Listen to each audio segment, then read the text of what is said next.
Didn't 3 guys actually break the world record in the same race? Yes. Last weekend. God, that's crazy. Exactly right. Yeah. And they're sprinting for 26. You know what? Yeah. You need to I think you'd find this interesting. There's something to do with the shoes they all were wearing, I guess. What? There's some sort of advanced shoe technology out there that helps runners almost to a and is there is it illegal advantage? I know that the obvious joke is the reason the guys from Kenya are so great is because they're being chased by lions. Or tigers or whatever it is. Are there tigers in Africa? I'm not sure. I don't know. Tarzan if there are movies there are. Yeah, right.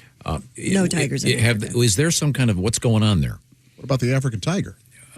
Well, I think also the Kenyans have a higher altitudes and they can breathe. It's amazing. They don't need their breath as much. They can breathe underwater. Oh, They can. really? That's cool. Kenyans have gills. Yeah, absolutely. Right behind their ears. Right. Hideous looking things. Yeah. A lot of times they put their, some of the Kenyans are in charge of warehouses and they keep losing pencils in their gills. Yeah. Really? Unbelievable. Yeah. That'd be a trick. Fred, have you seen my pencel? Oh, damn. Wouldn't it's they in be my better at gill again. triathlons Go here. then? Yes, that too. Mm-hmm. One thing at a time. Don't have to lift their head when they swim. Okay, That's right. But the best marathon story, I mean, obviously the world record in stilts is important. Sure. Followed by the real world record. Right. But the other cool story, remember?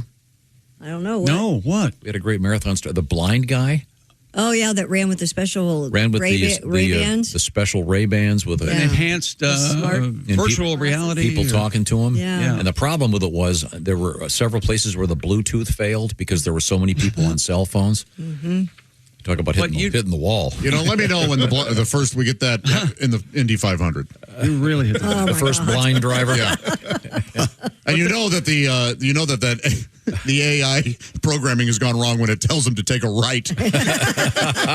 Yeah. You're listening to a little extra.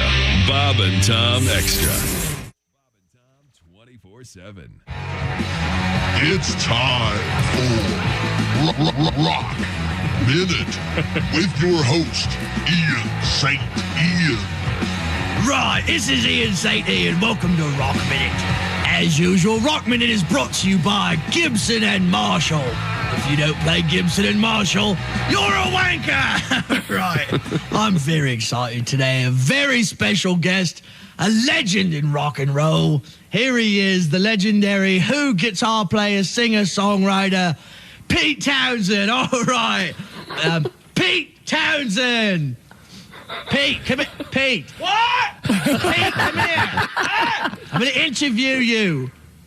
What? Pete, I'm going to interview you. All right, Pete. It's great having you here. It's great having you here. I've always been a fan. I've always been a fan of the Who's music. And I was just wondering if you could tell me something about one of my favorite Who songs of all time. What? My favorite Who song of all time, an early hit, Substitute, was a great song. I've never had a prostitute. No, not a prostitute. It's a song, Substitute. No, I know what it's like to be a woman because I've been a woman. What the hell are you talking about? What? What the hell? That's it, right? I'm off. Just turn my headphones He's bloody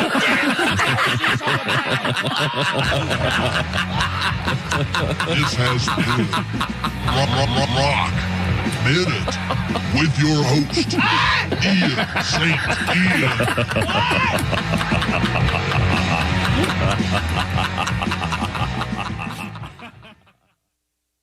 There were many pranks that I did that scared the hell out of me. One of them was...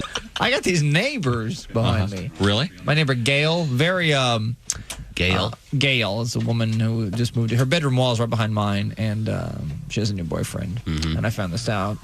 His name is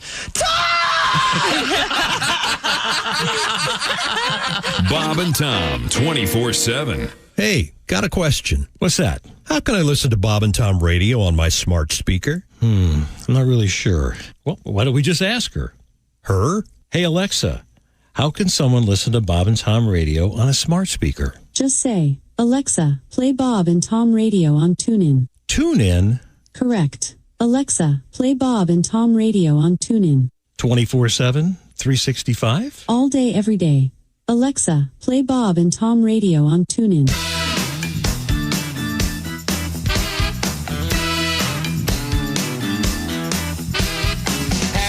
had a pimple, and acting is it. Started out real simple, but the zit wouldn't quit. No one really noticed, but Perry knew was there. It was a blood pour impaction, bacterial action. It was just a little redness right between the eyes. But a zit with an ambition is a danger in disguise.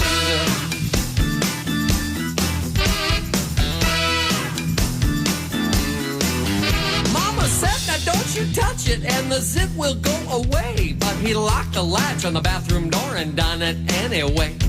Tried a little Stridex, a smear, a clear, a seal. Even tried to execute it, but the zit he couldn't kill. So he pinched it with his fingers and the tongs from near the fire.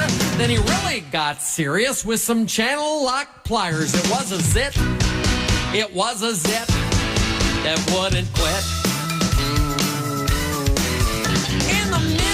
The night, the zit began to plump, and it swelled up like a water balloon just hanging on a pump. It pushed aside the nightstand, it pushed aside the chair. It went right through the bedroom door just like it wasn't there. Oh, down in the kitchen you could hear the dishes break when it sat down at the table and had a bowl of Frosted Flakes. It was a zit, it was a zit that wouldn't quit. Boom, papa, boom, papa, boom, papa, pow, pow.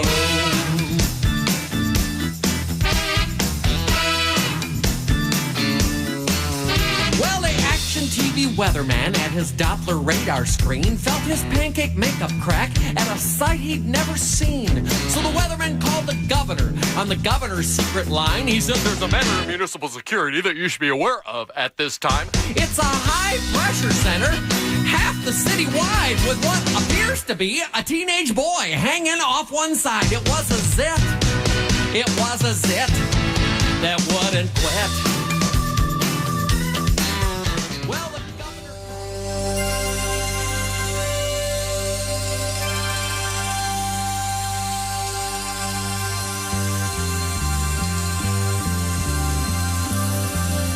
It's the Bob and Tom Show.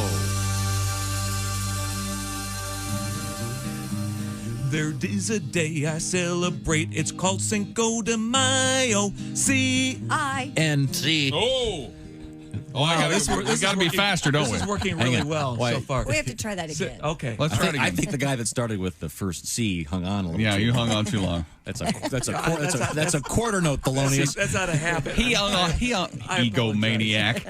I didn't realize. Okay. We'll get it. We'll get it. This is going to be good. Oh, yeah, it's going to be great. It's already fabulous. Oh, it's fabulous. In the car on the way down, I thought, wow, is this a heck of an idea? Here we go. There is a day I celebrate. It's called Cinco de Mayo. C-I-N-C-O. C-I-N-C-O. C-I-N-C. Oklahoma, where the wind comes whistling down the plain. Excuse me. Sure smells sweet. Excuse me. That was good. That was a little additional stuff. Well, first of all, I'm singing. Kavanaugh took my end. I'm singing too many. Come on, Kavanaugh. I don't trust everybody. Poor Judd is dead. That's my end, damn it. I apologize. Start over. And I think I got Fringe with the cherry. He got my C also, so I don't even know why I'm singing. Surrey with the fringe on top. Thinking It about takes that. a lot of discipline. Are we doing this again? That blank Yes, zoo. we are. We're doing the blank zoo's coming to mind right now. Remember some of the songs that didn't make it to Oklahoma? Shirley Jones, what a piece. Oh, boy. They did. That's actually in the movie. Yeah, it's the on DVD. Yes. What a piece, Shirley Jones. What a piece. Nice and snug. Also, I think they have the more Scotch Gordon McRae. Yep, bet on the ponies, Gordy. I'm sorry. I'm sorry. You don't need the song anymore. Sure we do. All right. No. Should we try to do it this way? This time, nothing can go wrong. Okay, this time I'll try to behave myself. All right, here we go. There is a day I celebrate. It's called Cinco de Mayo. C-I-N-C. Oh, what a beautiful morning. And Cinco is its name. Try to get it right. I don't think... You're not playing along. As long as we continue to go this way, I don't think we're ever going to get through the song. God. If I have to keep this class after school. What's your problem? Step up, bitch. Are you in my face? Are you in my face? All I'm saying is that I didn't see anywhere on there where it says, "Oh, what a beautiful morning." Okay. On there. All right, I'll do it right this time, I promise. I knew it was going to be danger giving him the last letter. And I got to go. That's all I have to do. That's all I have to do. Okay, try it a cappella. But maybe we should try it a cappella. Let's do it a cappella one time. See, in the ghetto. Oh, little baby child is born in the ghetto. So I'll do it right this time. Go ahead. I forgot who I was dealing with here. Acapella. Go ahead. So far, Christy and Bob are the only ones who are. Aren't we always the only two that I'll stop. play This is along? going to happen. I'll do it right. Chick, you promise to do it right? I promise. Bob? Oh, I've been doing He's been the doing C. it absolutely perfectly. I've got Second C. I have the toughest part in the whole song. Someday you'll have the first C, but for now, you're a second C. I wanted to change the seating so that Bob would get the O because I know I can trust him. Oh, you're wrong. Once again, Tim Cavanaugh and Unsync with the Cinco de Mayo tribute. Go ahead. Here we go. We're going to try this again. Okay. This time cannot fail. I didn't realize there are 5 damn verses to this. This is going to be a train wreck. Here we go. There is a date I celebrate. It's called Cinco de Mayo. C-I-N-C-O. C-I-N-C-O. C-I-N-C-O. Cinco is its name. Touch me, heal me. Thank you, Tim Cavanaugh.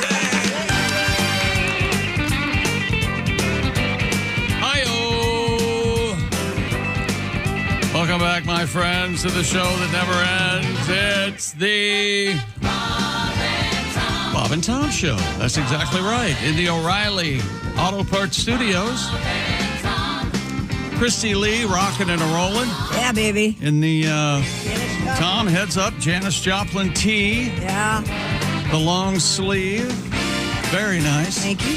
Did you ever say to anybody, hey, want a ball? No, but Okay. I'll try that tonight, see how it goes. Have you ever, in your history of sexual encounters? No, I've never said those words. I'm a little young for that term. That came out that came and went very quickly. Yeah. Balling. Yeah, you want a ball. Yeah. It was like early 70s, wasn't it? Late 60s, I think. Yeah, sorry. There's Pat Godwin in his... I like Pappy Godwin. Pappy Godwin in his I need a change. Baptist preacher outfit. That's not. If you have grandkids, will you be Pappy? Sure. I know. We all become Joe. Joe? Grandpa Joe, yeah. Grandpa Joe? Huh. That's I thought you were Grandpa Joe down at the... I am. At the pool. I think I've already become Grandpa Joe. Okay. In certain situations, yeah. Some girls like that, Tom. Really old. What? To call him Grandpa. Girls like that. Grandpa Joe? Some girls. What? Sure. Hi, Grandpa. You know, like the daddy thing, only kick it up a notch. Yeah. Okay. All right. I'll buy that, I guess, if it'll mean we can move forward. There's Josh Arnold. Hello. And we're off. Yep. So much for fun. There's Ace Cosby. You're not having fun. I'm Chick. Hello, Tom. Hello, Chick McGee. Well, no, we have sporting news of interest. We began with little Timmy Cavanaugh. And he may have something to say about certain aspects of the NBA today. I'll play your part this year, Tom. What day is Cinco de Mayo? May 5th is the answer. Okay. Cinco de Mayo. It's today. I see. Okay, well, this is a trick question.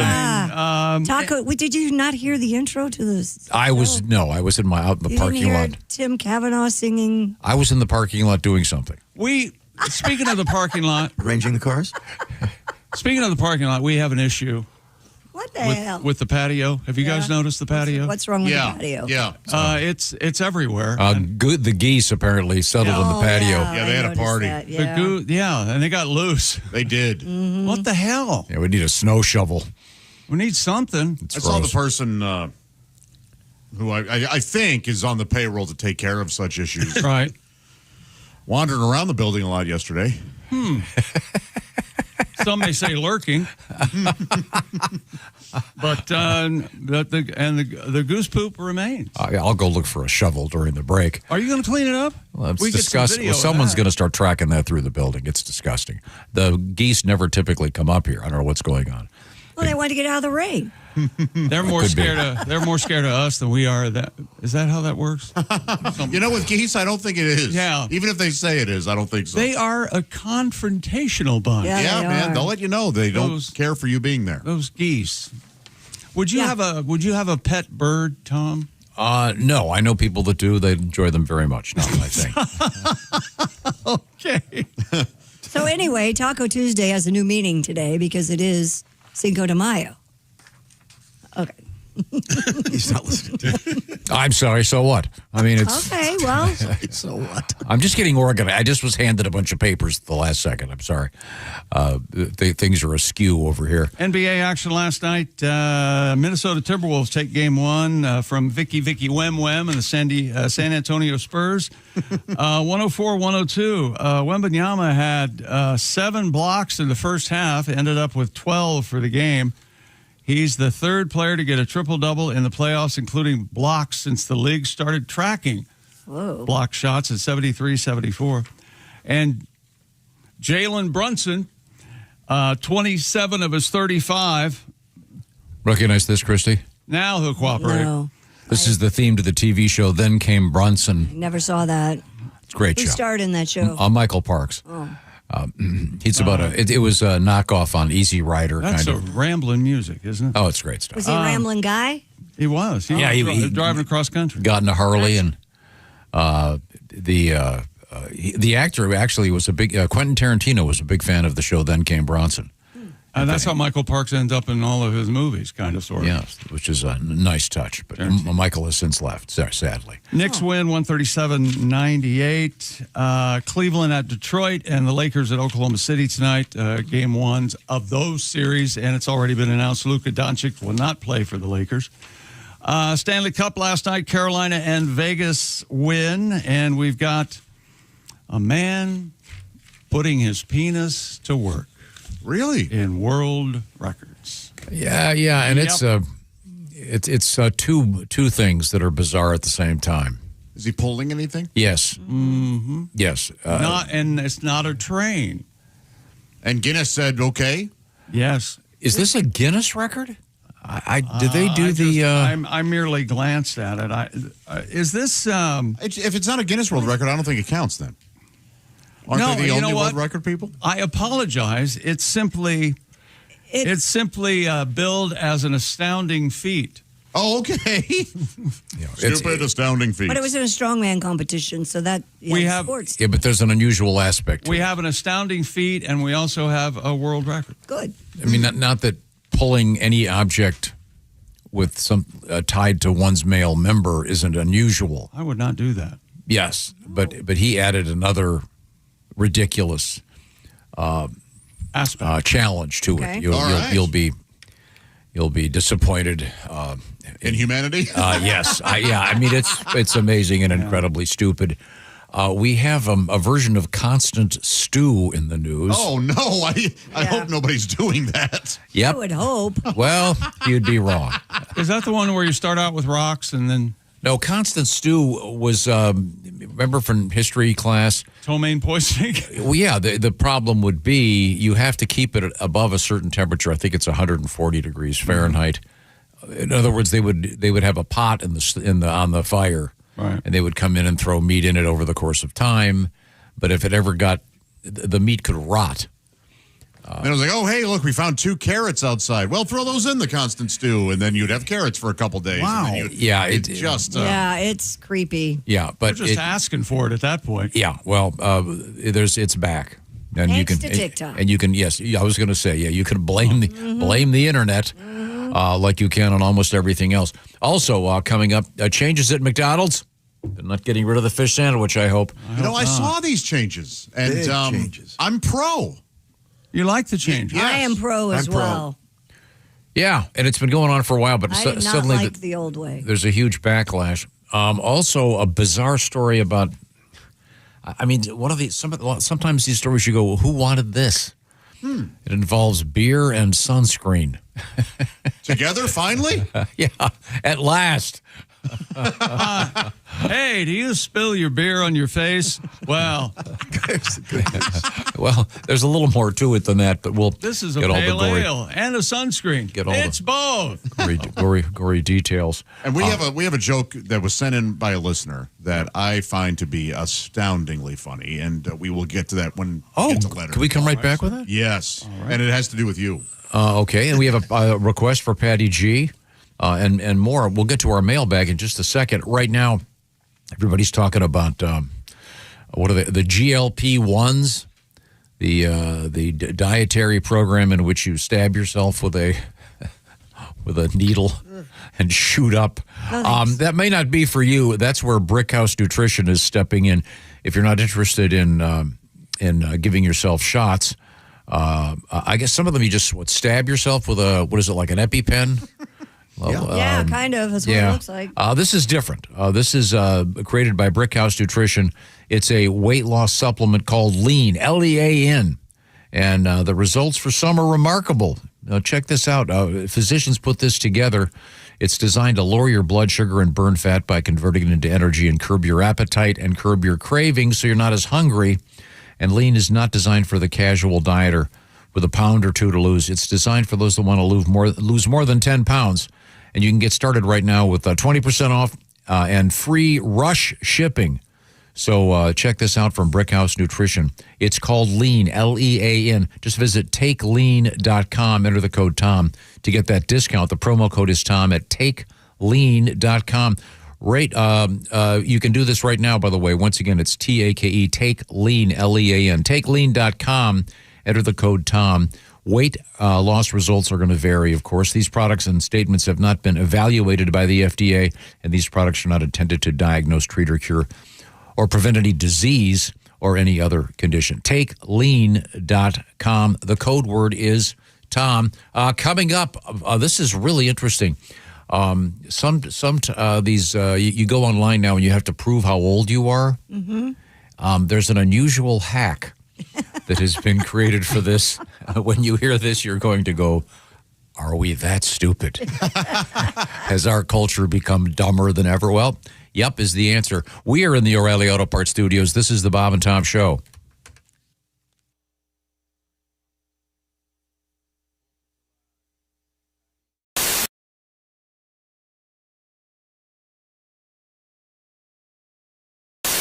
We have time for another song, Java. Right what do you have in mind? Well, I don't know. In honor of Christy Lee, because we love a lady with gusto. Uh-huh. But, sometimes people take love to the extreme. Mm-hmm. So we're going to do a title song for one of our free EPs this year. It's called Pull It Off. Oh. 1, 2, 3.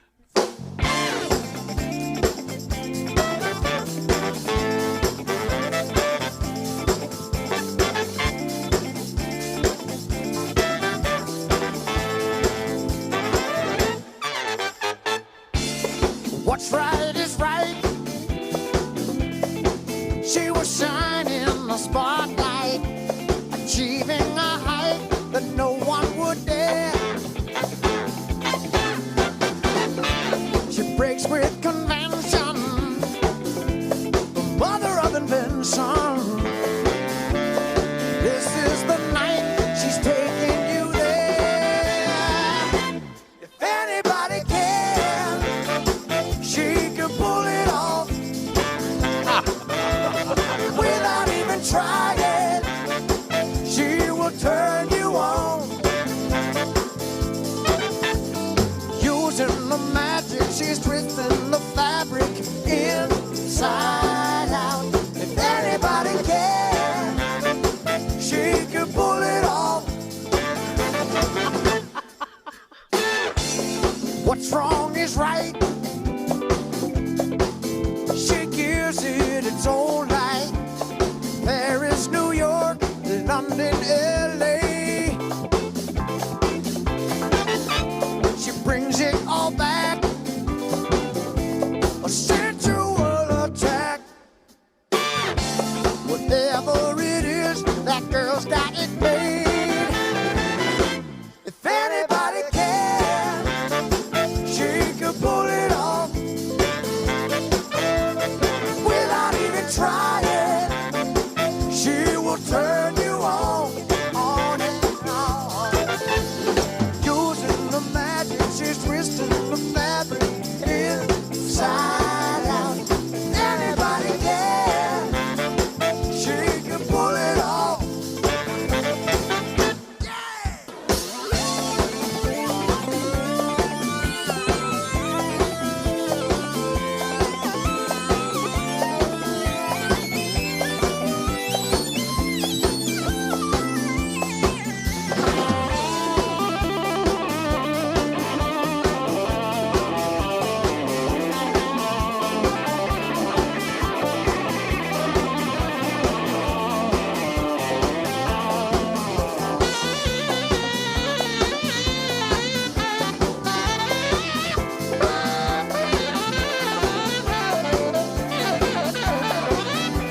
loosen the fabric inside out.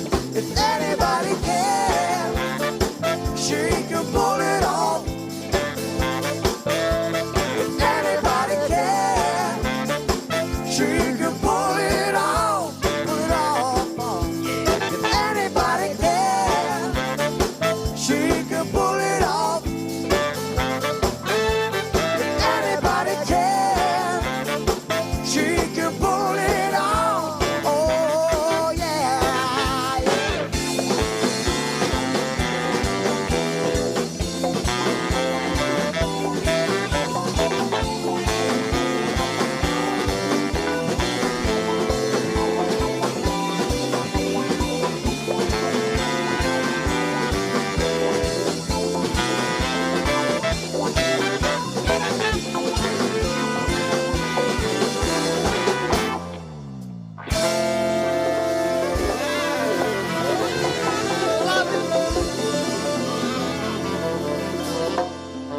Oh, yeah. Oh, yeah. Here come the mummies.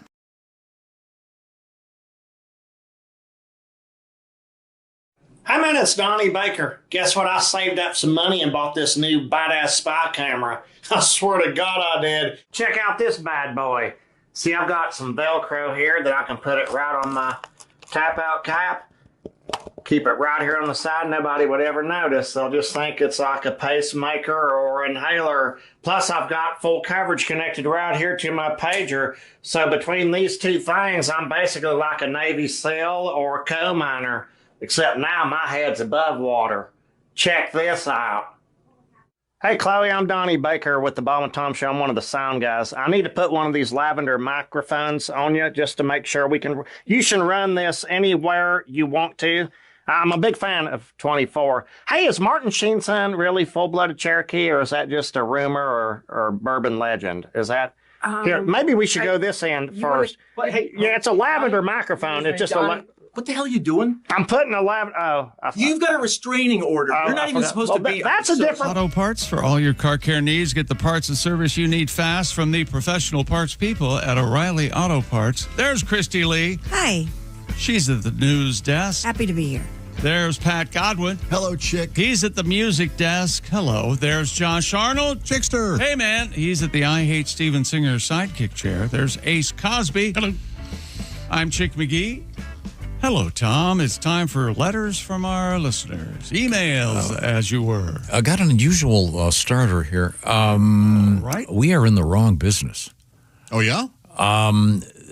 This is a nice letter informing us of a business called the Griswold Cattle Brand. It is actually called Griswold Cattle Company. And it's funny because I received an email earlier this week about the Griswold Cookware Company, the cast iron. Mm-hmm. Those are wonderful. So they also make brands? They're collectible. I have a Dutch oven of that. Yeah, it's old really cast iron incredible. pans and Dutch ovens and stuff. Yeah, and they stopped making the stuff quite a while ago, but it's collectible.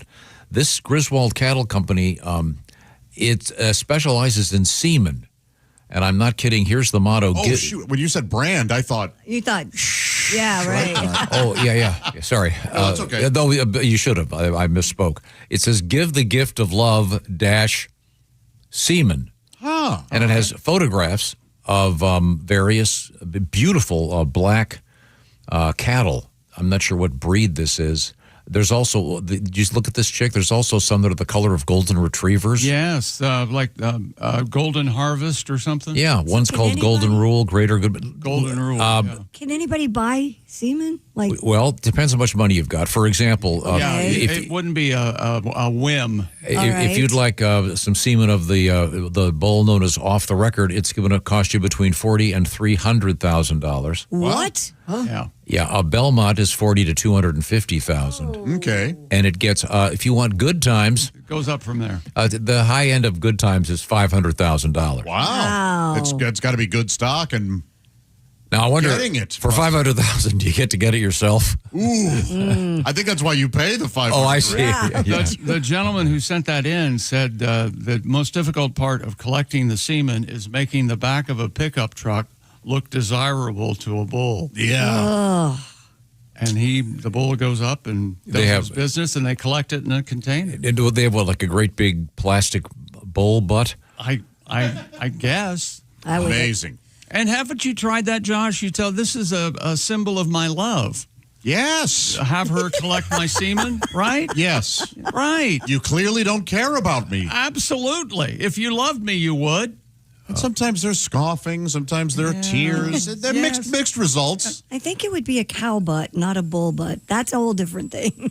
Oh, sorry. Yeah. I'm just looking at this for the first time. These are different. Maybe there are bulls who are attracted to other bulls. Bull I love don't is know. bull love. Yeah. Whatever it takes to get that semen. That's right. Wow. Hope you wear goggles when you get it. Wouldn't it make more sense to like have some sort of electronic stimulus? I mean, that's what they did. I bet they've tried everything, and Yeah. they just, this is the best. Yeah. Again, thanks for the letter. That is, I wonder if they're related. These They're folks at cast the iron people? Yeah, well, or to me. You think you're in the line of? I don't know. But these animals, reading of the will? They're beautiful animals, but that is a lot of money to pay for semen. Wow. Can you imagine? Speaking of payouts, Tom, you mentioned that your life insurance doesn't allow certain activities, which makes sense. Yeah, I can't scuba dive. I can't parachute jump. I can't fly in an airplane that doesn't have two pilots professionally licensed. But your policy does allow you to snow ski. Mm-hmm. Yeah. Carrie would like to know, does that make your policy pro bono? A Sonny Bono joke. Wow. Very nice. Well, thank you very much. I was overjoyed when I read that. Is it true that he was playing football when he got hurt? No, that was one of the Kennedys. Really? One of the Kennedys hit their head? Yeah, threw the ball a long way Yeah. out of the tree. Caught it wrong. Excellent skier, that family. They've been skiing forever, but he was screwing around. Curse of Camelot, huh? Yeah, what is it with the Kennedys in their heads, right? Sins of the father. That leads to this letter. We were talking about insurance and parachute jumping, and you're interested in perhaps doing a parachute jump, Josh. Right. This is, you mentioned, Tom, that insurance companies are using drones to check on houses. Yeah, a friend of mine was told to get a new roof on part of his house, and his insurance company found out had a drone go over the house.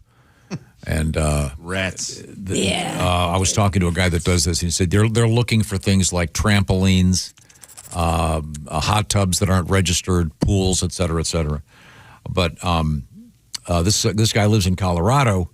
And he goes, in the mountains, there are dangers of wildfires, of course. There are a lot of regulations. I received a large load of wood for our fireplace. I stacked it along the fence line. Okay. A week later, I received a letter from my insurance company with a photo of the wood pile stating that if it wasn't moved to at least 30 feet from all structures, they would cancel my insurance. Whoa. So, yeah, they're out there looking. I get it. I understand. But they're a business. They're trying to. And coming up, we have, I guess I would call it drone backlash in the news.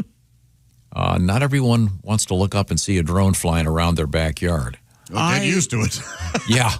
I'm almost certain the shots they're getting in the NBA playoffs, they look like drones. I mean, I know they have the cords and the cameras and the 3 fixed points or whatever it is, but these look like drone shots to me. And the Olympics, the drone Olympics technology is amazing. Yeah. But the best part of this letter, this comes from Sherry, by the way. Hi, Sherry. Sherry said, what would you call a group like you guys of radio talk show hosts? Oh. The collective noun? She suggests a yap. I like that. Pretty good. Sherry, that's excellent. Yes. Thank you very much. Back to you, Chick. Dear Bob and Tom Show, I am stoked for the potential cast viewing of Silence of the Lambs when it's reissued sometime this Yeah, they're going to bring it back to movie theaters. Josh, you said you've never seen it in the theater. No, never saw it on the big screen. Very exciting. It's a brilliant movie. It's great. This is John from Iowa. He said, please let us know how the viewing goes. Pretty sure Tom will be terrified. Yeah, I've seen it before. several times. Yeah. And we were talking about it because I believe it's the 35th anniversary of the movie. You're right. And they're re-releasing it. They're also re-releasing Star Wars, the original 3, with the original cut, without the added CGI, in theaters again. So that'll also be interesting. But remember the last time we went? Well, not the last time, but one of the times we went as a group. They gave us a big garbage bag full of popcorn. It was really cool. Nice. Like huge. It was, Yeah.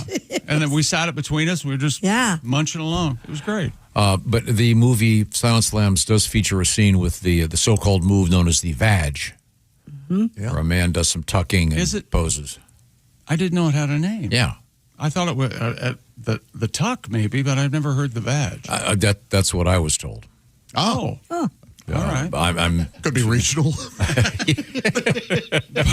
But I think your point was every boy has tried this at some point. I think so. Yeah, and maybe you affect a voice, maybe you don't. Boy, if you're having a kind of a down day and want to cheer up, go online and search for entertainers who dress up as women and their names. It's really worth your time. Like drag queens? Like if drag you, queens, and they're fake names? They're fake names. They can be some of the funniest names. Oh, they are terrific. Really clever. Just wonderful. Yeah. This is another letter about the ick. Christy, can you explain this again? It's not the fish disease. No, this is when you are in a relationship and the other person does something that we call the ick factor. You go, ick, I'm done, I'm out. Okay, from Bowling Green, Kentucky, Eric writes, Dear Bob and Tom Show, I have an ick story for you. It was after my first divorce. I went into the apps, met a very attractive woman who wanted to meet me for drinks. We had drinks, we ate dinner, ended up in a motel room for some post-dinner activity. Whoa. All right. Then came the pillow talk. She led with, this is fun and we can keep doing this, but you can't fall in love with me. I said, okay, that sounds good to me, but can I ask why? She said, we can't fall in love because I'm in love with my boss. But since he's married, we can't be together. So we can keep hooking up. But his wife is very sick and is not expected to live much longer. When she's dead, my boss and I will get to be together. I looked at my phone, said I had to leave. I left, deleted her number, and changed my number the next day. P.S. My second marriage is doing much better than the first. Oh, good. Well, thank you. But that's on you. That's on him. Yeah. When a woman says, don't fall in love with me, you don't say, well, why not? You just go, okay, right? Don't look a gift horse in the mouth, right? In fact, I would say something like, well, you're the one who's fallen in love with me. Yeah. And it's a playful deal. You don't feel You learn no awful truths. Yeah. What is the Drew Hastings says? His love might last all the way to the elevator at the hotel. All the way to the elevator, yeah. And there is a possibility that you could come back from the ick factor. That does happen. It does. All right. Yeah. Well, by the way, speaking of Drew Hastings, we're going to be talking to him in a couple weeks. Drew's book is now available as an audio book. We'll give you some details on that, but he's finished his book quite a few years ago, but is now available as an audio book. Chapter 1. Yeah. Oh, I can't wait. Yeah. At last available to the English-speaking world. Yeah, I'm looking forward to it. We'll be talking to Drew, as I said, coming up. Dear Bob and Tom Show, last night, this is Robin from Southeast Kentucky. Last night, as my lovely wife was struggling to get to sleep, she said, oh, I must be a night owl.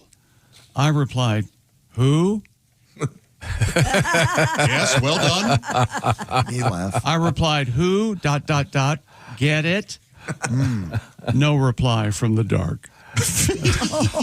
Do you think I instantly put her to sleep? Thank you for all the years of laughter and entertainment.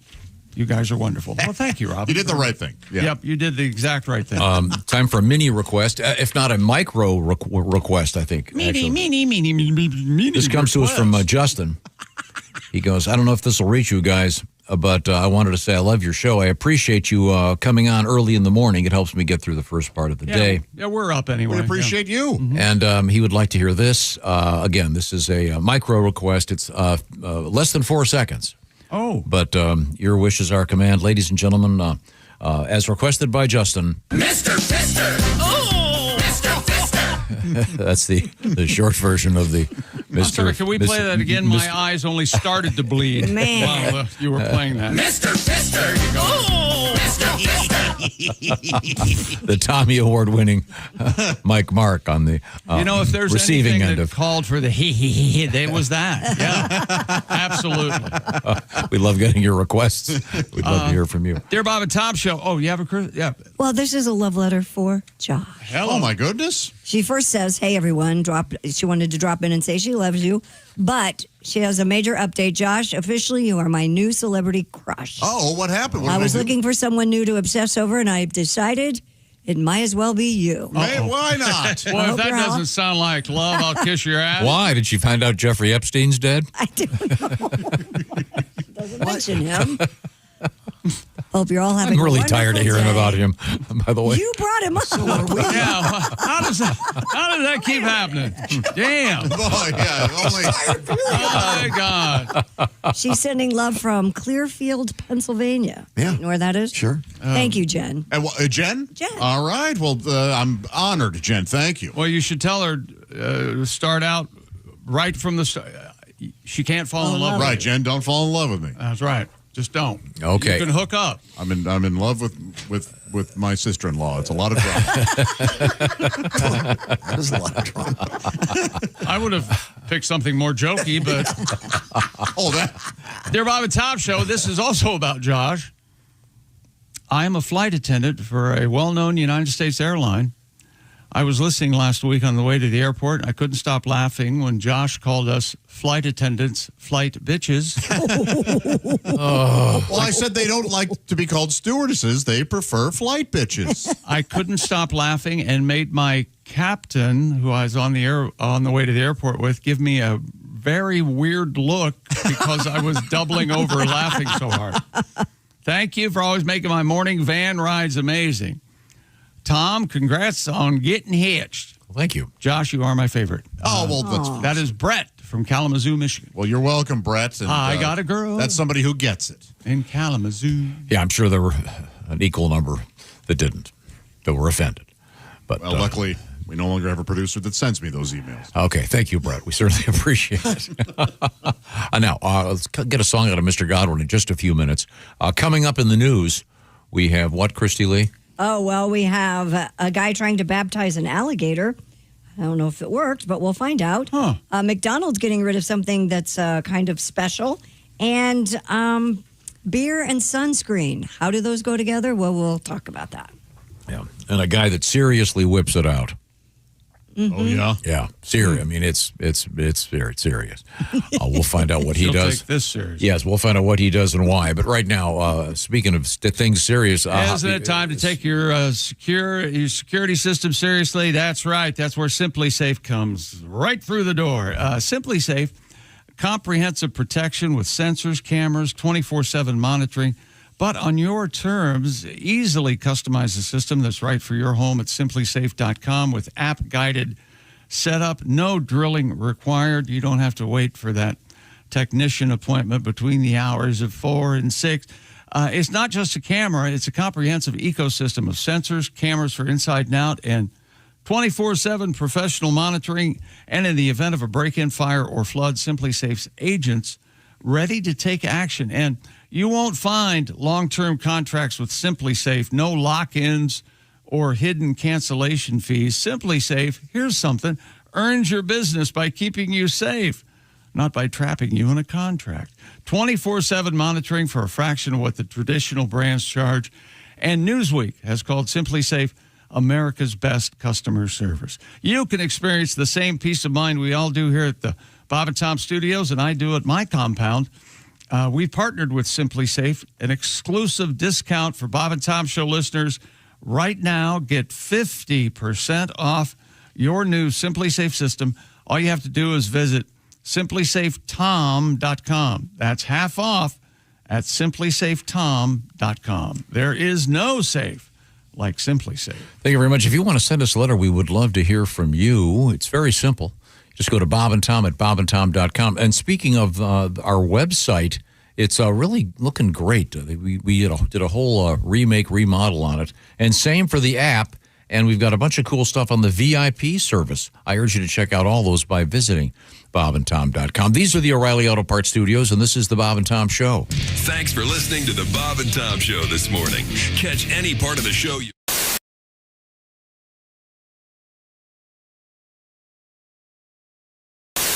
Hey! You still don't have orange insoles? Do you walk? Do you stand? Do you work? Then, buddy, your feet are losing the war every single day. Your arches go flat. Your heels scream. Your knees pop like popcorn. But wait, what if I told you you don't need a prescription, you don't need a diagnosis, you just need orange insoles? Rigid arch support that does not collapse. Deep heel cup for shock absorption. Built strong for work boots. Comfortable enough for everyday shoes. You upgraded your tires. You upgraded your mattress. Maybe, just maybe, upgrade what you stand on every single day. Orange insoles. If you have feet, you qualify.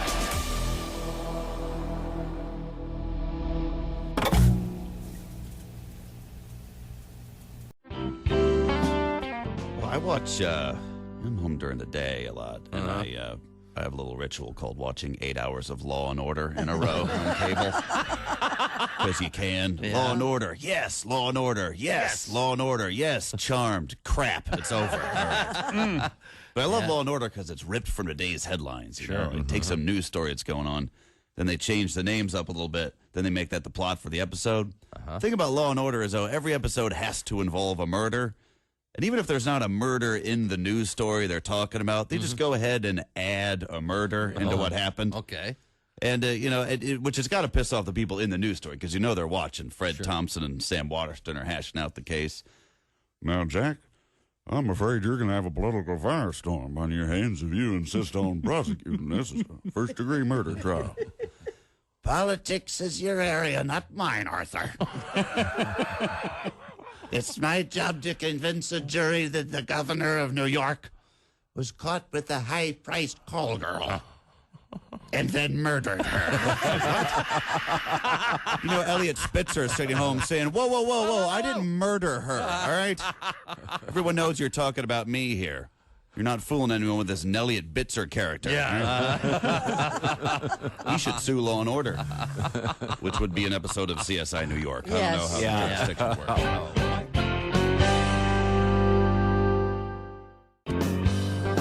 You ever put your nuts on an anthill? No. You haven't? No. Me and my buddies used to do that. We do anthill rides. Whoever can stay on the longest. Get your nuts out, ride an anthill. See, these are the advantages to growing up in New York. Yeah. That never came up. There's a few activities in the big city. We never got to the point where, you know something, I'm going to just drop my nuts on the anthill for an hour. Yeah. Maybe and the great thing about New York is if you did drop your nuts on an anthill, no one would notice. They're just like, would you? Have you seen the crazy guy on the anthill over on 3rd? Oh, yeah, he's nuts, isn't he? Yeah. Wow. It's dangerous, though. One year they swelled up to look like a sack of kneecaps. Kneecaps, you say? Nice. We play gay chicken. You ever play this? Gate chicken? Probably not. Gay chicken. Oh, gay chicken. Hold on. Have you ever asked that question and got a yes? Yeah. Oh, yeah, gay chicken, yeah. I was in a gay chicken league for 6 years. Chicks played it. I could tell. I could tell he's got soft hands. Love the gay chicken. He's got soft hands. Why do I think I don't want to know how this works? I don't want to know. Oh, no. It's a real chill game. It's, you stand there, you and your buddy stand there, you hold on to each other's penis. Right. Okay? Right. And the That's right. first person to let go is gay. That's right. I see. Gay chicken. So in other words, you guys... Now, if you look them in the eyes, you get a warning. There's a lot of hand washing in this game. If you look them in the eyes, you get a warning. Welcome to a new show called I've Never Been That Bored. Larry, the cable guy. Larry, good morning. It's good to see you. But I got to tell you, I had a horrible nightmare Last night? last night. Really? Before I come in here, I dreamt I drank the world's largest margarita. And woke up this morning, they was salt on the toilet lid. Thank God I didn't eat the worm in there, I'll tell you that much. I tell you what, I was madder than a skinhead watching the Jeffersons. I tell you what.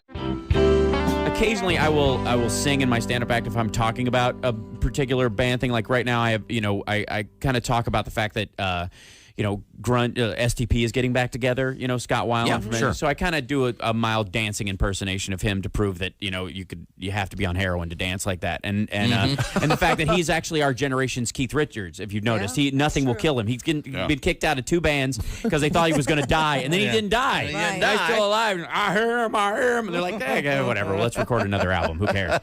I like their music. So. Yeah, absolutely. And I think we can all agree that that grunge is the one good thing that AIDS gave us. I think you can pretty much argue that. If you really, nothing explains the biggest left turn in the history of music like AIDS. Because it literally was like 1 week we were like, don't want nothing but a good time. AIDS, I seem to recognize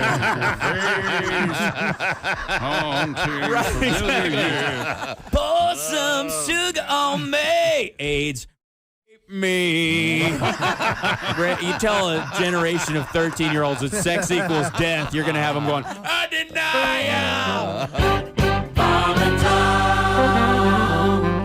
Hello, my name is Alexa. If you have a smart speaker and what to hear, Bob and Tom Radio, just say Alexa, play Bob and Tom Radio on TuneIn.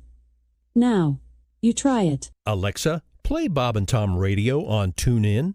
That's the first smart thing you've said to me since you took me out of the box.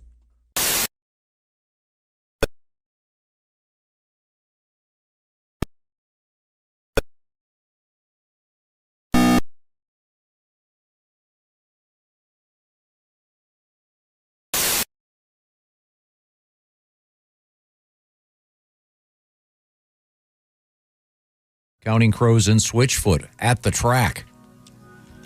Hey, welcome back to the Bob and Tom Show. We are in the O'Reilly Auto Parts studios at the news desk. It's Christy Lee. Hi. Hi. There's Pat Godwin. Hello. Hello. There's Josh Arnold. Hi. Hey, man. He's the I Hate Steven Singer sidekick chair. There's Ace Cosby. Howdy. Howdy do. I'm Chick McGee. Hello, Tom. Hello, Chick McGee. We've been working on a special project here at the Bob and Tom Show. Yeah. And this is a little bit inside radio, so I'll have to do a little bit of an explanation. Most of the stuff around here, when you hear various music, et cetera, it's now in digital form on a computer somewhere. So if we want to play a song, we can dig it up, and it's right there in the computer. But there was a time when we actually played vinyl records and various tapes, and a lot of the tapes were on these things called carts, which were, and we still, by the way, still have hundreds of them lying around the building. Mm-hmm. But the easiest way to explain that is it looks like an 8-track tape, but it's not. Yeah, it looks like the old-fashioned cartridge. Yes, So yeah. if you picture a cartridge. Eddie has been working on fixing up one of the old cart machines, and he is going to install it over here. This is exciting. And we're going to do a day where we go through all these old. Oh, boy. There are a bunch of these cartridges back in the production studio where we do liners for other stations. And I spend half my morning sometime looking through the titles of those. Yeah, there's some. Reminiscing. Even those are amusing. Yeah. Very obscure stuff. So you can look forward to that coming up a little bit down the road. We'll grab some obscure stuff. This is not that old, but I do have an odd request here. Someone would like to hear we haven't been playing the sports intro. Oh. So we just get to it, right? Yeah. Well, yeah, we don't have to do it right now, but I've been looking around and I think I found God it. forbid. I won't mistake this for starting sports. It's okay. Tom, don't you worry. Well, I could play it if you'd like. It'll be short and abbreviated and but to the point. Well, here it is. It's Hey, Rocky, this is what you farted for. Dick McGee, this is what you farted for. That's Finn, right? That's very cute. That's my daughter. Was that a mistake, or did you ever do that? No, That's so no, cute. that was a mistake. But Do you think she's funny? Is that it? That's a request from Daniel. Daniel, you're welcome. No, she was. I'm not sure what she was supposed to be saying, but This is what we're fighting for. Oh, I see. The I see. original Yeah. But it's not time for sports yet. I got it. Daniel. But you know she said fart and giggled, so, you know. Yeah, we had to keep it. So thank you, Daniel, for reminding me, but I was able to dig it up, and it reminded me of the fact that we're going to be digging up a lot of really old stuff. What's the climate at your house for curse words among the children? Not particularly. We don't particularly care for it. Oh, there's a current song that they're singing that has the S word prominently in it. Oh, really? Really? Yeah. Is that still can't say that on broadcast television or whatever? It's not interesting. Stupid, is it? It's no. Some bitch. That's some bitch. Keep going. The traditional 4-letter S word. Oh.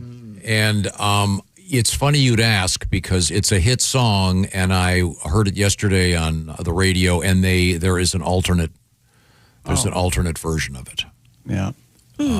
Ish. He doesn't do the macho tish. Right. John Mellencamp. Yeah, that's something we may be able to dig up. We famously, in the song "Play Guitar," John Mellencamp has the great line, "Forget about all that macho."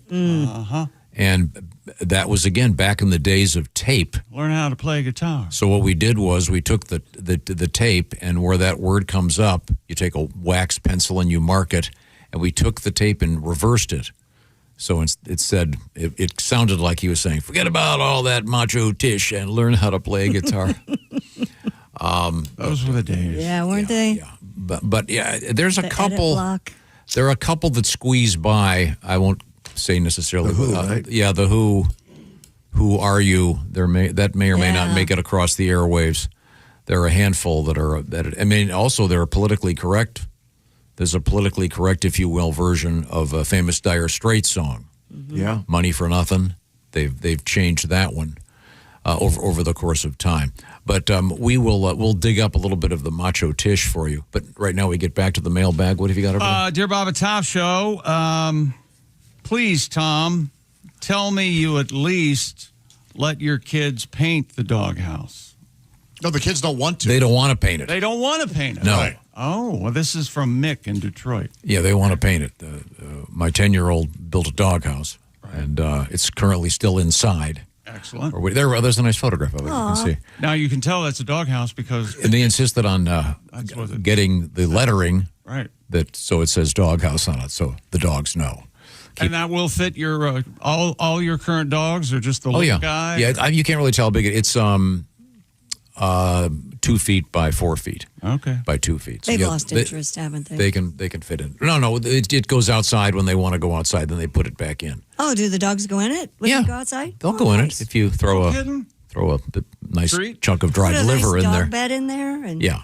Oh, they do all that. Oh, they outfit it with the bowl, the bed. Sure. Yeah, that's it. Josh, do you have Gotta take care of the pups? What are the for cat? Is it cat dominium or what is it? The big, I have a couple towers. Yeah. The climbing for cat. Couple towers, and then I have kind of a cat wall where they can. Yeah. It has all these. I put up all these jutting boards, and they can jump. Do you have a all around catwalk? and stuff. There's a not a catwalk yet, because everywhere they go becomes a catwalk. Sure. You know, yeah. Do you find yourself too sexy for the catwalk? Well, at first I was too sexy for my hat. Yeah. And then right. Yeah. You're too sexy for your shirt. What a great song! I love Isn't that that song. a great song? Love it. Kooky song. Yeah. Fred was indeed right said. Yeah. Yes, indeed. And he was sexy. Now, Pat, do you have a song for us? Yeah. What would you like to hear? I'm too sexy for my face. Do you have a song like that? No. You don't have a sexy song?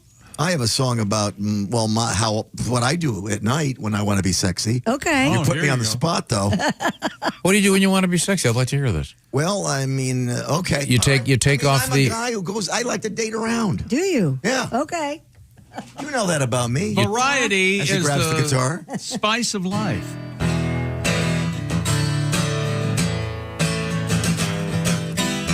Every night, you know, Christy, it's a different late day. Every night, it's a different chick. Every night, and the morning maybe. Who is it tonight, darling? Take your pick. Oh, every night. different woman. I'm having me such a mighty good time. Friends wonder what the hell I'm doing. I tell them variety is the spice of life. Oh, so many girls I forget. One night's a blonde, the next a brunette. I put on a wig, cinch my dress real tight, and I'm a different lady. Oh, every night. Oh, I'm a different lady. Kind of ties into the whole morning. You probably enjoyed last evening, the red carpet. No. No? They've jumped the shark. Met Gala. Ugh. The Met Gala, you didn't watch the red carpet last night? Bad Bunny dressed up like an old guy with a cane, I guess. That came across my timeline for some reason. Okay. Well, it's always fun. It was very interesting. Very, they sold out, so to speak. It was What do you all mean? billionaires and very few A-listers and a lot of influencers. And Cher was there. I understand. Yeah. I did not see She her. looks great. For 80, yeah. She's 80? Oh, my Yeah. 80. Cher? I bet she's very carefully right? put together. Well, but she's nice. She is funny, nice. And a very good actress and very funny. Now, coming up, we will dip into the sporting scene. Okay. We have some NBA action, of course, some hockey action for Josh. And we do have someone using his male member for a very unusual thing, and then adding to that something even more insane. Plus, a great hack. If you have to prove you're of a certain age to use certain websites, et cetera, and certain apps, there's a new hack for proving that you are, or at least demonstrating that you're old enough to be doing it. Plus, we have beer meets sunscreen in the news, and a Domino's driver who was in trouble. That's all coming up from the O'Reilly Auto Parts Studios. This is the Bob and Tom Show. Add to or continue the conversation. Check out the Bob and Tom Show on Facebook. Get the link at Bob.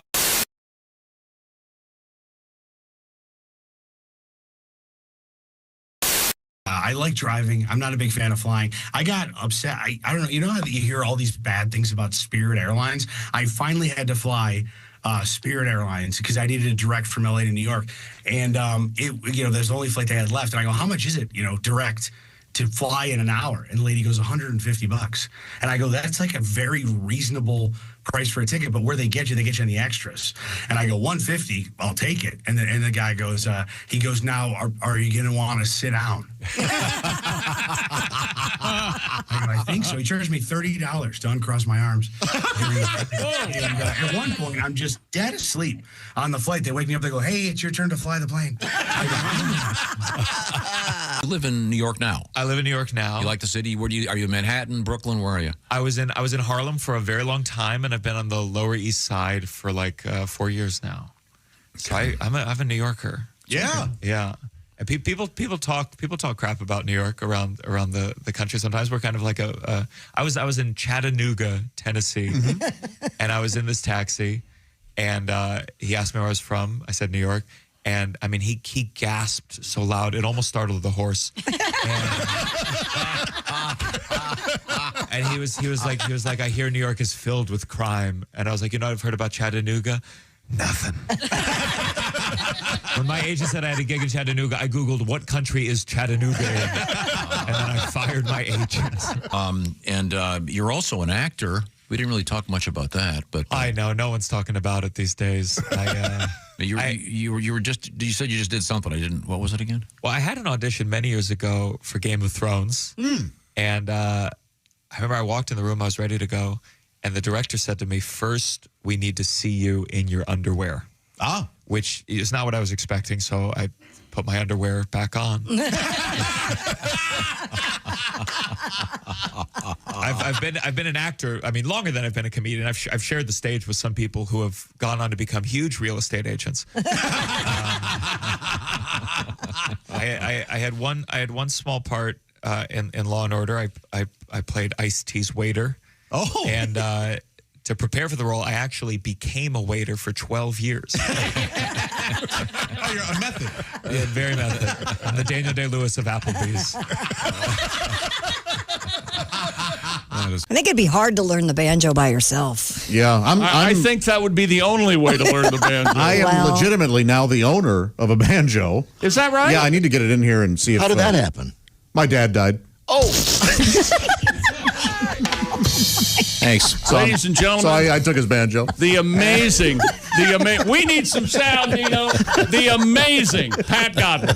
Ladies and Never gentlemen. ask a question you don't know the answer to. Here we go. Totally knew the answer. I knew the answer, and that's why I knew not to ask. Trust me, there's no one laughing harder than my dad right now. If he were able to laugh, but he can't because he's dead. So how'd you come by that how'd you come by that banjo again, Josh? Well, my dad died, and it was just laying there. So I thought, well, instead of throwing it away, maybe I'll go ahead and take it. Did your dad play? He did when he was younger, yeah. Oh, okay. I thought he did when he was alive. That's the joke.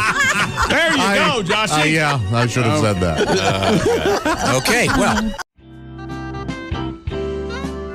Now, the comedy duo of Abbott and Costello are well known for their classic routine, Who's On First? But this, too, is hopelessly out of date.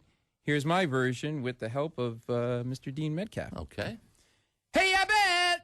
I'm the new team doctor. You being the manager, you got to tell me what drugs the different players are taking. Certainly. Well, who's on roids? What's on cocaine? I don't know's on meth. That's what I want to find out. I say who's on roids, what's on cocaine, and I don't know's on meth. Are you the manager? Yes. Well, then who's on roids? Who? I mean the fella's name. Who? The guy on roids. Who? What is the name of the guy on roids? What is on cocaine? No, I don't know what's on cocaine. No, he's on meth. Look, do you know who's on roids? I'm telling you. Who? The fella on roids. Who? What is the name of the guy on roids? What is on cocaine? I don't know. He's on meth. There I go, back on meth again. All right, now calm down, calm down. Listen, who comes up to me, tells me he wants me to shoot him in the ass. I take the syringe, fill it with roids. I shoot who in the ass? There you go. That's the first right thing you've said all day. I don't even know what I'm talking about. All right, so you know the players? Forget the players. I need some heroin. What did you say?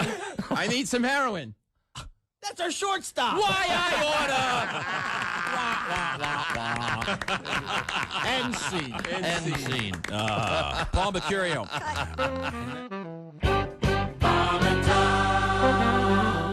Can't help but notice we're joined by Mr. Michael McDonald, who has a terrific book out. And Yeah.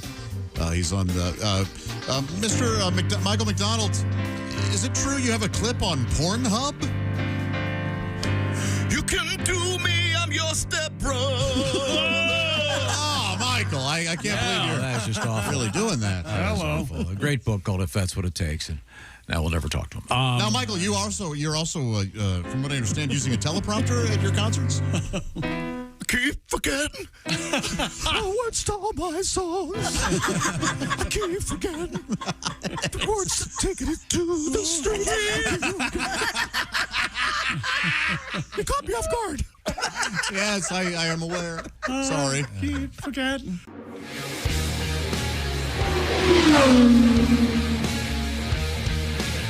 The Indianapolis Motor Speedway has grown. I mean, it was built in 1909. The very first event there was a balloon race where they were charging 25 cents to get in. Then they had some motorcycle race and different car races. Well, they eventually, the surface of the track was crushed stone and tar. And it would develop horrible chuck holes as events went on. And so finally, they decided, okay, let's do this right. So they got 3,200,000 bricks, and they paved the entire track. And that's Thanks very much, Christy. Once again, $1,000 an hour starting at 9 o'clock today. Welcome back to the Bob and Tom Show. We're in the O'Reilly Auto Parts Studios at the news desk. It's Christy Lee. Hello. There's Pat Godwin. Hey, chick. Hey, there's Jeff Oskay. Hi, man. Hi, man. That's right. There's Josh Arnold. Hello. He's at the I Hate Steven Singer sidekick chair. There's Ace Cosby. Hello. I'm Chick McGee, and here's Tom. Hello, Tom. Thank you very much. I think we're going to move to the sports page at this point. So we had a special request once again for the old intro that we used to do. So if I'll just let Finn take over. Here we go. Check, Lucky. This is what you farted for. Hello, sports fans. From San Antonio last night, Anthony Edwards, nickname Ant. How do you feel about that? Good. You like Ant for Anthony. And didn't Reggie say he was the funniest guy in the NBA? That's what Reg said. Yeah, Ant had 18. Wasn't supposed to play last night, but he said, what the heck, it's the playoffs. And the Timberwolves, yeah, no, they overcame a huge game by Victor Wembanyama. Vicky Wem. And they doing his thing. Wolves held on to beat the Spurs 104-102.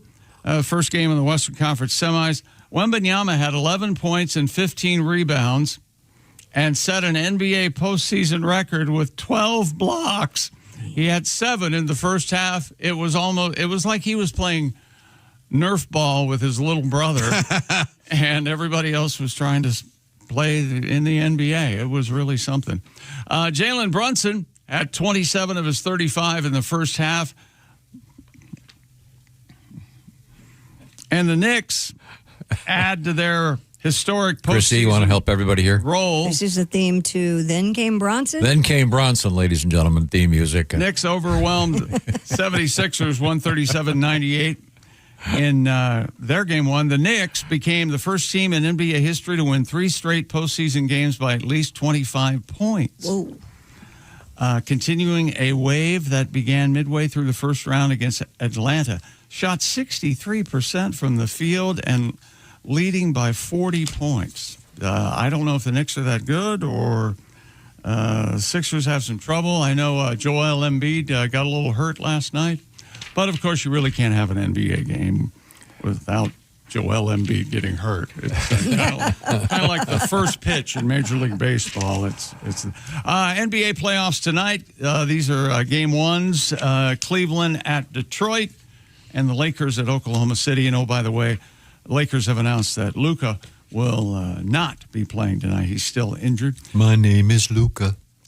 I live on the second floor. I make pizza at the mall. Is that still a pizza joint at the mall? Yeah.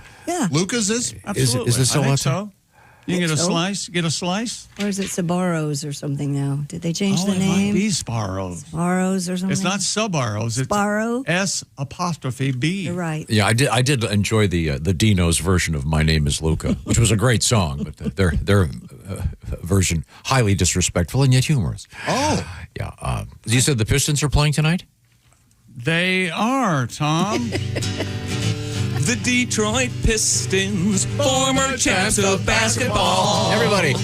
I have so many souvenirs, it's hard to list them all. Oh, hey. I have piston pants. Yeah, I have piston shorts. I have piston beer mugs. Sometimes people don't even notice. I have piston ashtrays. I have piston shoes. I have piston basketballs. When I dribble, they do too. Now, are they still making are sports teams ashtrays, or is that now? Oh, no. Yeah. You think they're still doing it? Absolutely. People use ashtrays. They smoke pot, don't they? Anything you can put a team's logo on, they'll sell it. Do you think that? Do you have an ashtray, Jeff? Yeah. See? I don't have a sports team ashtray, though. What do you have? What's on your?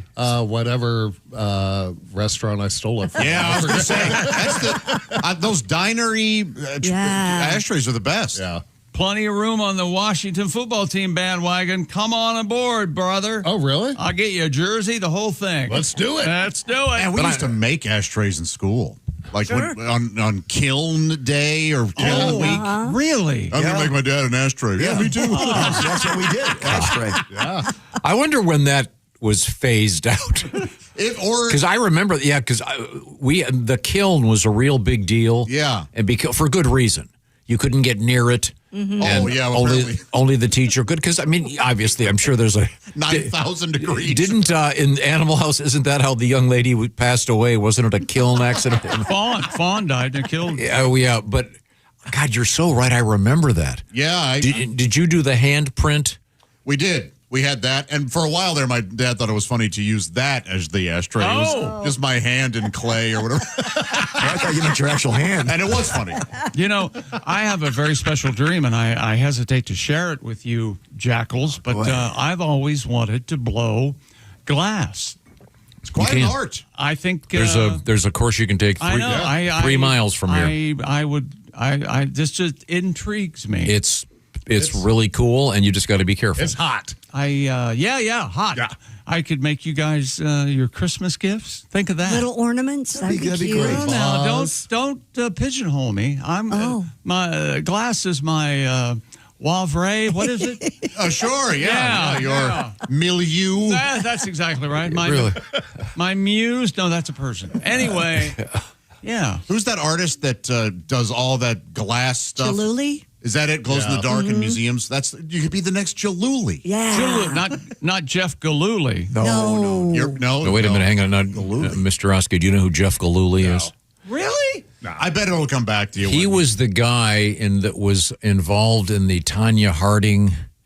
Oh, yeah, the boyfriend? Yeah. He was Tanya's boyfriend. And is alleged to have, put it this way, the phrase hung like a galooly kind of entered the Those two kids language. get married? I think they did, actually. I think right? they did. Remember. I don't remember either. Wedding video. But to be hung like a galooly was quite the honor. But he was we found out because he was in the wedding video, right? And it was right. Yeah, I think so. Entire galooly. I bet he made her an ashtray. Oh, they gave each other ashtrays all the time. Remember about the she was ashtray problem? Yeah, she was in trouble for throwing an ashtray made of a hubcap. Yep. Yeah. It actually made the news. Amazing. And you said, did you have the hubcap ashtray at your house? I did not, and I don't know how we didn't. That's very white trashian. But now it would almost be ironic. There he is. There's Galooly. Hilarious. That stash. Like a young Christopher Guest. Did your parents have that big ashtray that was like a beanbag on the bottom? Oh, yeah, I love the beanbag ashtray. Yeah.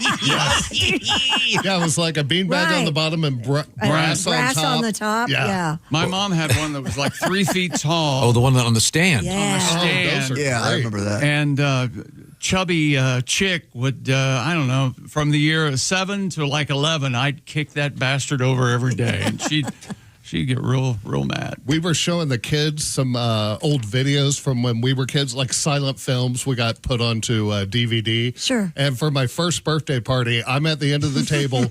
There are 3 ashtrays on the table with lit cigarettes in all 3 of them, and I'm just eating a cupcake at the end of the table. And there's so much smoke in the air. The kids are like, "Oh, did the tape go weird?" No, that's just cigarette smoke. That was life. Yeah. That's life. Now, I assume ashtray sales are probably way down. Probably. Was there some kind of government program to prop up the ashtray? Can't take care of Spirit Airlines, but we are going to save the ashtray people. You see them at the vintage stores a lot. Yeah.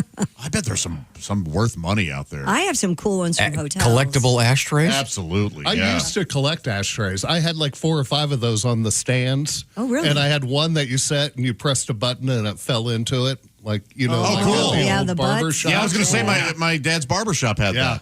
I don't understand. Don't play with the ashtray. I remember hearing that distinctly. It had like a silver disc, but it had a slit in the middle. So when you were done with it, you hit the button and it would open and drop it into the bottom. And then you'd walk by half an hour later and there'd be this really gray smoke coming out.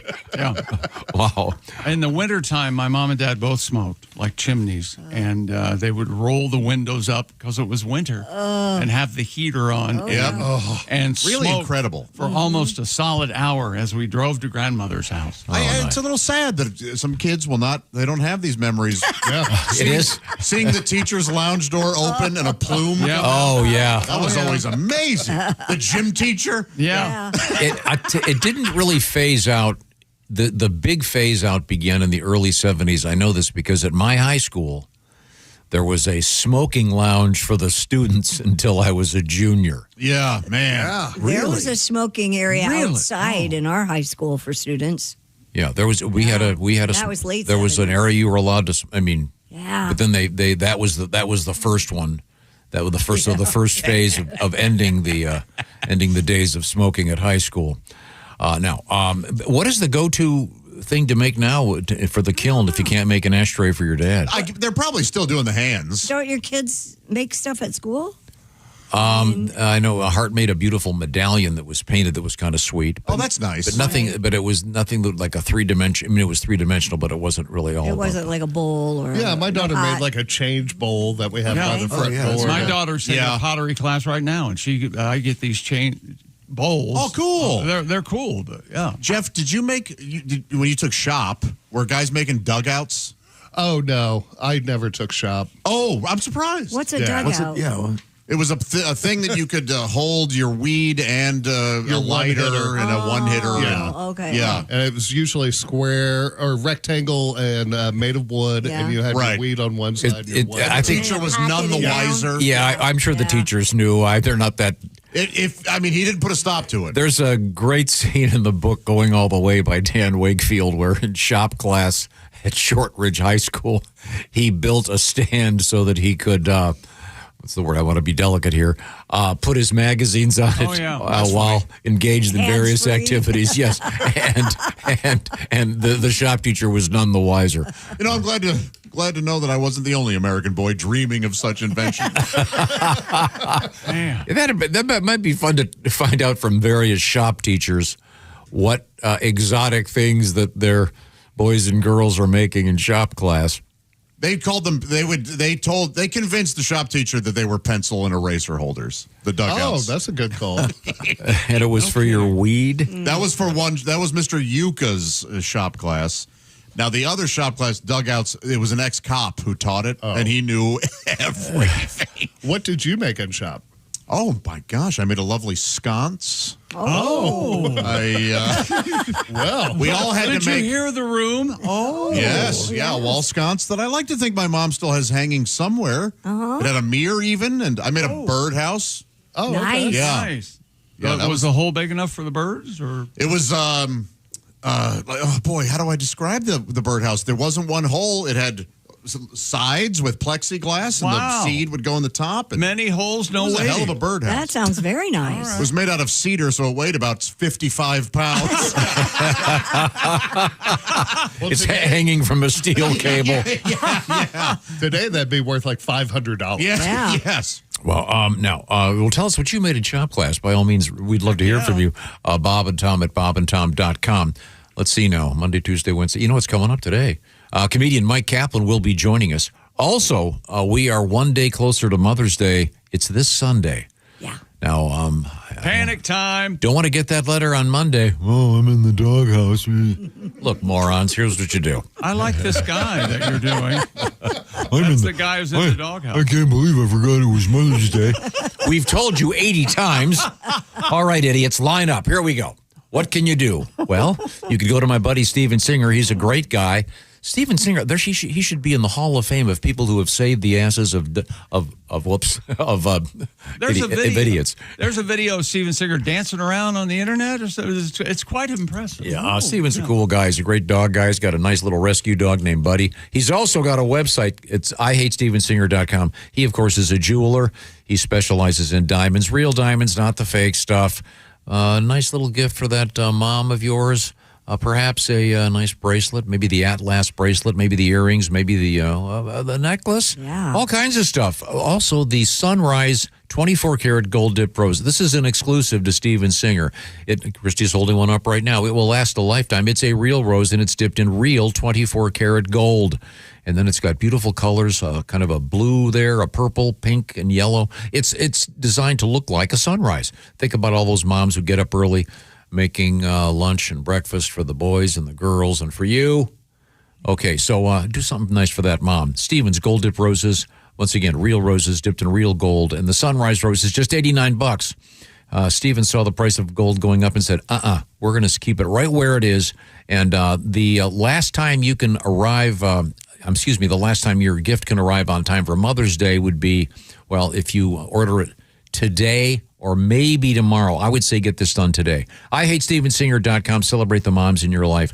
Don't forget, a nice bracelet hanging from the rose. Right. That's going to be a big-time Mother's Day for you. IHateStevenSinger.com. Coming up, we will examine more things in the world of sports. we have something that we should call like freak show sports in the news, and a hostile issue that may land somebody in jail involving having a pizza delivered, and also the return of perpetual stew in the news.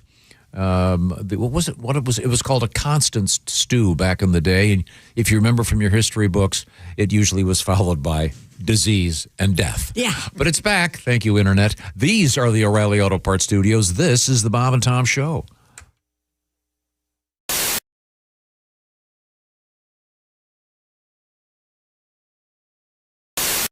Is that travel hockey?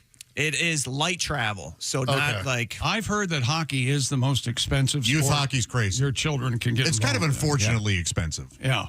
Yeah, it's kind of ridiculous. Yeah. And it's like, now as a parent, you're on the team too. You got to you got to manage the schedule. You join a group text. Every team comes with a group text. Yeah. Right? Oh, that's fun. And this thing is blowing up more than my family group text. Sure. Like 4th of July, it was lighting up. Like, hey, who's that? Grandma and Grandpa? Like, no, it's the hockey team. Yeah. Just thinking about you guys too. We're thankful we're on the team. Yeah. And there's always someone in there oversharing, like, Brooks can't make practice tonight. My mother-in-law had a stroke. We're going to be in ICU till we see things through. Go Knights. So about 3 years ago, or no, take that back. Whenever, a couple years ago. When did I get married? Okay, so we got married the day before Thanksgiving, right? So I went, cool. I will always remember this day. I'm never going to miss an anniversary because it's the day before Thanksgiving. Yeah. So it's on. So the next year came. Guess who missed it? Because I didn't realize the day before Thanksgiving changes. Right. So I thought, it's always the day before, not realizing the date of Thanksgiving. And we're about 2 days, and my wife's like, it's our anniversary. I'm like, yeah, on Wednesday. On Wednesday. On the thing. And she's like, no, it's the date, not the day before. I'm like, oh, man. I always ask people that, especially starting later, ask people for advice, and people are like, you want to be a good dad, never miss a game. That's like a big thing people always say, and I don't know how important that is. My dad missed games. My dad did real estate. My dad missed a game one time because he was closing a deal on a big industrial space, so he missed a game, and we went to Disney World that year, so it worked out pretty well. Oh, yeah. I'm like, Dad, take next season off. I want to go to Euro Disney. Let's see. Yeah. My buddy's like, I had a great dad. My dad never missed a game. Your dad was betting on all of those games. Your dad was running a sports book in the entire CYC league when we were growing up. Oh, that's classic. Yeah. You guys had to move when you had to sell your house. It's because Billy Bartels missed that penalty kick at Mary Queen of Peace. Tim Convey is our guest. That is so true. Bob and Tom Show. Bob and Tom is Steven Seagal. Steven Seagal. Hey, Steven, how did you make your living, Steven? I made my living in the movie. Oh, okay. For the last 20 years, I've been a cop. Uh-huh. I understand Christy Lee is having some second thoughts about moving. No, she already moved. A lot of people don't know, but for 5 of the last 20 years, I've also been a real estate broker. Really? We had no idea. I love open houses, man. Sunday, I show up, meet the owners, and say, "You get out the car! You get on the ground!" Yeah, it's crazy what happened. Steven Seagal! Yeah. You Steven Seagal! Yeah, I get that a lot, man. And then you Steven Seagal! Yeah.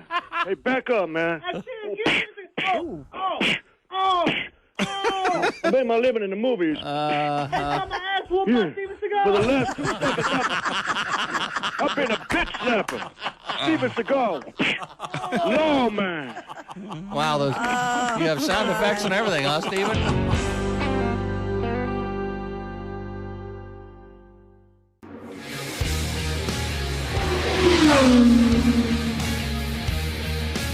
Back home again, Indiana, and Jim Neighbors sang that forever and was beloved and did such a fabulous job. And that was a last-minute deal like it. I think in 1972 or 77 was the first year. And he was just there as a celebrity guest.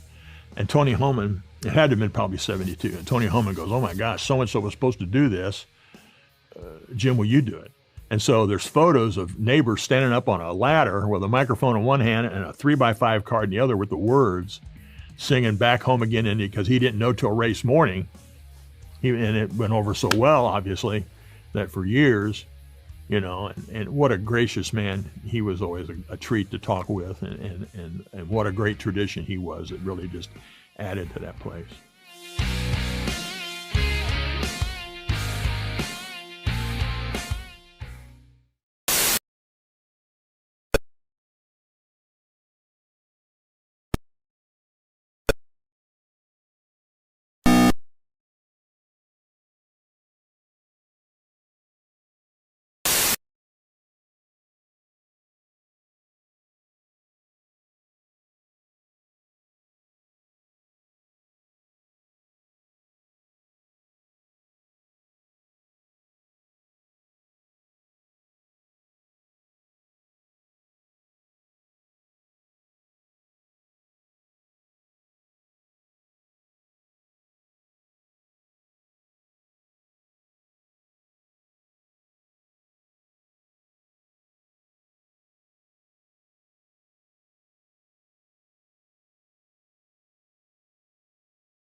Hey, welcome back to the Bob and Tom Show. We're at the O'Reilly Auto Parts Studios. Think O'Reilly Auto Parts for all your car care needs. Get the parts and service you need fast from the professional parts people at O'Reilly Auto Parts. Christy Lee at the news desk. Hi. Pat Godwin at the music desk. Hello, chick. There's Jeff Oskay. That's right. Hanging out. I got big news. Big news from Oskay coming up. There's Josh Arnold. Over here enjoying the blasting air conditioning, thanks to whoever did that. Oh, the northeasterly winds. It was a little warm in here, we thought. It wasn't warm enough for this. We took a vote, and who touched it? Vote? There's Ace Cosby. It was a combination of me and Christy. We decided to team up and take the every morning. You guys team up and ruin our climate. Let's get to something interesting. Mr. Oskay, what do you have for us? Big news today. My daughter's boyfriend has asked me to teach him how to change his oil. Whoa! So tonight, me and Timmy, under the hood of his Malibu, we're changing some oil. And this will be recorded? Come on. No. Do you have a creeper? No, I don't. Please I have tell me. Big piece of cardboard. Please tell me his name is Timmy and he does have a Malibu. His name is Timmy and he does have a Malibu. I'm so happy. And Jeff, that's right. Even if you did have a creeper, that kid doesn't get to use it. No. It's cardboard time. That's right. Really? You got to learn that way first. And make sure he puts the cap back on. Well, and he was smart. He didn't come to me. He had my daughter come to me and ask, hey, will you teach? He wants you to teach because I can't turn my daughter down. Right. This kid, I would have laughed in his face and walked away. But no, I am now teaching this young lad how to change his own oil. That's good thing It's for a him good to learn. thing. Every man should know how to do it. Now, I have a question for you. A friend of mine sent me a photograph. I think he sent it to you as well, Pat. And he was with his lady friend, who is quite distinguished. And she was asking him to remove the seeds from a kind of a chili flake thing. I'm out. Just bear with me here. Oh, I mean, that relationship, if that were me. Yeah, he's doing a lot of stuff. Again, Josh, what's the friend looking for? Perpetually single. That's right. Certain compromises must be made in the world of love, Josh. I'll take you outside and tell you in a minute. What is it? It's like they're like chili flakes. You know, the ones that come in the shake. Yeah, those things. Red pepper flakes. Thank you. I'm sorry. That's what they were. But there were seeds in it. Okay. So my question is, he showed him, he was cleaning them out with a card kind of thing, and he said it reminded him of the old days. And I texted him back and I said, you really should be doing that on a Led Zeppelin double album. Absolutely. Oh, yeah. That'd be perfect. There he is. So we're actually putting this picture of him up there. It's that poor son of a bitch. Yeah. He's been doing a lot lately. This sad yoga together. And And I don't mean to throw him under the bus here. There was a time. I'm glad you don't mean to throw him under the bus. I didn't put that picture up there. Did you do that, Pat? No. Based on his technique, that's not the first time he's. Well, that was my point. It was that he may be taking the seeds out of chili flakes, but there was a time. That's a man who knows what he's doing. Yeah. But 10 out of 10. It's kind of a lost art for a number of reasons, but the return of the vinyl album, and also the your pot's clean now. Yeah, apparently I don't know. But it's my understanding that they don't. Back in the day, the pot had a lot of seeds in it, and it was stems, and it was not very good. And I found a nickel one time. I got brickweed, like that had a corner on it. You knew if it had a 3D corner to it, you were getting really good weed. And I was breaking it apart, and a nickel fell out. I was like, "Oh, I got." Well, it was a nickel bag, wasn't it? Very good. Touche. I remember learning I remember the exact moment I learned that pot seeds will pop in a when lit. Oh yeah, because we got kind of lazy one time. Oh, okay. And Chick, you tell the story. Your dad had a machine that would roll. Well, a machine is a big word for it. It was hand powered. It was a strop of leather stretched across a metal. Yeah, I have that machine. It was roll cigarettes, standard cigarettes, but you could also roll your doobie with it. And that's what my dad would use it for. Yeah. But I guess we're talking about certain skills that apply later in life. And now if you need to remove the seeds from your chili flakes. He's a good man. Well, I always knew he was a sweet man. Yeah, but that's insane. I mean, I'm sure she's a lovely lady. You wouldn't remove the seeds from the chili flakes of the lady you were seeing? You know I would. You know I would. Absolutely. With my teeth. Okay? Yeah.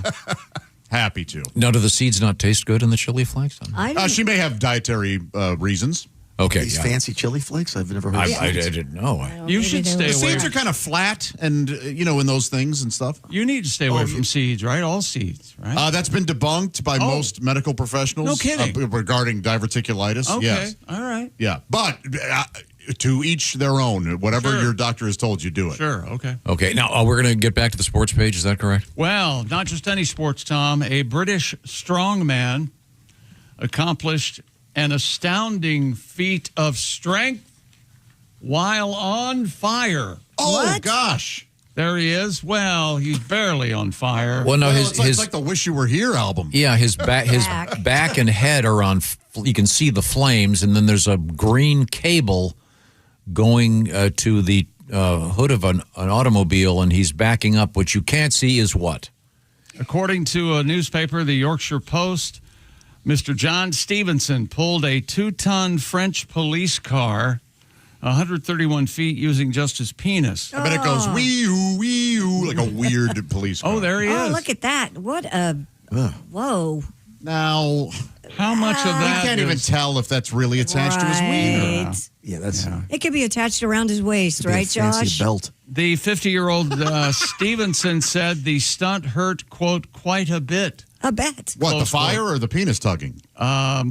He's just mentioned the stunt. See, I don't like this. This is like a 3-ring circus. You can't focus on the one thing. Yeah, was the fire going to get him? I think the fire is meant to distract us from the fact that his penis is not actually attached to that. Yeah, I'm with you, Josh. I'm skeptical. But I think if you can pull a car with your penis, you should be able to get your car out of impound for free. You're exactly right. Yeah, you have to do it that way, right? Yes. I had a car impounded once, and rather than pay the $100, he did say everything's still intact, though. All right, that's good. Stevenson told the newspaper he performed the stunt to help raise awareness of prostate cancer and bullying in schools.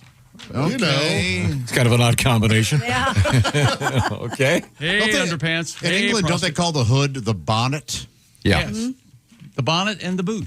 And the windscreen instead of a windshield? Windshield, yeah. Windscreen. Weirdos. Exactly right. So I wonder, was this... And don't get me started on pickup trucks. So was this wrapped around his the whole package down there, do you suppose? I don't. You can't tell from the picture. You saw it. It looked like it was just around the joint. And it did look like it was wrapped around just the penis itself. The shaft, not the... The testicles, that's asking too much of the body, isn't it? Yes. The wiener has some But don't you want to go with close to the base as possible? Yes. See, to me, this really is Maybe center? Because you keep the testicles out of it. They're far too sensitive. Right. Onto his ween. See, I don't understand this. It is a zip weird. tie. It's a zip tie. Oh. I'm even more skeptical I now am that I see the too. zip tie. Yeah, I think he's secretly got it attached to some kind of truss. Apparatus. That goes around his waist. Now, granted, there may have been eyewitnesses that saw him actually attach this and everything. Certainly. But I'm sorry, he's trying to bring out awareness of, what is it again? Prostate cancer and bullying in school. See, this to me brings awareness of mental health issues. that he has them, and as a society, we are finding this worthy of If he wanted discussion. to do prostate, he should have pulled it with a butt plug. Thank you. That's what I was going to say. Yes. You would go Then from behind. that's grip. Yeah. Because you can't pull the butt plug out. Yeah. You're disqualified. Is that possible? I mean, you got to. Well, you have to have Jeff. You really have to. Jeff, wait a minute. I mean, if a record's got to be set, I'll try it. If you can pull a red wagon that way, I will give you $1,000. Oh, wait a minute. No idea how much my van costs to be fixed is $1,000. I will do it today. And Christy Lee is sitting in the red wagon. No. I bet you could do it. Not with Christy Lee. You have to clench your anus. Now, would you wait a minute? Would you? You'd have to have. What would the apparatus look like? Would it be like a bulbous insert that would be? Yeah. I have a little red flyer wagon if you'd like to use Oh, this is great. The more bulbous, the better. Yeah, it would have to be something that you can really. And your father has to be there watching live. Wait a second now. That's just cruel. I think it'd be better if killed the man. It would be better if his dad heard about it from one of his friends. Yeah. And you have to stare him in the eyes the whole time and just keep saying, "I love you, Dad." And the first 100 listeners to show up can also watch. And you have to keep saying, "Are you proud of me, Daddy? Are you proud of your boy?" What do you think of me now, Daddy? Now, I have a question. Would you back up, or would you go forward with your? Would you be Back up. Forward? I think. I see what you're asking. Coming through the legs. We're all saying he's going forward. Yeah, you got to pull Going it. through the Because legs. that way you really have to clench. Yeah. And what could go wrong? Well, I think Would it just pop out, or could you get like a prolapsed anus? Well, it could be like if you're towing a car and that rope breaks and it shoots back and the butt plug hits Christy in the face and gives her a black eye. A brown eye. Yeah. Boy, that'd be a tough one to explain to the health insurance people. Well, Then I get pink eye. Oh yeah, yeah. I mean, it's all, the dominoes 2 weeks of fall. work. Yeah. maybe we should cancel this promotion. All right. Well, It was a good thought. It was a good thought. Is that sports? No, Guinness World Record coming up. All right. Well, speaking of sports, Yes. I believe we have something in the world of sporting news for you. That's exactly right. Indiana Hoosier fans, listen up. This is it. It's your final chance to grab 2 of the most collectible Indiana football pieces you're ever going to see. First, there's a limited edition, fully licensed commemorative football, captures the entire perfect, undefeated national championship season for the Indiana Hoosiers of 2025. And, of course, then there's Fernando Mendoza, the limited edition NFL draft first pick, commemorative football, built all around the 2025 performance. Both footballs extremely, very, very limited. When they're gone, they're gone. Each football full-size, fully licensed, embossed, and each one comes with an individually numbered certificate of authenticity, and they're just $129.95 each. Head to NICOsports.com. That's NIKCOsports.com. One more time. That's NIKCOsports.com. That's NICOsports.com for the IU commemorative footballs. Thanks very much, Chick McGee. Yes, coming up, some changes at McDonald's in the beverage department of interest. Also, drone hate out there, and the connection between beer and sunscreen has been revealed from the O'Reilly Auto Parts Studios. This is the Bob and Tom Show. This is the Bob and Tom Show. Reach us toll free at 1-888-BOB-TOM-1 or at bobandtom.com. This is the Bob and Tom Show.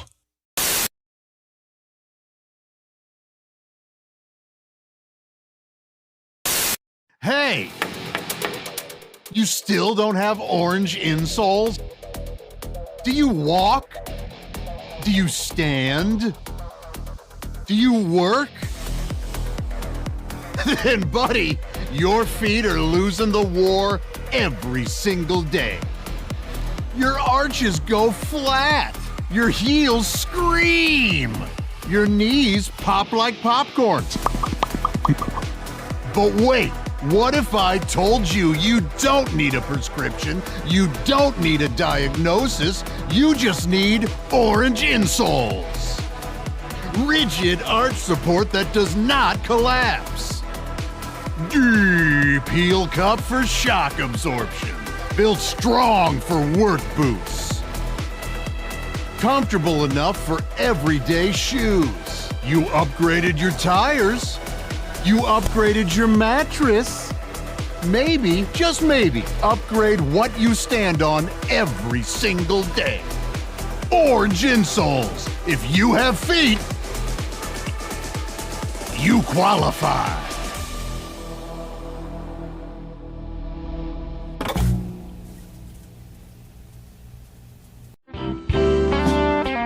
One of my favorite things you've ever discussed in the show, and if you wouldn't mind maybe doing a little bit of this for me, you have talked about marriage on this show to the point that we actually get requests all the time. Good. For people to hear your little discussion about this, which is brilliant. And I don't want to give away any of it, but would you mind relating a little bit? You know what I'm talking about?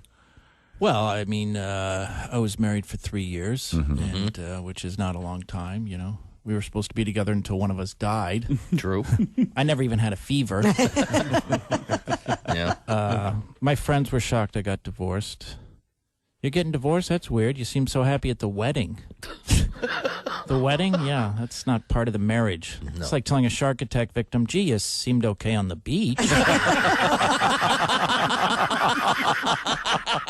And to speak to Christy's point, you know, my wife felt I was too down, I was too negative. Well, this divorce should help. Yeah, there you go. She said I had changed. You know, you didn't used to be like this. If I'd known I'm going to be like this, I never would have gone to bed with you. Hey, guess why I didn't tell you? Yeah, okay. And of course, you know, marriage is hard. We all know it. The proof here in the room, the success and. Hey. Einstein. Gotcha. Marriage is so hard. Einstein got divorced. Yeah. Albert Einstein, unbelievable. Mm-hmm. Yeah, Albert Einstein, arguably the most intelligent man who ever lived, got divorced. They should tell you that before you get married. It shouldn't be, do you love her? Do you want to spend the rest of your life with her? It should be, do you think you're smarter than Einstein? And there you have it. Yeah. Nick Griffin, ladies and gentlemen.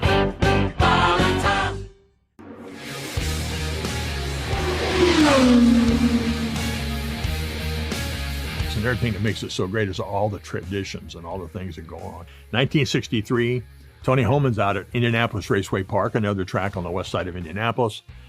He sees this Scottish band, a bagpipe band with drums, walking around the grounds. He said, people are loving this. And he's thinking, you know, I got all these guys from Europe and Great Britain and Scotland. How do I make them feel at home? So he invited this doctor who was heading up this bagpipes band. Why don't you come to the track? And so in 1963, 60 years ago, the Gordon Pipers performed at the Indianapolis Motor Speedway for the very first time, and they have every year since. And 4 Gordon Pipers always welcome the winner back into victory lane. And it's a tradition because that's congratulating the winners on keeping all 4 wheels on it for 500 miles.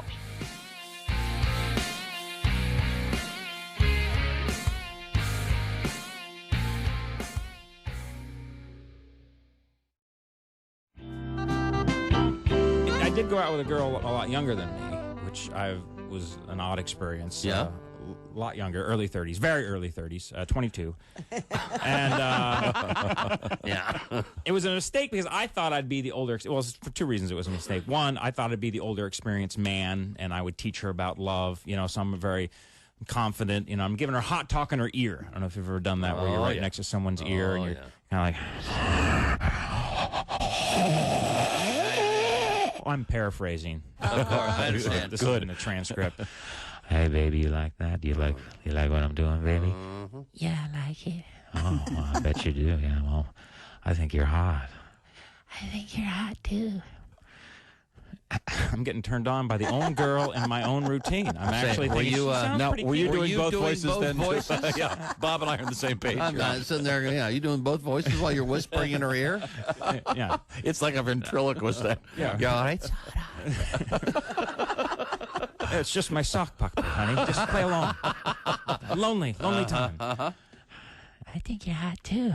Oh, yeah, do you? Well, I'm going to give it to you. I want you to give it to me, baby. Tell me about what you got down there. Uh-oh. What did you say? Tell me what you got down there. What do you want to know about it? Just tell me all about it. Well, I've had it my whole life. I keep it very clean. I'm fastidious about hygiene. Now tell me what it does. It works well with others. Team player, self-motivated. Now tell me how big it is. Well, that is an issue of perspective. You can't judge it. You got to go right now? Oh, come on. Hey, see you on Craigslist. Another smooch girl. Dwight Slade is our guest. That was a bad move.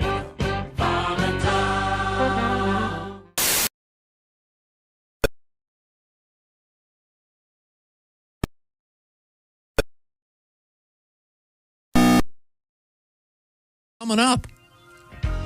Hey, welcome back to the Bob and Tom Show in the O'Reilly Auto Parts Studios. Christy Lee at the news desk. Yes, sir. There's, you're welcome. Pat Godwin. Hey, chick. Hey, man. There's Jeff Oskay. Hey, man. And at last, during the commercials, we're talking about cleaning our marijuana. No, that was... as opposed to how much Metamucil we're taking. We were talking about the old days, and again, a friend of the show, I don't want to use his name, Alan Johnson, was cleaning... People couldn't hear you. It's Alan Johnson. Okay, sorry.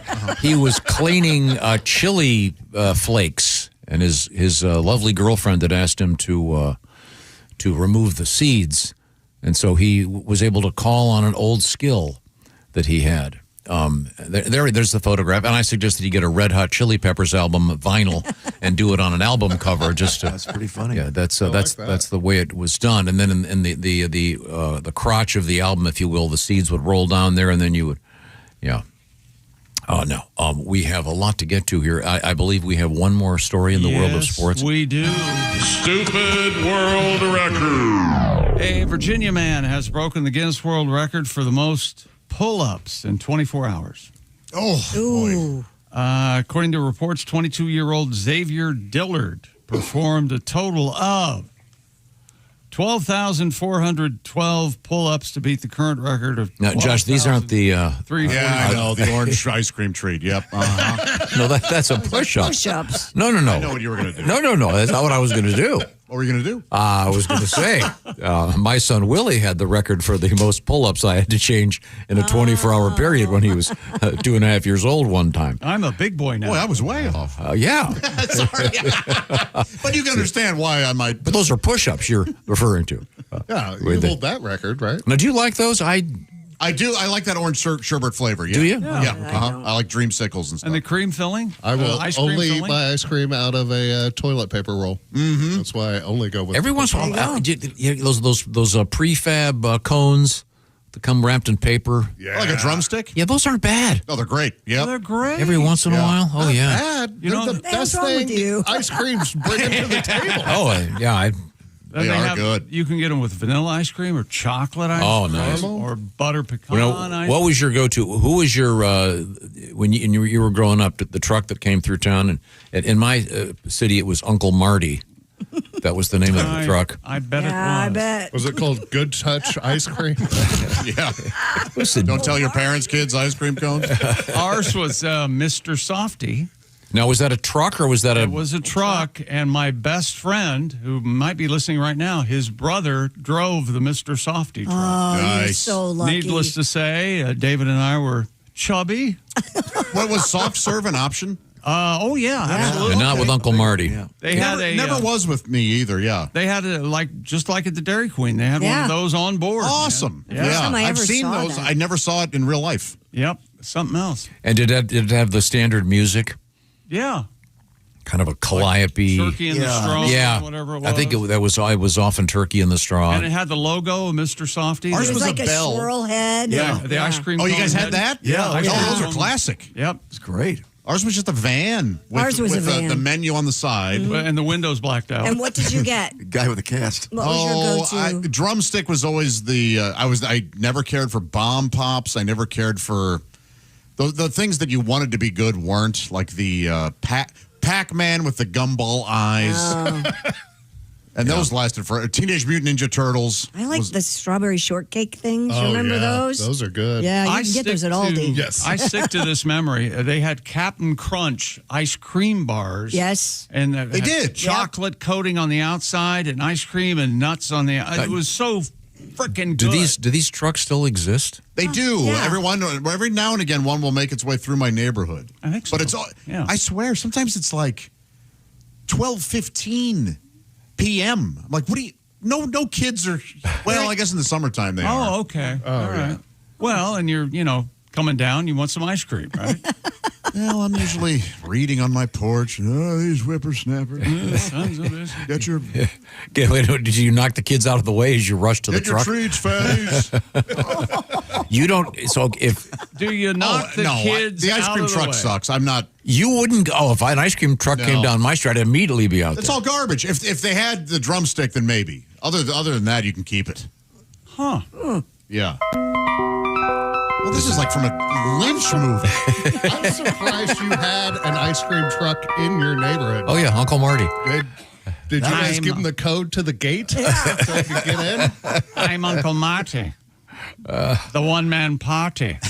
Well, I'm sorry. So the guy has a world record. How did we get on this? I blame myself. 12,412 pull-ups. The current record, it was 12,345. You don't run to the ice cream truck when it's on yesterday? You don't bust out of your house, not even opening the door like the Kool-Aid man when you hear the bell of the ice cream man? You don't hold him at gunpoint and steal the van? You fat piece of crap. You don't knock other kids out of the way to get to the ice cream. I thought you guys missed it. No. We're just trying to process it. You are a bully, Tom. You don't eat the van thinking that the ice cream man's truck is made out of ice cream? And I think I speak on behalf of all of us. Some mornings it's a little easier to take. Now, this morning, it's very obvious to all of us that you don't want us here. I'm glad you're here because I am about one quarter here. Okay. I had a dog. There was thunder last night. Check local listings, and my dog woke me up over and over again. I had a brutal yesterday. Got nothing done. There we go. Here's the guy doing the pull-up record. Did he get a break? He got a break at some point. Did you hear what Christy said when she saw him? It could be taken a few different ways. Yes. Oh, no, it hurt me because that's so hard to do. Oh, he does get a break every now. Wait a minute. He's wearing gloves. Yeah, he's got 24 hours to do whatever number he did. It's so hard. He has done more push-ups in pull-ups in 24 hours than I have in a life. He beat my lifetime record by like 20,000. He did more pull-ups right there than I've ever done in my lifetime. That was 10? His arms are tomorrow going to look like those flailing arms at the used car dealer. He's going to be sore. How is he going to be able to do anything? Well, good for him. And is that sports? That would be sore. It didn't look like he had an ounce of fat on him. Yes, no. Tom, that's sports, and here's our outro music. Yeah. Too sexy. My shirt. Sexy. Right said Fred. I'm too sexy. Where is Right Said Fred today? Oh, at conventions, Right Said Fred convention. I hope he's part of some 90s convention place. Opening act on a cruise ship. Who would you have? I would go berserk. Right, said Fred. Oh yeah, I'm sure he's still Young MC. Okay. Now does he open with that, or do you save that for? Oh, he does it first, in the middle, and the end. I hope so. I'm pretty sure I had that single, and it was both on both sides was the same song. Was it, and one of them was an extended, Yes. maybe? Yes. Really? I bet the Human League shows up. Oh, I love them. I do too. Now, Josh, I have a question for you because you are a native of Missouri. Oh. And is it Missourian or Missouriite? What is Missourian. it? Missourian. Have you heard of a town called Cooter? No. There was a 4.0 magnitude earthquake in the city of Cooter last week. Oh, I bet that New Madrid's fault runs right through Missouri. Is it C-O-O-T or D? Cooter. Wow. That is Cooter, all right. Oh, boy. They're famous in Cooter. You probably know this, Jeff. Yeah. Go ahead. For the famous mosquito infestation of the mosquito infestation of '87. Yeah. Yeah. What was that known as? The itchy Cooter. Thought you were going to go with crack. No, I was right in my head. Cooter's a slang term. Yeah. Okay. See, now I'm thinking Itchy Cooter Park, maybe. That'd be. I think Cooter, wasn't he on the Dukes of Hazzard? Yes. I'm Yeah. pretty sure that was my favorite character on Dukes of Hazzard Yeah. was Cooter. You love Cooter? Oh, I love Cooter. And they were just winking at the network. Yeah, they must have been. Yeah, among the things that should have been canceled, Cooter, the top of the General Lee, on and on and on. Cooter, if you look at the map, it's just east of Bung, Missouri. Anyway, I just thought that was so silly. There was a place called Cooter. Yes. You go if you drive from St. Louis to Memphis, you're going to go through Cooter. No kidding. According to this news, it got 700 people recorded the earthquake. Now, what highway is that, Josh? I'm sorry to put 55. you on. 55. Yeah. Okay. I can't Goes all drive the that way to highway. Chicago. You can't. I see. Coming up, we have a little bit of a history lesson for you. Comedian Myq Kaplan will be joining us to rescue the program. And then if you've ever wondered how to hack the world of IDs on computers, there's a new hack out there that is very basic and apparently working. We'll explain to you how you can appear to be older than you are or want to be. These are the O'Reilly Auto Parts Studios. This is the Bob and Tom Show. For a complete copy of the Bob and Tom Show contest rules, go to bobandtom.com/contest-rules. Or just scroll down to the bottom of the page and see contest rules. This is the Bob and Tom Show.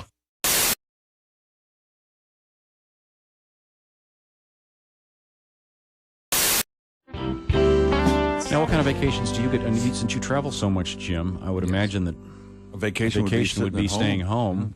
Yes. I know last summer you had you went camping. Your semi-disastrous The camping experience. It's my wife. I married this woman who loves to camp, and I'm indoorsy. Yeah, she always brings up camping's a tradition in my family. I'm like, hey, it was a tradition in everyone's family till we came up with the house. Yeah. My parents never took me camping. You know why? Because they loved me. If it's so great outside, why are all the bugs trying to get in my house? How true. Boy, I'm with you on that. Happy camper. Has anyone ever really been a happy camper? Because whenever we use that term, we're being sarcastic. Yeah. He is not a happy camper. Well, why don't we just call him a camper? He's miserable. You know who's a happy camper? The guy leaving the campsite. He's the happiest camper. He gets to take a shower. Yeah. It's a camping thing. Are you a shower man versus a bathtub man? I'm a neither. I'd rather do nothing. Yeah, just lay in bed. The shower, yeah, definitely. The bath thing, that seems like a lot of work. It does. That just seems, I don't know. You have to wait. Yeah, it's just you gotta figure out. You gotta stand up. Mm-hmm. It's like once I'm standing, I don't want to have to, sit down and then stand again. I'm that lazy. And chick's like, brilliant. You are talking my language. I never Talking. thought of that before. And when you stand up out of a bath, don't you have all the suds on you too? Yeah. You're sitting in all Yeah. that. Then you got to go take a shower to clean Yeah, up. then you have to Then you rinse gotta off. Take a shower. I don't understand it. And they're slippery. Old people get themselves broken hips all the time in them. Yeah. I hate bathtub showers more than anything. Relaxing. No, they're not. Yes, they are. No, Not for me. Mary and I primarily do physics experiments involving flatulence. Yeah. Basic stuff. Oh, yeah. It really does bubble. How about that? Hold a match to the surface of the water, that sort of thing. I would have never thought of that. I've not thought of that either. This is the first show Now in a you're long gonna time. wanna I take a bath. I I'm gonna have to take a bath to see if it works. I have to take notes. You guys don't take baths with your significant others? Well, sure. I mean, I've done that. Not if you want them to stay your significant others. Honey, let's take a bath. Why don't you do that? I can check out Sports Center. You know what Christy wants? She wants a bubble bath. And some sodomy. That's exactly right. No. Ding, ding. See, we have to You explain. have to be very careful what you say, and it's taken out of context. Family-friendly show. That doesn't work. See, people don't realize that Christy didn't actually say that. Chick And has some sodomy. Well, who is that then? No, but I mean, she said it in a different We were context. talking about something totally different. And then you have it on tape. Isolated, And they think just- You just keep playing it, right? Yes. I don't know what you're talking. Do you see me moving? Christy, what do you And want some for sodomy. Christmas? well, now, Jim, now you're I playing. want some nice. Don't play Christy the wants some game. perfume. And some sodomy. Okay. Wow. Do I have to come over there? I'm not feeling well. All right. That won't be on the TV show. No. Yeah. John's got that harmonica. I got my mojo working, but it just don't work on you. I got my mojo working, but it just don't work on you. I won't look so bad till I don't know what I'm gonna do.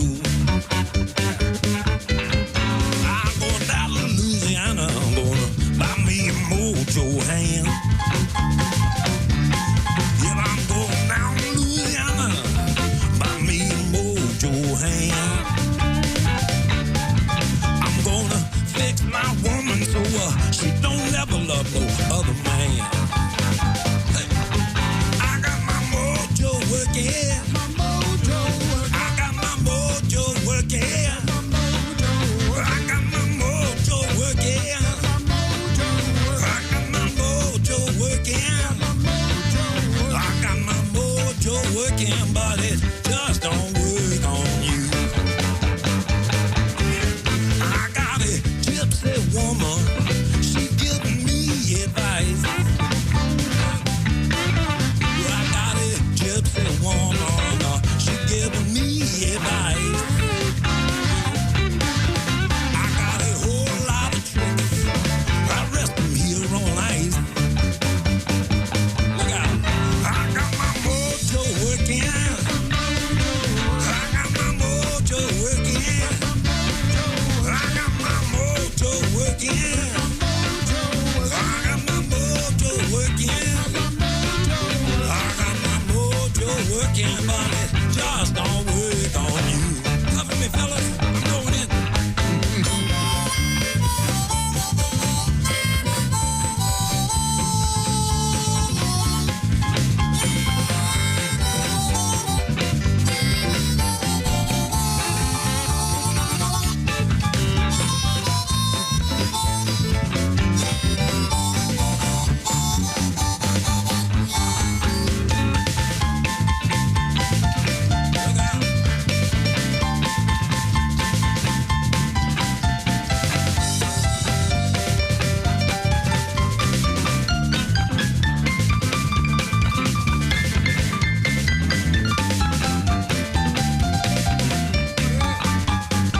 I got my mojo working. I got my mojo working. I got my mojo working. I got my mojo working. I got my mojo working, but it just don't work on you.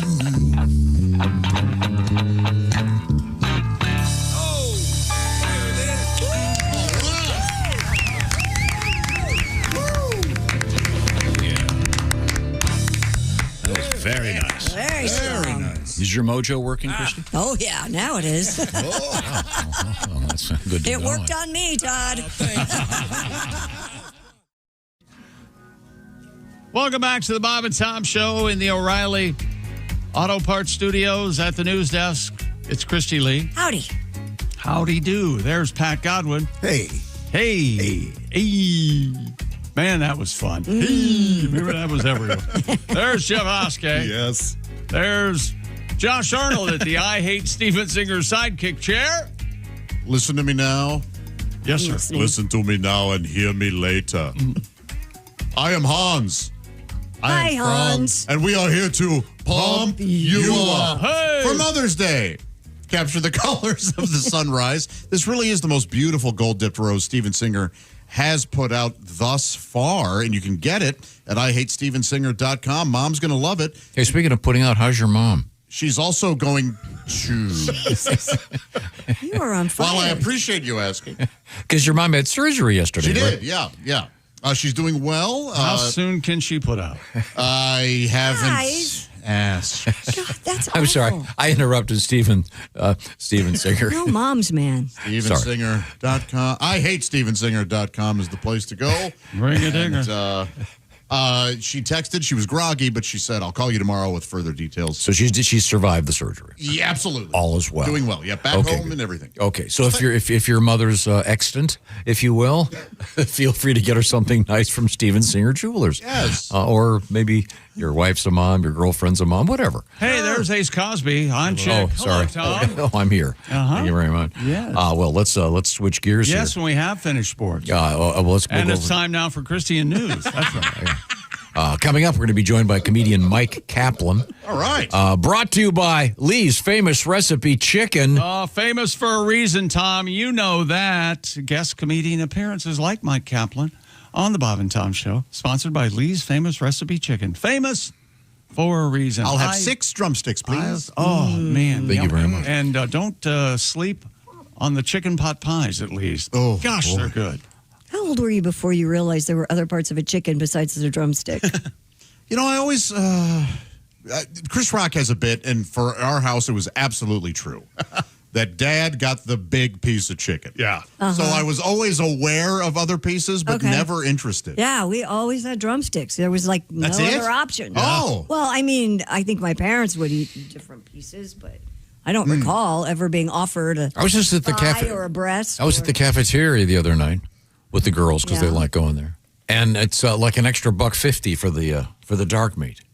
What? Yeah, I was quite I surprised. thought, Yeah, that place you have to order. You get either the white meat or the dark meat. They're separate plates. Delightful, they are. I mean, and it was delightful. I understand They're that separate but equal plates. There's a potential setup for a. Yeah. That's what you're doing. It wasn't. Yeah. Little Supreme Court humor. I was a little shocked by it. Speaking of food, They weigh exactly the same. Yes. Separate, but have you ever thought about what Americans are obsessing over? Nope. No, A new not at all. survey So of not intelligence. a new survey of 2,000 U.S. adults You know, Americans are listening right now. Good. commissioned by Poncho's Cheese Dip Is that right? finds food. Wait a minute. Hold on. Wait a minute. Poncho's Cheese Dip. I know that they have a think tank. When I Hey, it's Cinco de Mayo. I'll have some cheese when dip. I think of doing a survey, I think of Poncho. That's all I know. Is Poncho's? Is it a good cheese dip? I don't know. I don't know, but I'd like to try it. They asked our friends at Talker Research, though, to do the survey. So they talked to 2,000 U.S. adults. 65% say they obsess over food, while 55% focus on health and fitness. Wait, 65% and 55%? Poncho. Like I said, intelligence. I'm not so good with numbers. So I guess you can obsess over both food and whatever it is, fitness. Yeah. Popular food trends include air frying, which I did last night with my salmon. Thank you very much. Zero sugar drinks, so-called healthy snack foods, along with, and this is the big trend right now, protein maxing. On the health side, some people report tracking calories, analyzing health data, and then following weight loss drugs like the GLP-1s, of course. Nearly 2/3 believe the country has an obsession problem, and 70% say people would be happier if they worried less about food and health. Many are pushing back. 60% say they're tired of being told what to eat. And when it comes down to it, and this is probably everyone, most would rather enjoy snacks with friends than hit the gym. Oh, of course. All right. Now, Pat, you got your guitar out. What's going on over there? I got a song about this. Yesterday they said drink more coffee. Today they'll say it's bad for you like Kool-Aid and Coke. Egg yolks are fine. Folks were wrong the whole time. What is this, some kind of nasty joke? Nutritionists say it's good if you skip breakfast. It used to be the most important meal of the day. Oh, they took away my bacon. It's salmon they're now making. But butter's back. Good fats are here to say. Why? I'll tell you why. Because it's good for you. Yeah, it was bad ones too. Yeah, they say you must do what they tell you to if you know it's good for you. Red wine is bad now. It's in today's news. No alcohol at all. Wait a doggone minute. No booze? Oh. Someone put some sugar on my Twinkie. Fry me a burger. Yeah, light up my smoke. Bring me a double. Quick, I'm in trouble. I almost OD'd on sweet and low. Why? Because they said it's good for you. Yeah, it was bad once too.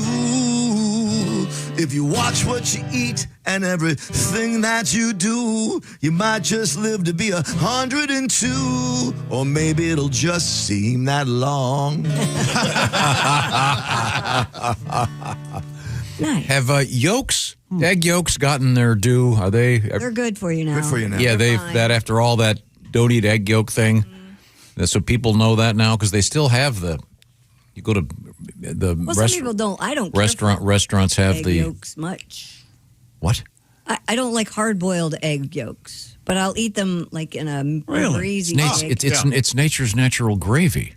I know. I like Not it that way, hard-boiled. but not Hard-boiled. hard-boiled. I don't like them when they're cooked. What? I don't. They're delightful. I think people think they're the best thing for you now. Best way to The get yolk? protein. Chrissy, Yeah, the whole egg. I don't think you heard what Tom said. They're delightful. I know. You don't Why like a don't nice you like boiled egg? I get why you wouldn't like the hard-boiled egg I like yolk. the hard-boiled egg white. It's up to you whether you like it or not. Not to be Do you eat by him. do you eat deviled eggs? Oh God, no. Oh, yeah, they would have the stuff. That has yolk and mayonnaise and mustard in it. Oh, Three things I don't care for. I'll eat yours. All right.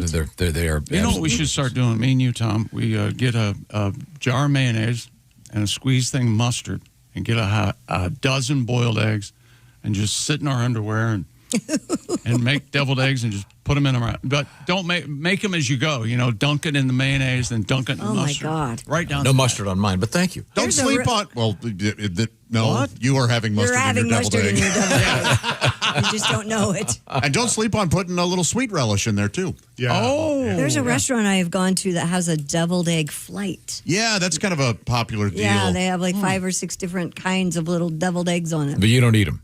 No, but Sometimes with a jalapeno slice. How do you People feel at my about table, a paprika dash? Of course. Oh, you got to have the If anything, paprika. for aesthetics. Yes. Now, do you still carry around Mrs. Dash in your purse? No, Molly McButter. Molly McButter? No. I don't believe you.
Four Seasons or something. Oh, okay. Well, I've never stayed at a Four Seasons. Excuse me, they may have them. I don't. Maybe they have them at the Red Roof Inn. You would have thought we'd planned that.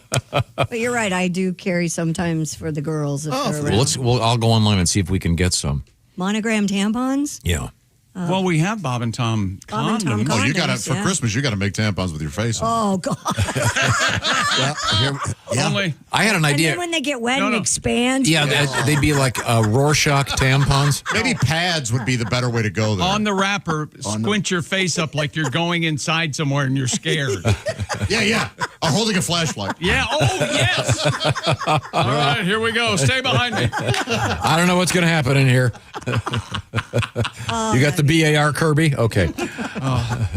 2 clicks. Oh, yeah. 2 clicks. Thank you very much. Well, what's coming up in the news? coming up in the news, we have, if you want to get past some online age restrictions, we have kids that have figured that out, young people. We have a perpetual stew in the news. Is it safe to eat? We'll find out. I can't imagine that that's a great idea. But right now I want to save you for Mother's Day. I've been telling you about this for a few weeks now. The time is running out. You've got to get this done. This is a terrific Mother's Day gift. I'm talking about the Aura frame. There's one right behind Josh. You spell it A-U-R-A, and I spell it out for you because you find them at auraframes.com. What this is, it's a little picture frame. Not that little. It's like an 8x10. And it rotates with beautiful photographs and videos that you store in there. Unlimited storage, by the way, in the Aura frame. You can put as many photos or videos in as you want. And you can do it from anywhere. That's the cool thing about this. You could give one to that mom in your life, and then you could be living in a different state even and load it up with photographs whenever you feel like it. You actually put a picture of one of your Wordle wins in there? A screenshot of winning Wordle. What does it say? It says radio. You see, Josh, that's what this is. If it had said cheesecake, you would have been happier, but it would have been too many letters. My God. Is there no end? And you thought you looked over here like I'd missed that. Cheesecake's too many letters. You could have gone with cheese. He thinks the listeners are on his side, by the way. I think they are. Oh, no, I don't. I'm not that stupid. The Aura frame is a great gift. And there's a photograph of me with Gunnar and Mr. Fletcher at a promotion. He was having a good time. There's a picture of us wearing wigs. As you can see, it's much like a slideshow. And it's a lot of fun. And this is a great, great gift for moms out there. We keep getting fan mail from people who bought them for moms and dads, et cetera, et cetera. Here's how you do it. First of all, you go to auraframes.com. And once again, it's A-U-R-A. And by the way, the Carver mat frame is the best one. And that's the one you can get $25 off for a limited time if you're a Bob and Tom Show listener. Just use the code MyNameTom. And by the way, the Aura frame has been voted #1 by Wirecutter, and they are picky, picky, picky. Mm-hmm. So it's a great gift. You can save on it with the code Tom. Carver mat frame. You'll find it at auraframes.com. One more time, A-U-R-A frames.com. Support the Bob and Tom Show, please, by mentioning us when you check out. That'd be very nice. Coming up, we're going to hang out with comedian Myq Kaplan.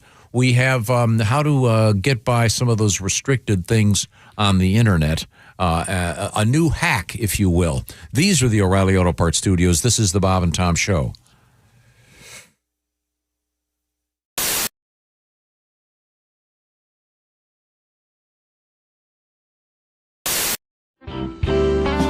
We have Etta May in the studio with us.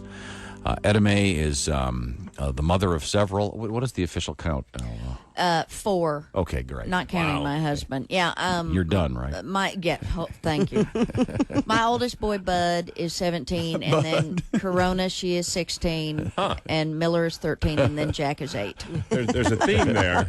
Well, Jack. no, trust me, after the third one, I had graduated to hard liquor. Understood. It helps. And Jack is just a dream. Is he? My little 8-year-old. Yeah. He started kindergarten this year, so we're very He's 8? Wow. Yeah. Chick, take you back, doesn't Yes, it does. Yeah, buddy. Yeah, that kid's huge. Nothing like being 20 during your senior year in high school. You're popular. Yeah. You can drive and Drinking. oh, yeah. Okay. Drive your buddies around. Yeah. So we're very proud of him. And My 17-year-old is problems are arising. As I'm seeing flags. Let's put it down. The other day, he walked in the house. He had pierced his bottom lip. Ooh. Jeez. And tried to hide it from me. It's like, you know what? Be a man. Own it. Mm-hmm. Don't hide it. And it's, it's like, hello, you got a spike sticking out your bottom lip. Man up. I might notice that at breakfast when Cheerios keep getting hung up on it. Yeah, my son, for his graduating class, now looks like a ring toss game. Okay? Yeah, he tries to hide it, and it's like, hey, Mom, I'm gonna go to my room, okay? And it's like, come here, what's the matter with you? Why are you talking? Come here. And I said, put your hand down. And it's like, oh, honey, what did you do? And I said, did that hurt going in? Did it hurt coming out? Oh. Hey, any holes be put in my kid's head, I'll do it. The problem is the kid he runs with. That's the bad influence. This kid has so many piercings, he looks like he was attacked by a nail gun, okay? Somebody from Home Depot did a drive-by on him. I mean, I call him Tackle Box. Sounds attractive. Oh, yeah. Gunner, you can take him fishing. Really? He's got a couple fish hooks right here. Oh, yeah. About 13 lures in his ear, a couple sinkers coming out of his nose. It's convenient, yeah. The kid can't even walk past my refrigerator without all the magnets going.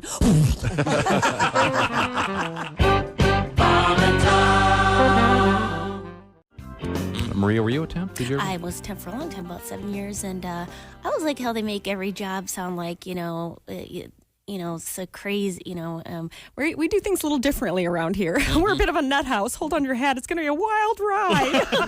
But it never is. I trained people in at offices, so I was like, oh, the fax machine's a little tricky. Yeah, you got to dial 9 to get out. No, a lot of people try to use the fax machine. They go, oh, it's not working. I said, did you dial 9? Once a week, Rajiv.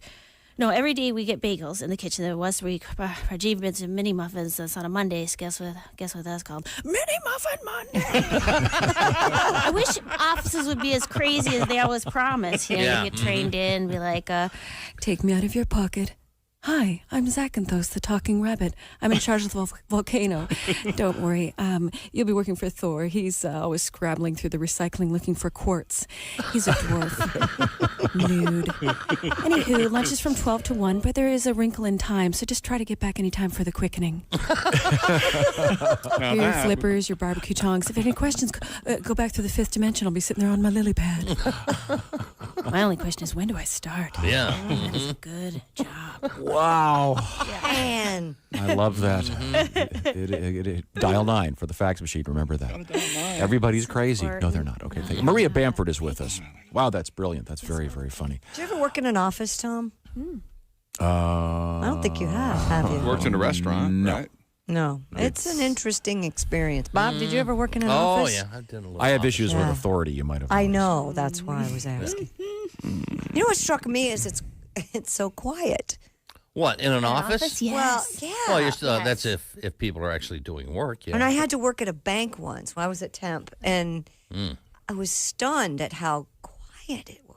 And people whisper, you know what the saddest place in the world is when you're the temp and it's time for office birthdays and you didn't get the email because you're not on the system yet. Right. And you hear the voice of your coworkers rise from the conference room, happy birthday, everybody who had their birthday in the office this month. And if you cup your Curves mug against the conference room door, you can almost hear the happy scraping of plastic fork against paper plate. And later sometimes, somebody comes by your cube and says, oh, there's cake left. Did the temp get any cake? What's her name again? Hey, Maya.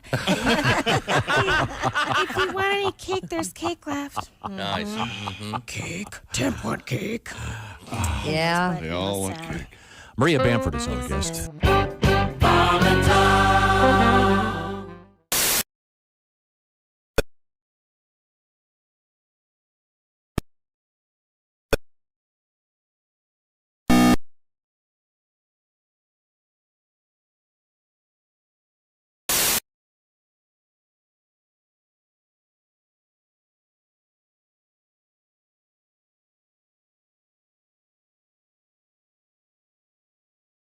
We are in the O'Reilly Auto Parts studios. Think O'Reilly Auto Parts for all your car care needs. Get the parts and service you need fast from the professional parts people at O'Reilly Auto Parts. Christy Lee at the news desk. Well, hi, Chick McGee. Hey, there's Pat Godwin. Hey, Chick. Hi, Pat. There's Josh Arnold. Hi there. He's at the I Hate Steven Singer sidekick chair. There's Ace Cosby. Hey, Chick. Hey, man. I am Chick McGee and Tom. We have a special guest. We are joined by comedian Myq Kaplan in the studio.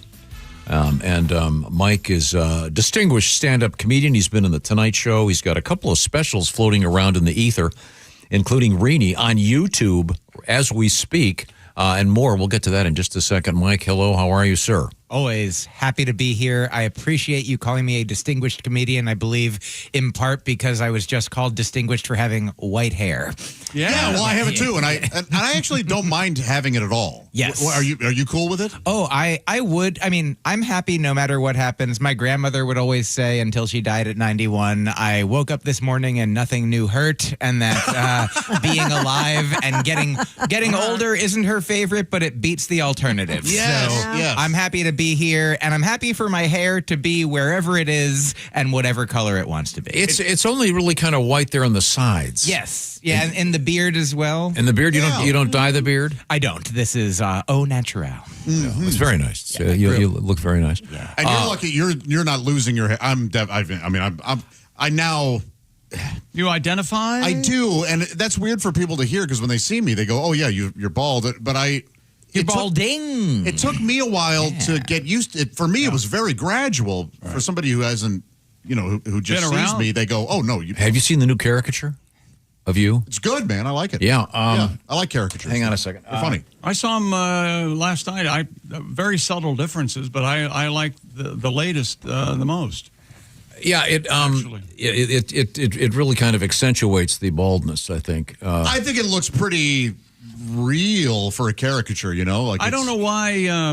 I just have one question. Yeah. And it's fine the way it is. I don't want you to spend millions of dollars making any sort of changes. Uh-oh. But can you explain to me why some of us are bigger or we're not in the center anymore? Some of us are up and away and staggered a little bit? It's a matter of design. You know what I'm saying? I'm trying. I'm trying to. It does draw the eye. Yes, it's kind of a feng shui of posterdom, if you will. Ah, okay. So and this is not the last. The new one came out. It's in the other room.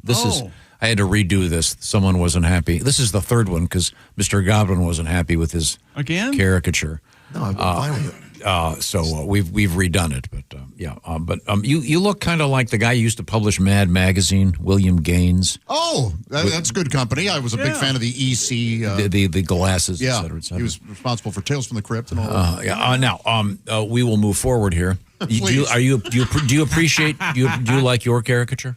I do very much. Yeah, it doesn't look a thing like me. It's very handsome. It is extra handsome. Yeah, I told PJ add extra handsome to it. So I don't get any complaints. I appreciate it. I like yours too. Yeah, Christy looks delightful. I look like I've just had a rectal exam that I didn't know was coming. Oh, it's kind of a bummer to ask this, but did an artist do that or is it AI?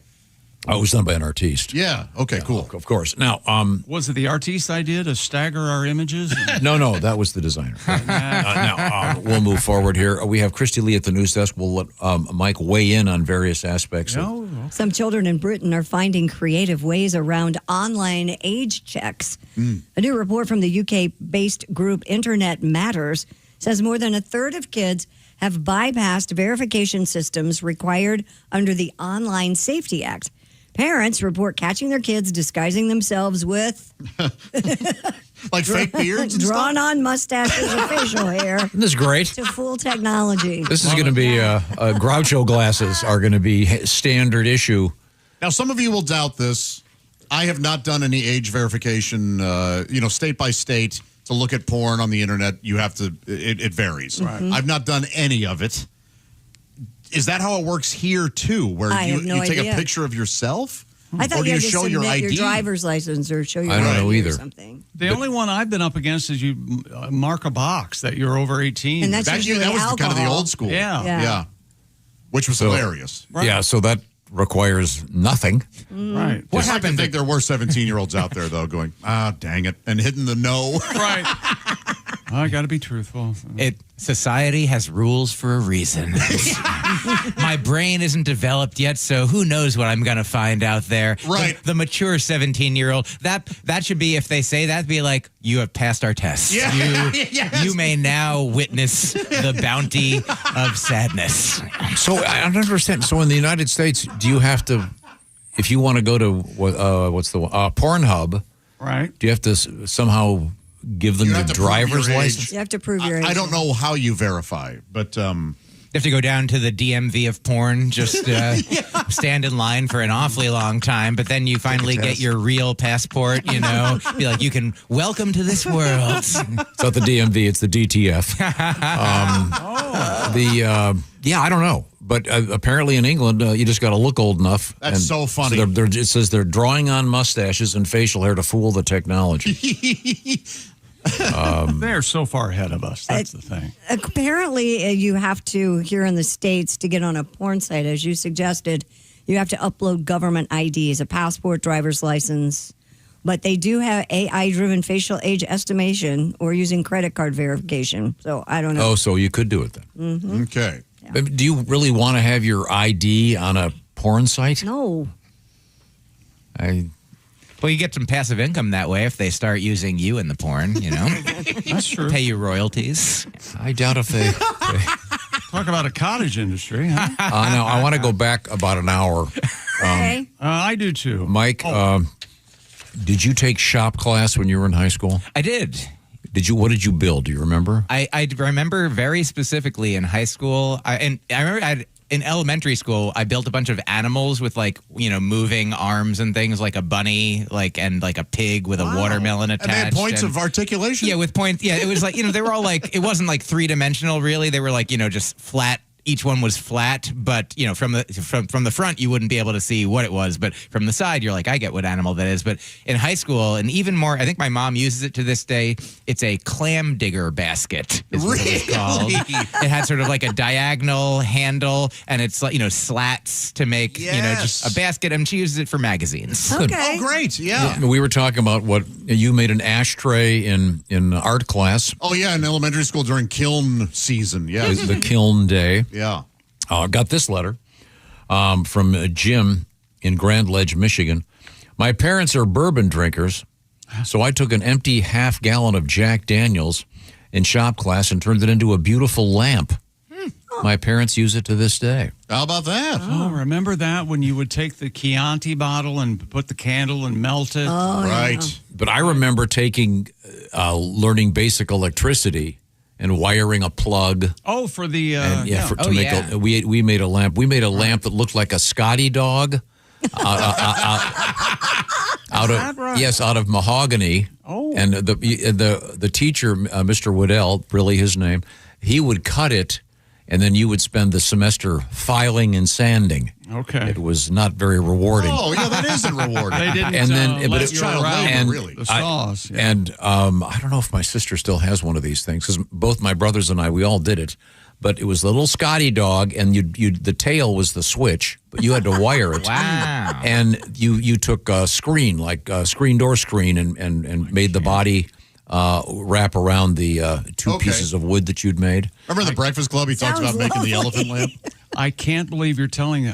When I was a kid, I had these 12-inch, like G.I. Joes were a foot tall. Oh, sure. And there was something called Johnny and Jane West, and they were from the Old West, and they were cowboys and a cowgirl.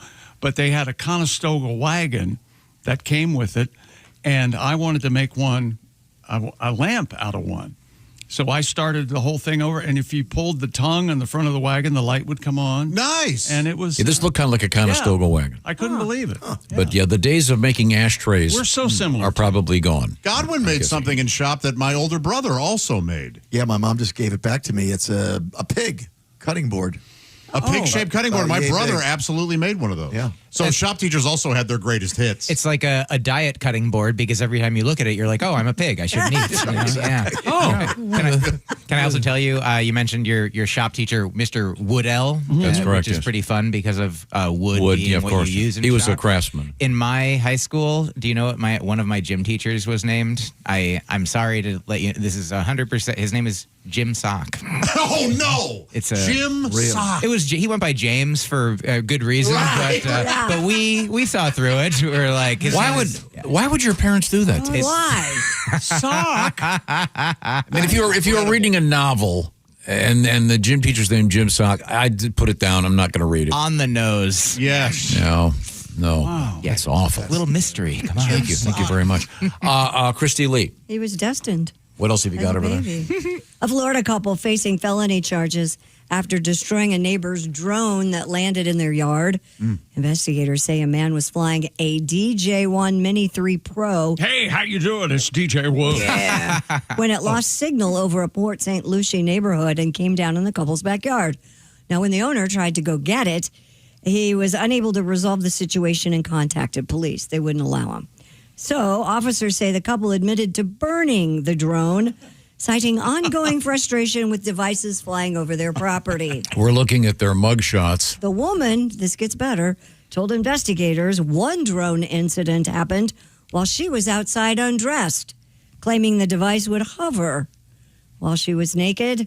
Both she and her husband now face felony criminal mischief This charges. is totally visual, and I apologize. Those people have the same face. If you glued her hair on him and took the goatee off, they're exactly identical. Is it illegal to be naked in your own backyard, fenced off? I don't think so. I don't know if it's illegal, but I do think if you're outside, you do run the risk of people seeing you. Yes. Yeah. Mm-hmm. Yeah. But also, isn't Florida sort of like one of the stand your ground places? Like if somebody comes onto your property, that's right. You are people have been gotten off for murdering people, like murdering human beings, but not a drone. This is the new hit the baseball over the fence into the neighbor's yard. Yeah. I can see why they'd be upset. Yeah. But hey, mister, can you give us our drone back, please? We're trying to spy on your naked wife. Oh, in that case. yeah, having seen that photograph, I'm not so sure I'd want to spy on her. That's a new crime, I guess. Mm-hmm. But they're the people who destroyed the drone are the ones in trouble. Drone rage will be a thing, I guess, or is. Yeah. Have you gotten a package delivered by the drones yet? No. No, have you? You're going to No. be the first one, I know. Not yet. I hope so. Yeah. I can't wait. I don't need that. I want to see it. We don't need that in our culture. Sure we do. No. Faster, bigger, stronger. Maybe for emergencies with pharmaceuticals or something, but you're going to be okay if you don't get that new phone case tomorrow. I'm old enough to remember 6 to 8 weeks delivery, mister. Absolutely. I've waited my time. I had to walk uphill both ways in the snow to get my phone case. What he said. You're Yeah. darn right, I did. I left and wandered the seas, and my wife waited for me back on Ithaca, and I finally was filmed by the guy who made Memento. Coming soon. I'm not here to promote the Odyssey, but Right. Well, I will mention it. Now, Christy Lee, Yes, sir. when you go to your mailbox, do you drive there in your Hyundai? Do I drive? I do, actually, because my mailbox is way down at the bottom of the I know. driveway. Christy lives in the Wait country. a minute. You drive just because you enjoy driving so much. I do. Yeah. Well, I have a Tucson hybrid. In fact, this is a true story. One of our coworkers came in here yesterday and said, "How much do you like your car?" And I go, "I love my car. I'm thinking about getting one." I said, "Would you like to take a test drive?" He goes, "Yes." Oh. Took I a didn't know he test got his drive license back. in my car. Well, he brought it back brand new, so it looks fine. It's all right. But the wonderful Tucson hybrid has America's best warranty. And boy, you can get the best of both worlds in any of the SUVs from Hyundai, because you could also get the Santa Fe hybrid that is a little bit more rugged, has a lot more power to navigate tough terrain. But either one, they're wonderful vehicles. Check them out yourself. The hybrids from Hyundai. Get the best of both worlds by visiting your local Hyundai dealer or HyundaiUSA.com. They also have a phone number that has all the information, 562-314-4603. Hyundai. I have a question. Do you think the first thing that will take over delivery by drone will be food? Do you think it'll be like the first time it'll be more common as if it's pizza? Well, don't Well, they wouldn't have it get cold being up in the air like that, flying? Don't they have like on campuses? I don't know why I think that. But Yes. they have little robots. Little robots, Yeah. little motorized vehicles that deliver pizza and things. Yeah. Well, that takes the plot of every good porno. Pizza yeah, guy. the pizza guy delivering to the sorority house. Opening the door haphazardly, dressed in a robe, and she. It's a robot? So are you? I guess. I think the robot can do the job. You know what I mean? As long as it has age verification. You know, that's With a why fake they mustache? Yeah, they took the drone down because they didn't see the drone's fake mustache. They were like, "Oh, you're old enough to see my wife naked." Yeah, that's fine. Makes sense. I like the Now, drone with a mustache. when we come back, we're going to delve into the world of history. Myq Kaplan is our guest. He is, by the way, on his way to the famous Acme Comedy Club in Minneapolis, coming up Wednesday through Saturday. We're coming right back to the O'Reilly Auto Parts Studios. This is the Bob and Tom Show. Hey, thanks for listening this morning.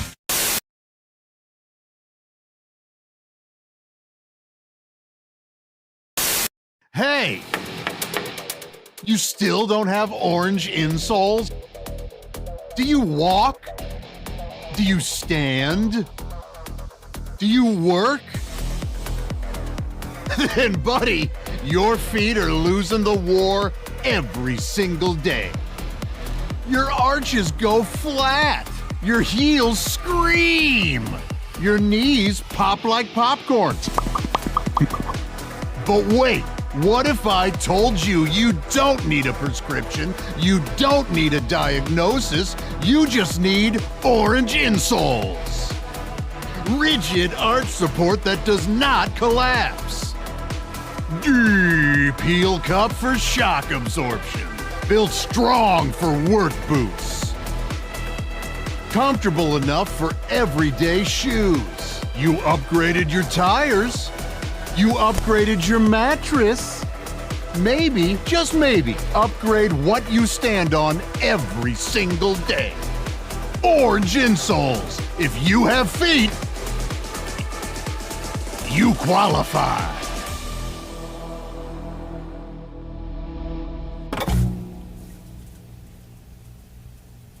So, summer always makes me think of my mom. My mom was making breakfast. You know, she could make waffles using nothing but a pancake and a hiking boot. Nothing like the Vibram waffle. Really? I agree. Boom! You want waffles? There you go. Boom! There you go.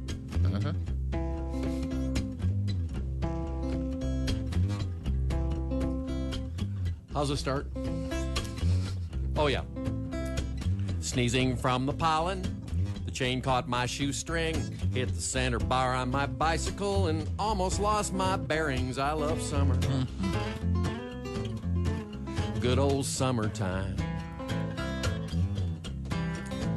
I got sunburned on the soles of my feet. A lot of sand where the sun don't shine. Sunburned at the beach, in pain the whole darn night. So much skin peeled off my back, you could make a set of Samsonite. I love summer. Good old summertime.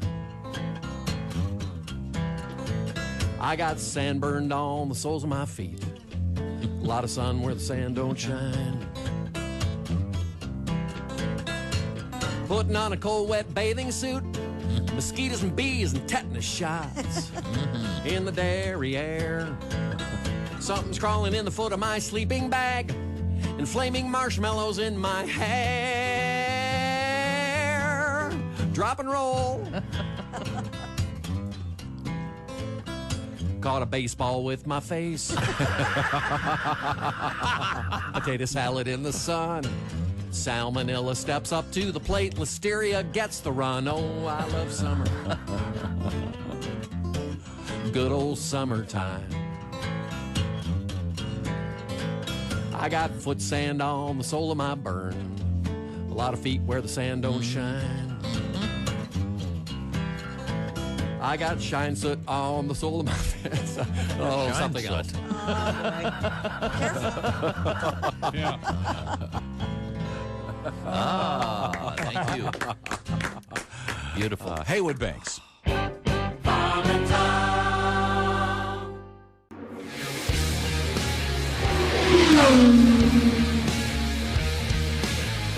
The night before the 500 in the 60s and 70s really made Sodom and Gomorrah look like a retirement community. I mean, Georgetown Road, the Coke Lot, oh my gosh. The Snake Pit, the stories of the old Snake Pit.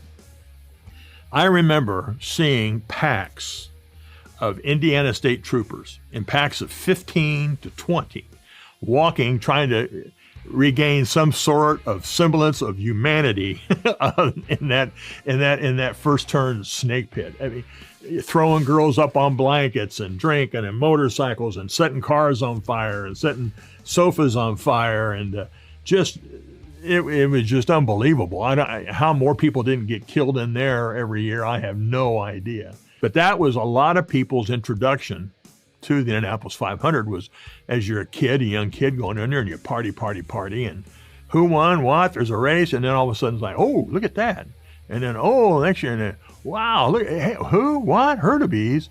Well, I better get out. So then all of a sudden you buy it. So that was your introduction. Now you're buying tickets, and then your girlfriend, now your wife, all of a sudden your kids, you're introducing them. You know, it just grew. That's how a lot of people were introduced to it.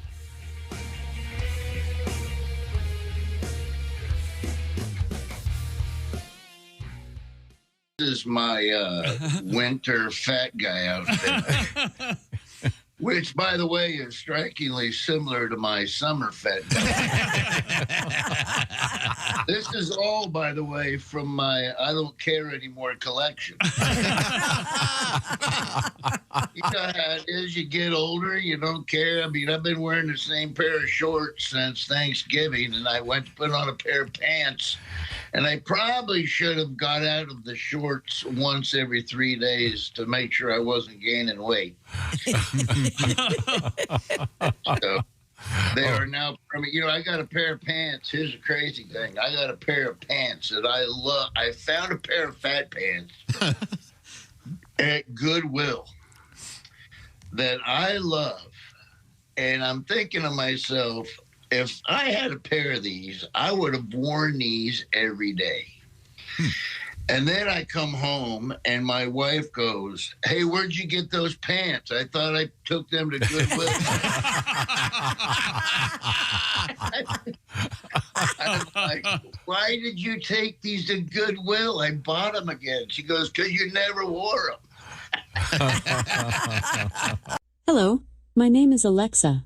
If you have a smart speaker and what to hear, Bob and Tom Radio, just say Alexa, play Bob and Tom Radio on TuneIn. Now, you try it. Alexa, their website. We're about 15 minutes away from $1,000 an hour, so pay close attention. Welcome back to the Bob and Tom Show. We are in the O'Reilly Auto Parts Studios at the News Center. It's Christy Lee. Howdy, Chick. There's Pat Godwin. Hey, Chick. Howdy do. There's Josh Arnold. Hi. There's Ace Cosby. Hey. I'm Chick McGee, and Tom getting a sip of, what do you got over there? Tea? You wetting the whistle? It is indeed tea. Thank you. All right. We got a special guest, Tom. Comedian Myq Kaplan has joined us in the studio. Yes, Veteran of The Tonight Show. Do you remember the first joke you told on The Tonight Show? Yes. It was Conan's Tonight Show in that rare 7-month window. Oh, yeah. Wow. December of 2009, my first late night set of all the ones I would gratefully get to do. And I came out and I said, let's have another round of applause when I'm done. All right. Well, how many times did you do the late night shows? I did that was Conan's Tonight Show was number 1. I did Letterman 3 times. I did the Late Late Show with Ferguson at least twice. I did it with Corden once, and I did Seth Meyers once. Those are the off the top, the ones I remember. Did you repeat any jokes? I don't believe I did. I think then I did Conan's TBS show about 5 times. Cool. Yeah, over the course of that, between 2009 and 2017, there's like a dozen or so, and but different 5 minutes every time. You're also way back in the day on Last Comic Standing. Yes, 2010. A different 2 minutes every week. Yes. Did you already have it ready? At that point, I've been doing comedy since 2002. I recorded my first album, so I had my first sort of 45 minutes to an hour in 2009, and then I had a half hour come out on Comedy Central, that Comedy Central Presents special, which was at that point basically the only, that was half of the album, and I didn't have a lot of other material. So when I got to Last Comic Standing, it was all... if you watched me on TV anywhere between 2009 and 2010, you were seeing the same jokes a lot over and over. But most people, only see one thing. I remember 1 week on Last Comic Standing, I was like, I think I have 2 minutes of new jokes that aren't from the album, that aren't from the special. I'm going to do them. They're good enough. And I did them. And then somebody wrote to me like, I saw you do these at the Aspen Rooftop Comedy Festival in a video that almost nobody saw except for me. And I was like, my fans are annoying. And I'm very grateful for them. Thank you so much I'm like, at a certain point, I'm like, I was really, I flipped the script. I sort of reframed it in my head, and I was like, oh, this person likes me.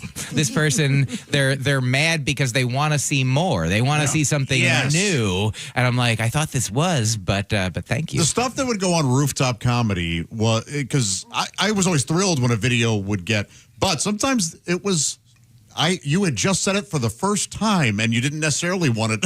That was their business model. Was they're like, hey, did you know that there was a camera in your bathroom and you didn't sit in there? Like, oh yeah, we just need your permission to release this to the world. So they just would film everything? Open mics and shows. They had cameras in clubs all over, and I liked it. It was cool, but it was also, there were times where you could send them a message. Hey, would you mind pulling that? Ultimately, they would get, permission was important. Exactly. Yeah. Yes. Myq Kaplan is going to be live and in person Wednesday through Saturday at the Acme Comedy Club in Minneapolis. Are you traveling? Are you married? Essentially, not in the way that you might mean legally. Like I don't need the government, but we've been together about 10 years. The special Rini that you mentioned is named for her, Rini, my partner.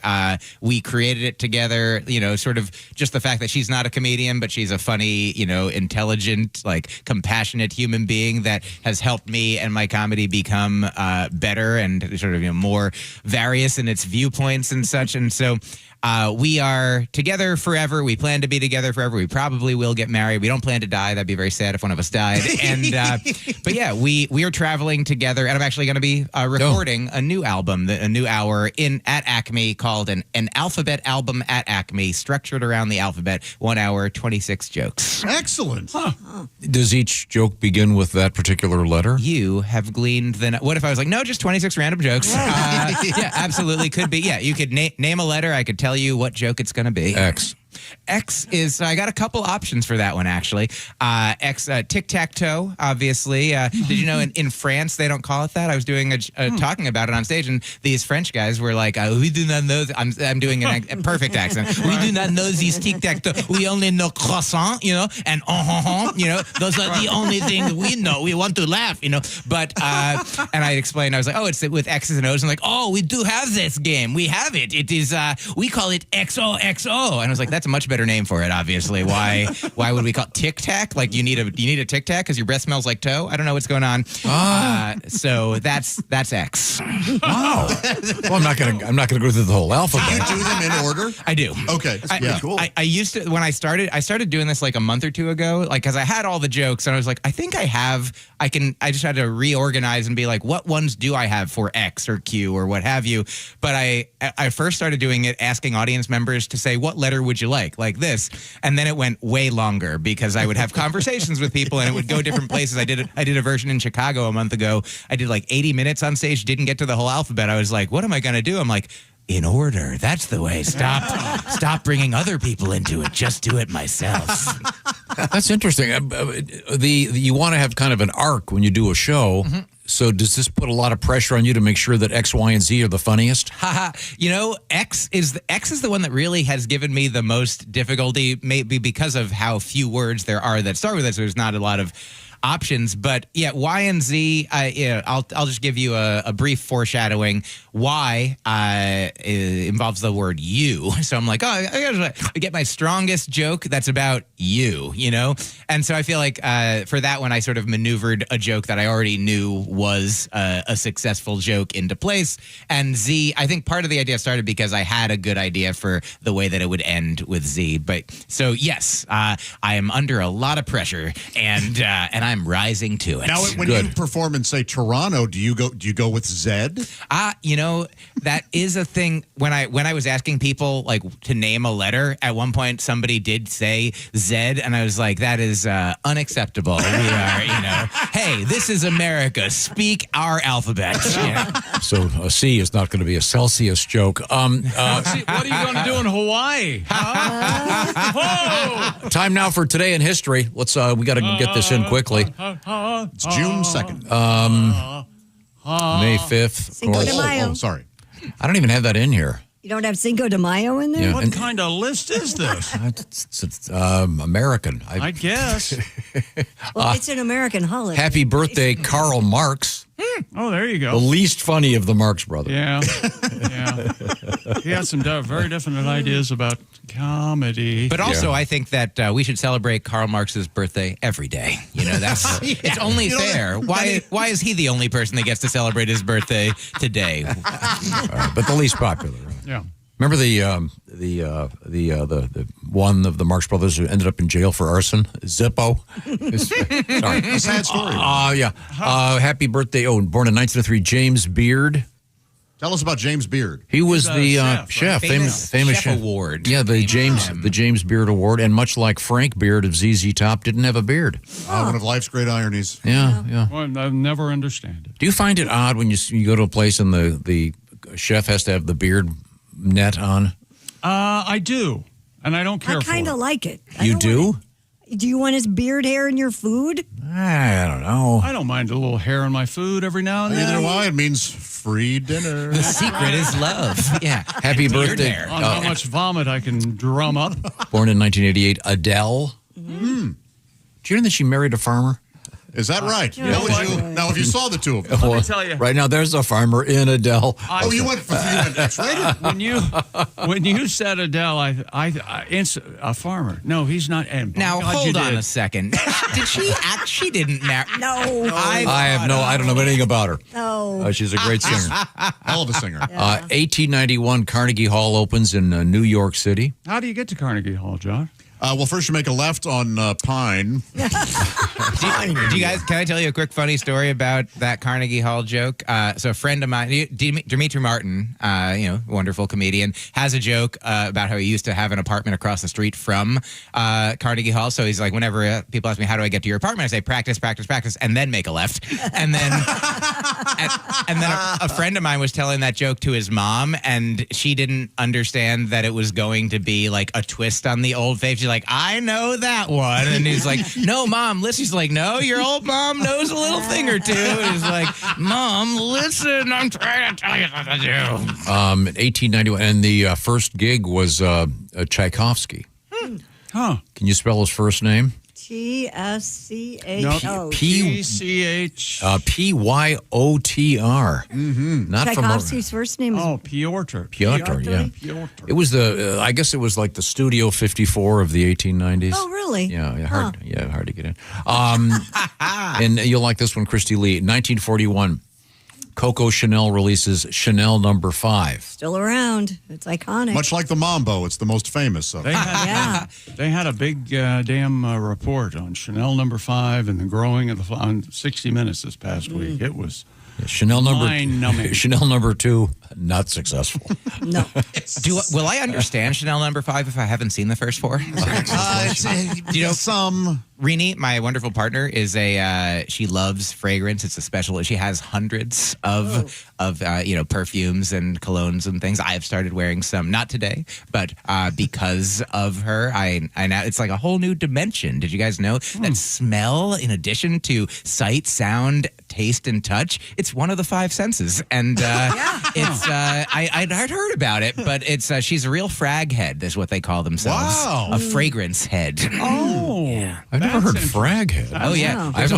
There's a website called Fragrantica. It's basically like Reddit, but only for fragrances. Any fragrance that exists, you can go on and read people's thoughts about it, reviews, and all kinds of the whole world. Writing about scents. Yes. How about that? That's like got to be tough. Like dancing about architecture. I think I would call my subreddit My 2 Cents. Exactly. Oh, yes. Yeah. And how it would would you- only be about 2.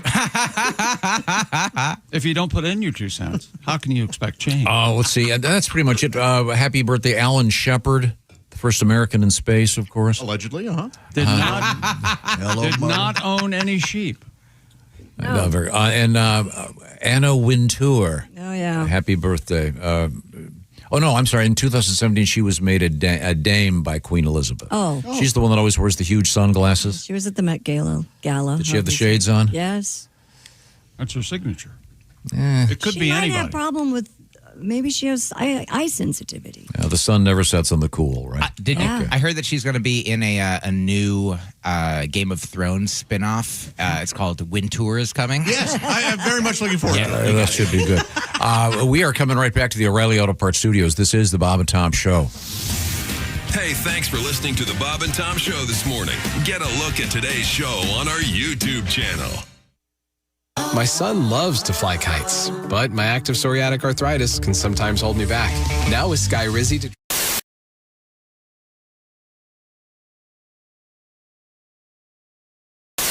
Scientists have resurrected the extinct dire wolf, sort of. According to the New York Times, in 2021, a team of scientists retrieved DNA from the fossils of dire wolves, which were extinct about 13,000 years ago. You like bigger wolves? I like the biggest wolves. We're going to have some of the most giant wolves, and they're going to be probably the best wolves. And people are talking about, a lot of people saying, don't make the big wolves. We're going to make them bigger and stronger and better, and they're going to be the best. And people. The purple people, do you remember that guy? I do remember that guy. Right in the middle of your frame of reference, Tom. And you're looking to me, but the giant dire wolves, they're very big. And they're You're too big, though, Mr. President. They can't get too big. If they get too big, if they get so big, you start to think, how big are they? And they're big enough to be. If they're too big for the planet, then the planet is inside. But, sir, this is where you ask me who I'm with. Who are you with? Wait a second. Who are you with? I'm with the Bob and Tom Show. Next question.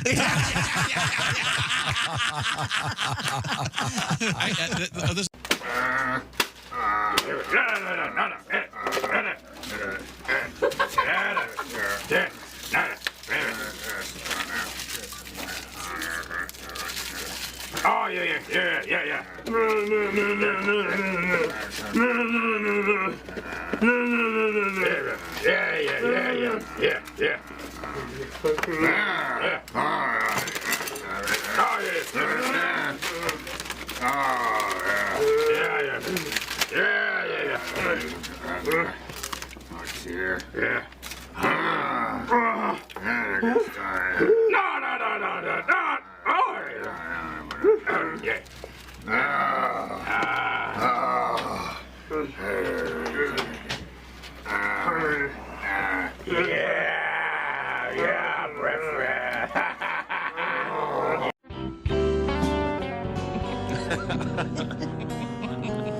She's a mystery girl. Yeah. Thank you. No one knows what she's all about. She's a mystery girl. No one knows what she does. She says she doesn't have a job, but she drives a Ferrari and she lives in the nicest part of town. She's a mystery girl. No one knows what she does. She's always getting text messages right in the middle of our dates. She has to go somewhere right away. She's a mystery girl. And then she pays her bill all in singles. She comes home really late in the evening, says she's not in the mood for love, and she got rug burns on her knees. She's a mystery girl. No one knows where she's been. Once I found these weird fuzzy handcuffs in the top drawer of her dresser. She got a tattoo that says something that you can't say on the radio, but she's a mystery girl. All right, here's the bridge. She told me she was a virgin, but somehow mysteriously she gave me every kind of VD you can name. Oh, the pain of the mystery girl. She's a mystery girl. And every time I call her up, her voicemail says Felicia can't come to the phone. But she told me her name was Lisa. She's a mystery girl.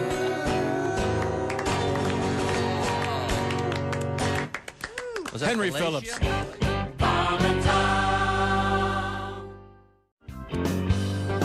Let me see this pair of panties with Well, it kind of looks like the cushion. Yeah, see, and it's Is it a regular pair of panties? God. Oh, look at there that. you go. Four of us could fit in these. Should I try these on? Can we see your butt right now? I mean, Sure, Bob. well, I want to see the before and after. Well, I can't. Well, she's in a skirt, though. You really can't. Oh, okay. Well, I don't know. Okay. Do you have them on? Monitors? No, I don't have them on. Well, that's really rude. Wow, that's your big ass. Wow, look at this. Nipper attack! Like, Nipper! Kill it! Let him have her! Get him, Do Nipper! you have them on? No, your ass looks very nice. You don't need to put them on. That's not what you That's not what you said. No, You see, implied she had a big ass. no. All right, we need a before of Christy's butt. Take as long as you like, Dean. Come on, smile. Now, do you just put them on? Are you going to put them on? Can you? Oh, remember, can, Christy, the padding. put 'em on right the now. padding goes in the back. Yeah, now. make Remember sure you that. do it Just right. like pant. Oh, she's She's gonna, slipping them right on. So. Okay, wait a second. No, she's slipping a them on. magic She has a trick. skirt on, so she can just put them right on. I didn't know we were Okay. Dean, get some of that while you're at. Come on, Dean. You're not wearing. Come on, Dino. Are you wearing hose? Come on, what are you, queer, Dean? You're not What are you wearing. doing? You're not wearing hose, are you? Women don't wear hose. Now, are you wearing? But anymore. are you wearing traditional panties right now? Yeah, boring. Okay. It's Friday, yes. Okay. Yeah, just boring, ugly. No, I mean, but you do have panties on because those Yes. haven't been laundered. You might get some. So do you. Come on, Dean. Make love to the camera, Christy. Go for it. Okay, now she's slipping. you can't Could you? Let's allow a little bit of dignity. Christy Lee is now slipping on the booty pop Okay, where's the cameras? panty augmenter of what does it say on the Okay. Okay, now she's let's see. Now, all of a sudden, you got those on, so now she's got the padded. I'm curious, if you sit down, do you feel the big cushion? Is it like being on a No, that's me. on lawn furniture? Oh, that. Well, Oh yeah. Oh, baby's got back. Oh wow. Looks like you've let's got take a some. look at that. Huh? Oh my God. It looks like you've got a huge ass tumor. You have shelf ass. Nice. So, step out from behind the monitors. Okay, Let's see what. Let's see. Oh what yeah. Oh yeah. Oh my God! Yeah, Look at that. she's got baby's got back now. Oh, that really. There's Christy Lee at the news desk. Hello. Hello. There's Pat Godwin. Hey, chick. Hey, Pat. There's Josh Arnold. Hi. He's at the I Hate Steven Singer sidekick chair. There's Ace Cosby. Howdy.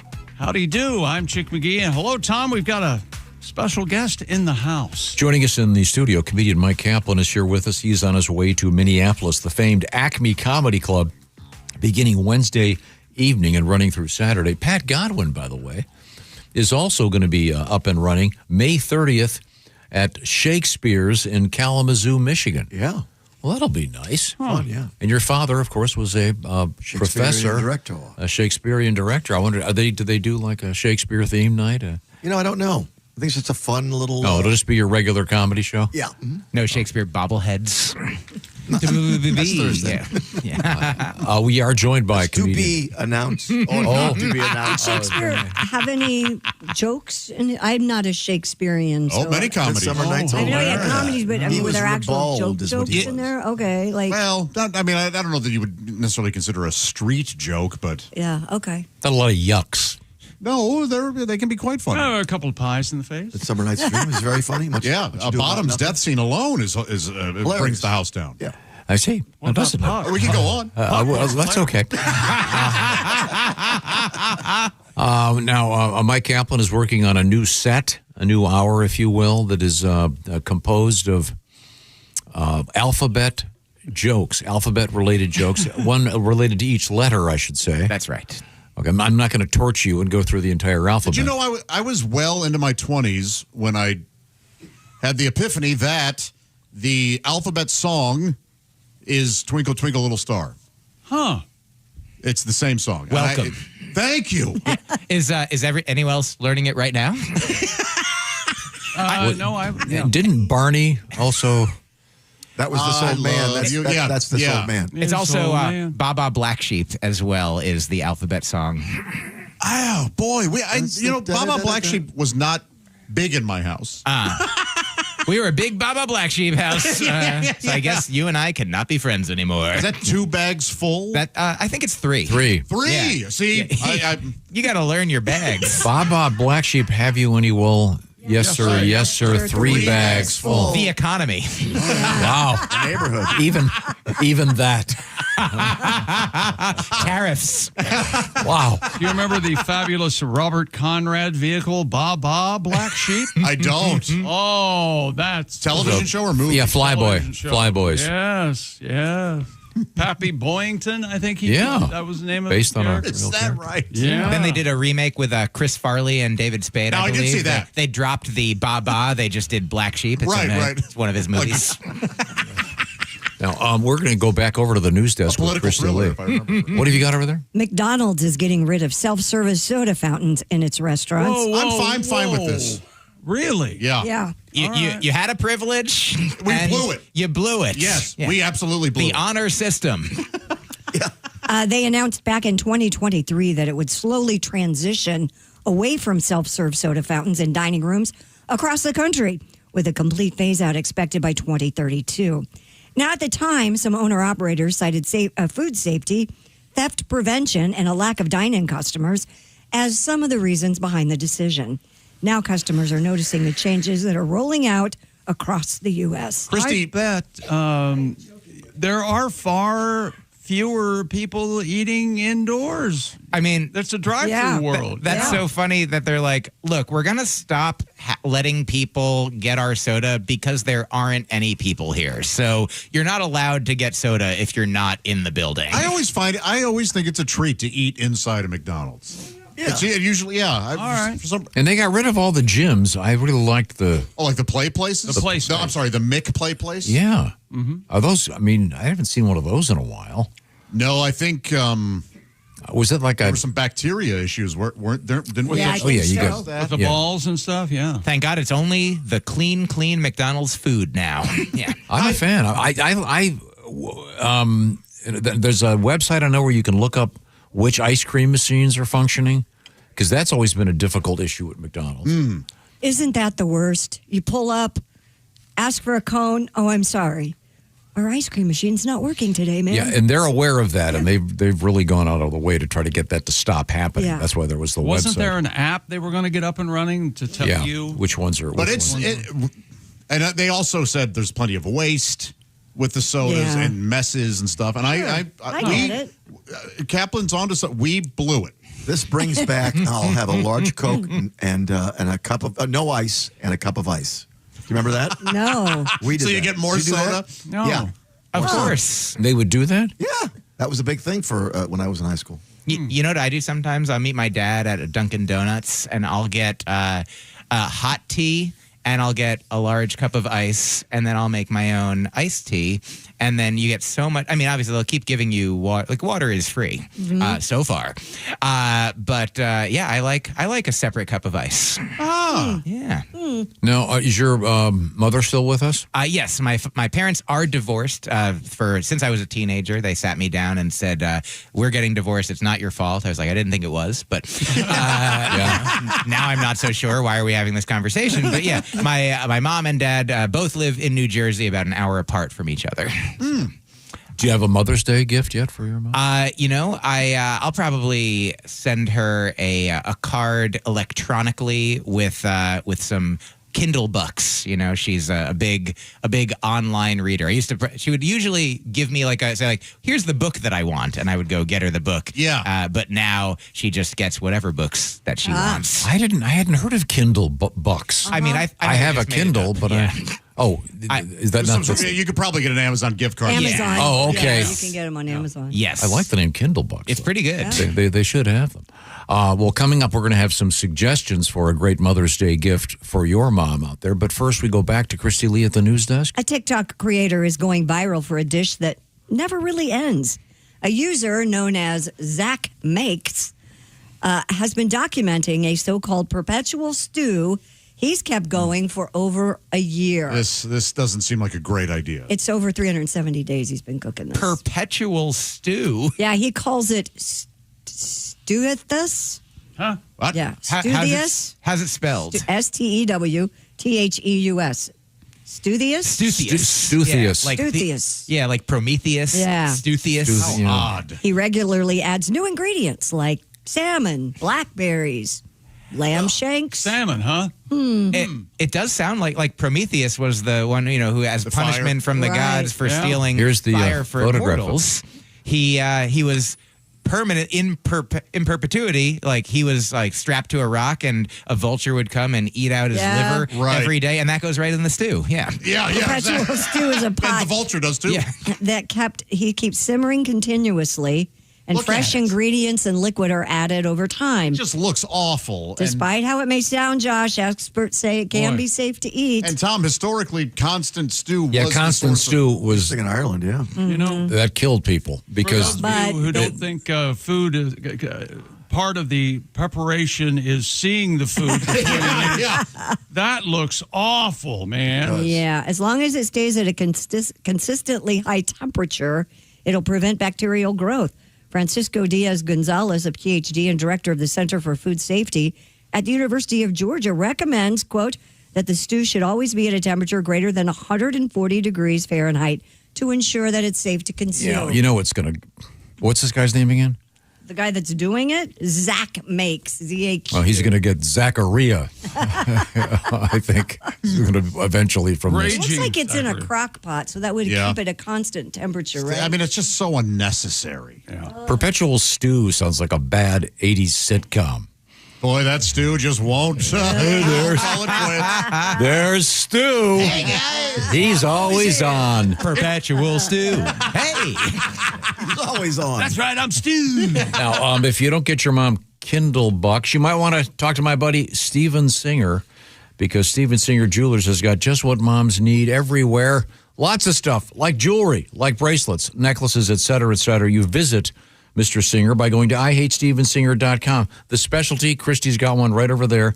It's an actual rose dipped in gold, in 24 karat gold to be more precise. Steven Singer, it comes in a beautiful gift box, and it's ready to rock, and it's only $89. The Sunrise Rose is the name of it.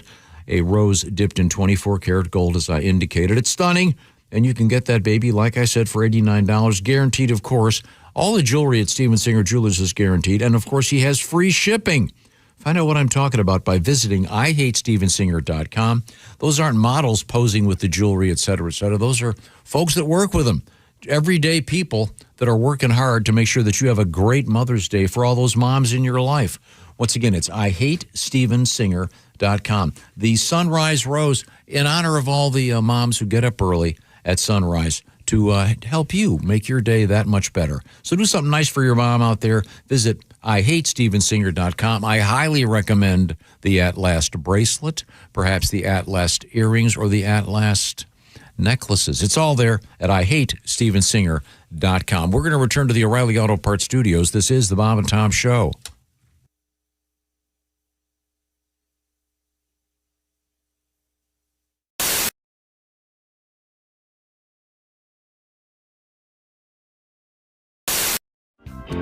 I made this crazy movie called Freddy Got Fingered, and it was, I wrote it, I directed it, and it was a really, really crazy movie, and it won the Raspberry Awards, and people said it was the worst movie ever made, and all this stuff. But that was sort of the point, was to make the craziest worst movie. Yeah, kind of the point of it, right? So now what's happened is, and really what's been a really exciting thing about going and doing these shows is, people are coming out to the shows. They're bringing their Freddy Got Fingered DVDs, and it's turned into a sort of a bit of a cult, smash. I've gotten a call from the studio recently that said the DVDs have been selling through the roof. They've sold over 1 million units of the DVD. And didn't I hear that you're going to do a director's cut? I want to do a director's cut of the movie because because there are scenes that just when you edit when you do one of these commercial studio movies, especially a movie like that, they focus group it, and you had to change things and tighten it all up. Right. So there are some crazy scenes that I'd like to get back into it, but also it's sort of just I think the irony of doing a director's cut for me personally is pretty funny.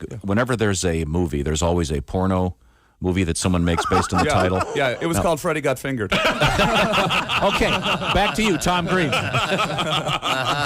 People actually, to be honest, the things that people really like out of the movie are some of the sillier scenes, not so much the gross scenes, but people always come up to me and they say, "Daddy, would you like some sausage?" Which is this line from the movie. "Daddy, would you like some sausage?" So I sing that on stage.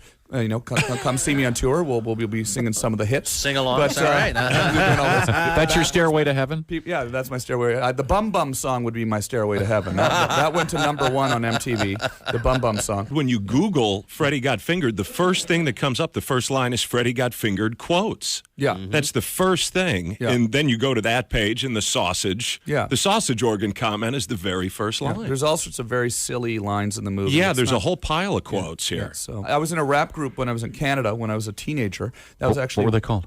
We were called Organized Rhyme. We were actually had a record deal when I was 19 years old. No kidding. Right out of high school with A&M Records, and we had a #1 hit, in many Canada? markets in Canada. We were the Much Music Video Award of the Year for Best Rap Video. That was sort of the... Is that on your website?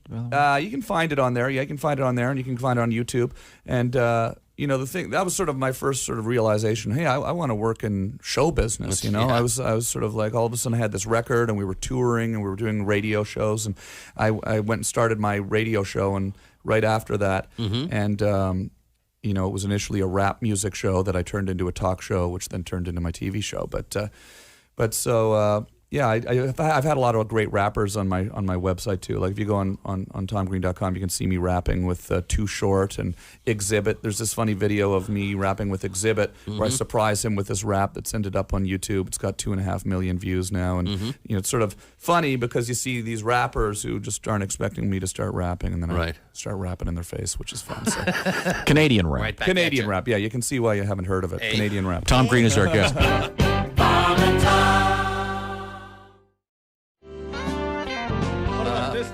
Well, Is that the- Christopher Walken. The tribute to Christopher Walken. Marsupial's dog. Designed by one of your fans. Indeed, beautiful. Christopher Walken, one of your main men. Oh, yes, please. Every morning is good.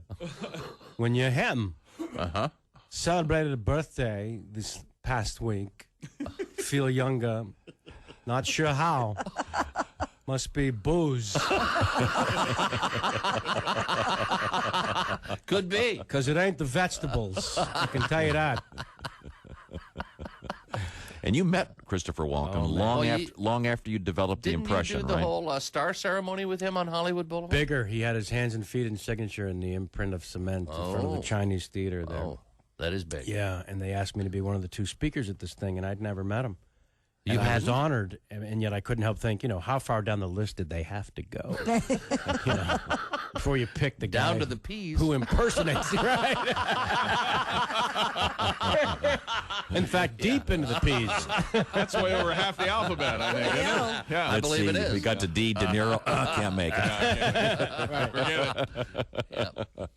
So I show up to that thing, and they take me inside the theater where they had him before the ceremony out front.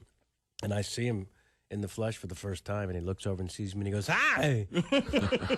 They told me you were coming. Thanks." And I'm thinking, he's doing the voice. That's the best I've ever heard. It's way better than mine. He's nailing it. Yeah. But I did see him coming out of a party not too long ago in Los Angeles. I don't know if I told you guys this. When I was walking out of his house, there standing at the end of the driveway alone was Christopher Walken. I hadn't seen him inside the party, but here he is, looking completely lost. I'm not sure why I was surprised at that. But so I told him to say, "Hey, Chris, everything right?" Stranded. Stranded. I've been searching for over an hour for the bastards who brought me. It's clear to me now. They're gone. Oh, my God. And my first thought is, who would ditch Christopher Walken? Yeah, no kidding. Who brings him to a party and says, "He's at the bar, let's go"? They ditched him. Yeah. Wow.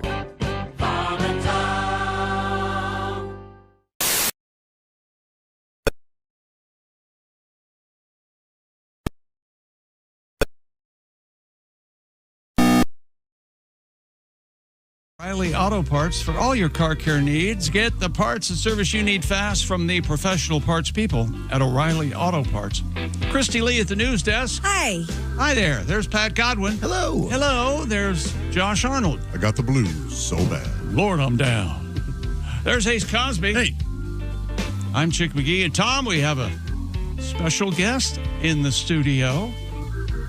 Joining us in the studio, comedian Myq Kaplan is here with us.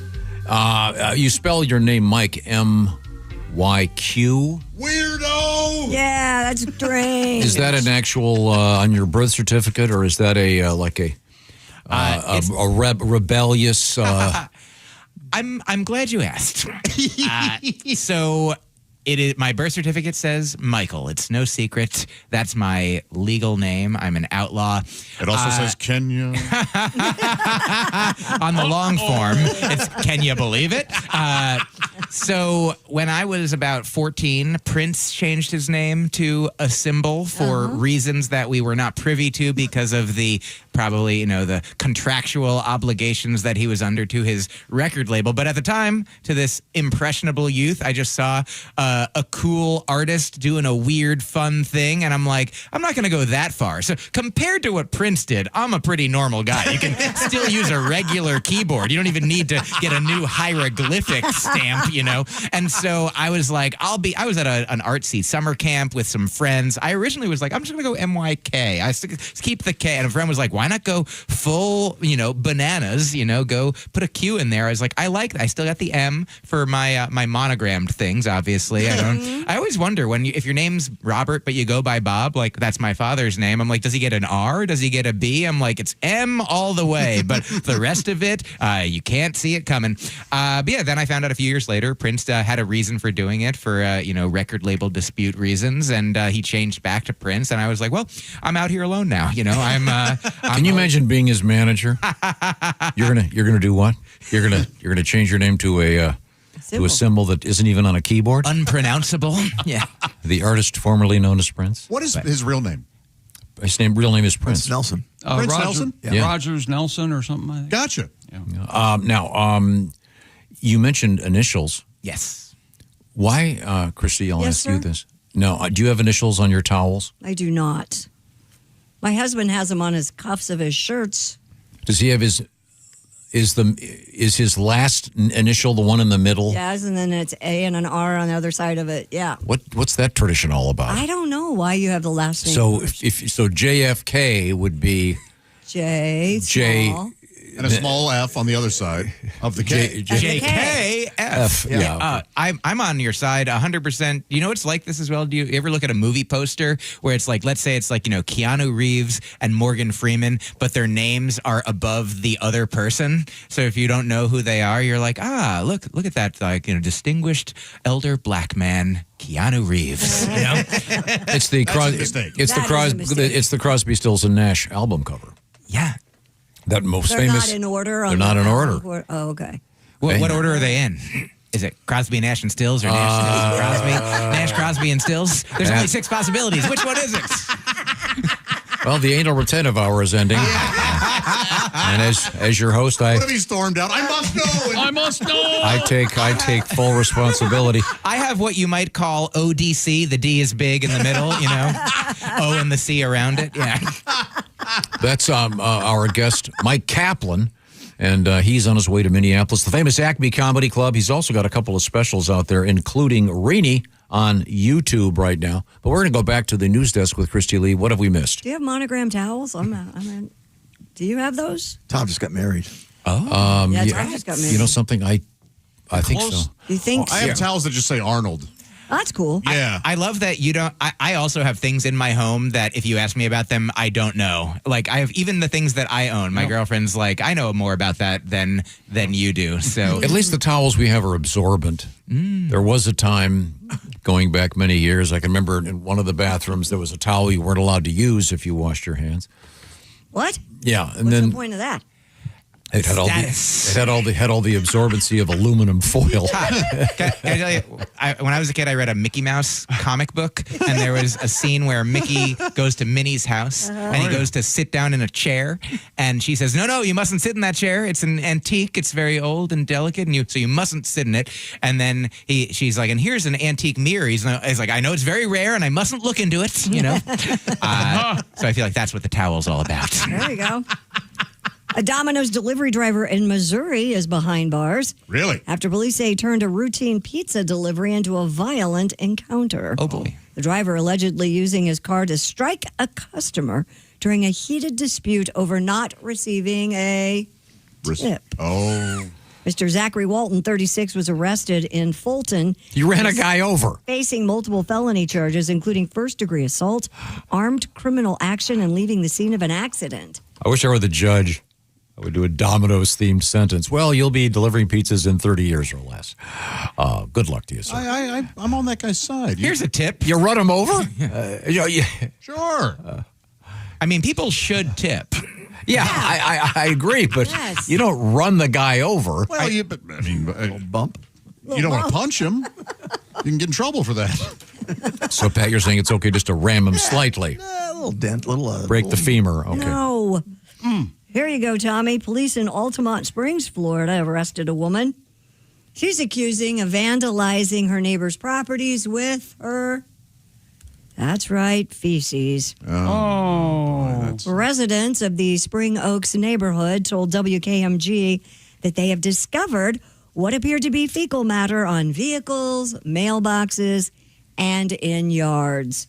Several residents reported finding the material near a shared food pantry in the neighborhood over the weekend. A detective witnessed a 50-year-old woman defecating in the front yard of her home before taking her into custody. What are you looking at? At her own place. Yeah. That you're allowed to do. Like, you're supposed to just do it on the porch and light it on fire. And, like, what am I, call me old-fashioned, but... Wow. Man. That's rough. There's something going on mentally there. Yeah. There's a picture of her. She looks more or less normal, She wouldn't doesn't you look say? like your classic yard dumper. No, she This doesn't. just goes to show you can't judge a book. Exactly. I think Tom might be able to sway your opinion Yeah. on that one. Maybe she owns a car wash. I don't know. What? She's throwing poop on people's She's cars. trying to drum up business for her car wash. Okay. God. She's pooping like a fox. I see. We have a story from Snopes this morning. A Florida man arrested after trying to baptize an alligator in a Waffle House has been debunked.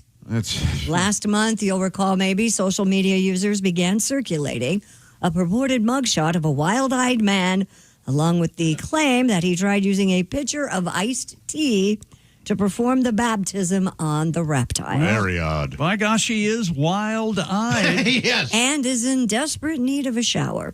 The post appeared to have been shared by Florida news outlet WFOR, but fact-checking site Snopes determined that the rumor originated as a satirical post from a comedic social media Yes, but account. who is Snopesing Snopes? We need to know. Exactly. Snopes. Who Snopes is the Snopesman? Yesterday, my son Sam was telling me he was checking out us. Did you see the photograph or the video of the golden retriever being towed It was amazing. The golden retriever is on like a Sea-Doo. Yep. And he's being towed by a guy with a hovercraft, kind of a. What would you describe the thing? It's one of those watercraft that come out of the water. There's a hose in the back that makes it like a jetpack. Oh yeah, it's like a jetpack. Yeah, it's the force of the water keeps it levitating. Yeah, it's like a jetpack shooting out water, and the guy's towing. Right. So he immediately thought this has to be fake. Mm-hmm. So he spent an hour finding out that it's in fact real. So if you Google golden retriever jet ski jetpack, the golden looked like for every bit like the golden was steering the watercraft it was on, the jet ski. Yeah. It was insane. He's a golden retriever. He's a good boy. Yeah, he's a good doggy. How do you practice that? I think the dog just gets on there and he's going, "This is cool." And if the dog falls in, I can't remember if the dog had on a life jacket. Because they do make doggy life jackets. I don't think he did. Yeah. Okay. But yeah, check that out. It's out there floating He's like around. the Evel Knievel of golden retrievers. Yes. Yeah. Golden retrieval. Yeah. Oh. I don't know if he was wearing a sunscreen, but we do have sunscreen in the news, kind of. Well, tell us all about it. Thank you, Josh. Researchers say beer waste shows potential as a sunscreen. This is a weird story. A study analyzed the photoprotective qualities of hops waste from the brewing process. Spent hops incorporated into sunscreen cream formulations offered more sun protection than hops that hadn't gone through the brewing process. Spent hops is what I call my knees. But scientists say there was a time, you see. the Never research mind. is needed to validate their findings. Now, why? Yeah, who cares? Who cares? I guess they're trying to find something to do with all of the they're upcycling. spent hops. Sunscreen is very important. I started wearing it just actually about 5 years ago during the pandemic lockdown phase when I wasn't going outside at all. And just after my grandmother, who worked for a dermatologist, died. So all through my life, never wore sunscreen. But Rini, my wonderful partner, she's done a lot of research into it. She's there's going to be, this is all the truth, and also there'll be a quick joke. You know how, so she has a skincare regimen and so she's helped me know, after my shower, I do this and then put these things on. And so, you know how, if you like the Grateful Dead, you might be you called a deadhead, you like metal, you're a metalhead. And so she's really into skincare, so we don't know what to call her. Sunscreen, I wear it every day now, even when inside, because they say I should do that, but through the windows. I can't stand it. Through the walls. Stand it? No, I don't like it, the goopy Greasy feeling on your face. Yeah, it's greasy. Well, there are a lot There's of some that aren't different- greasy. Yeah. Oh yeah. There are Okay. some great products But they're out making it out of beer. Yeah. Then So wait a minute, I figured this out. Your IPA has an ABV and a good SPF. Yes. We live in a world of letters. Thank you very much. Well, and that leads us to Myq Kaplan's upcoming. That's perfect. I feel so welcome. Now, I'll tell you man what. of letters. You can do. Now, you have a new piece you're working on, and Yes. each piece is centered around a letter of the alphabet in order. I give you the option. You can do an IPA, an ABV, or an SPF letter. Feel free. Which one would you like to do? Oh, absolutely. I is for incel. Now, as you may know, incel is short for involuntarily celibate. And I just feel like if you're an incel, you can say the whole thing out because what are you doing with your time? You know what I mean? You've got plenty available. And I was doing this joke in New Jersey a few weeks ago, and a guy said, "What is that?" And I was like, "Oh, incel is short for involuntarily celibate." And he said, "No, what is celibate?" And I was like, "Oh, you don't?" And he's like, then as if to explain it, he says, "I'm an electrician." And I was like, I feel like you're still allowed to know what words mean if you're an electrician. And I explained it in terms that he could understand. I'm like, it's when sparks don't fly. So. Oh, very, very nice. Very good. Very nice. Thank you very You much. really sold that bit. Thank you. That is, I enjoyed that very much. I really appreciate That's my favorite joke. Myq Kaplan is our guest. And once again, Myq, your special, you've got a few of them actually out there. The one that I mentioned earlier is on YouTube called Rini. And the other one is where? Small, Dork, and Handsome is on Amazon. And then I also do have a Dry Bar half-hour special that's on YouTube now as well. Excellent. Oh, I have a question for you. Yes. Now, hang on a second. Thanks, Mike. There we go. Now, it's a calendar question. I'm ready. Now, what do you remember approximately when you filmed your Dry Bar special? I could tell you exactly. Okay, the please timeline. do. Go ahead. Yes, I filmed it in early September of 2021. September 20. And then when did it air? I believe it came out exclusively on the Dry Bar platform, not yet on YouTube. Only available for Dry Bar, plus customers and such. That was in mid 2023. Oh, okay. Then Pat's on track. Yeah. That was over a year ago I filmed it. Yeah. Oh, yes. It was absolutely like about a year and a half for me. Yeah, and then it didn't come out on YouTube until November of 2025. All right. So they know what they're doing. They've got a whole release schedule. Whether or not they know what they're doing the same thing to everybody. Because Pat, by the time it comes out, you're going to weigh 100 pounds less than you did. Yeah, I was bigger than that, yeah. I mean, I'm not trying to be mean, but you've lost a significant amount. To be mean. You know. There's very little effort put into it. I'd hate to hear you trying to be mean. In fact, the only thing that was mean about that was you saying I'm not trying to be mean. Yeah. The other day, I was giving a friend of mine a T-shirt because we had these really cool new T-shirts, and I said, "Now, are you a you try to be? Are you an XL or a double XL?" Maybe the nice way would be, what size would you like? Yeah. Yeah. Instead of, you can even say, what size would you like? How large is your shame? Yeah. How gross are you? And then he said, "This what is do you weigh, about 4 mils? If he says I wear a medium, I will. No, he's not a weightlifter. By the way, when are the gym guys going to cut it out? We know you're jacked. Don't wear a medium when you're a triple XL. And I say you did all that work. Show it off. Oh, no. I saw a guy bursting out of his shirt He the other works day. hard for that. People what's know. it to Anyway, you what size shirt he wears? He looked ridiculous. So anyway, my friend said, I'm a double XL. But he looked at me and he goes, I'm a fatty, fat. Yeah. Just, you see, quoting you, Josh. Yes. Yeah. But he's a very nice guy. Very helpful. Can you believe he was nice and fat? I mean, that's actually maybe that's why he's so nice. You're supposed to be jolly is the rule. Yeah. Mean. Who likes a mean fat guy? Well, I think we've done our work today, but we're not done. Now, let's just say you own a home. I own a home. I own a home. Okay, you do. And you do too. Yeah. Now, you do, Ace. You do, Josh. I do. The point is, if you own a house, you probably... I rent. I also rent. Well, I'm you sure two things will losers pick up can for you. quiet down. We're waiting for our specials to come out. If they ever release that thing, maybe you could buy a house. The point is, you probably are aware that most houses in the United States have gone up in value. They've truly skyrocketed. I don't think there's ever been a situation where housing has gone up in price as quickly as it has. The point of this is, let's just say you don't want to sell your house, but you sure would like to take advantage of the fact that it's worth more.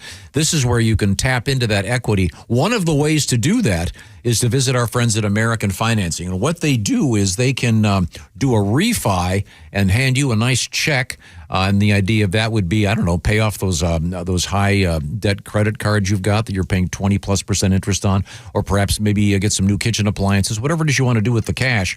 Your home is worth a lot more than it was, and you can take advantage of that. The folks that actually know what they're talking about in this sphere would be the folks at AmericanFinancing.net.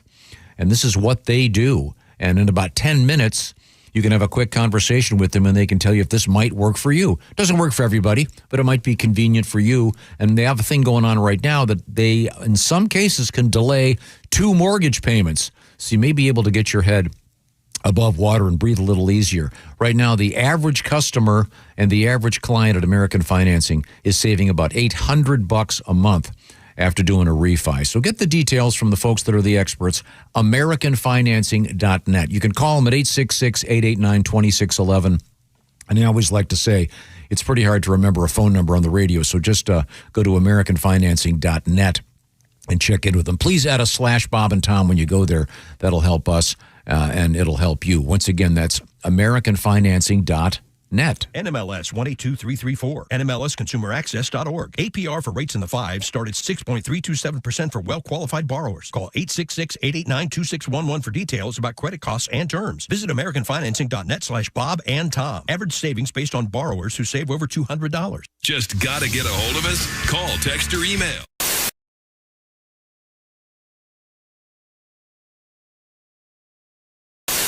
Hey! You still don't have orange insoles? Do you walk? Do you stand? Do you work? Then, buddy, your feet are losing the war every single day. Your arches go flat. Your heels scream. Your knees pop like popcorn. But wait. What if I told you you don't need a prescription, you don't need a diagnosis, you just need orange insoles? Rigid arch support that does not collapse.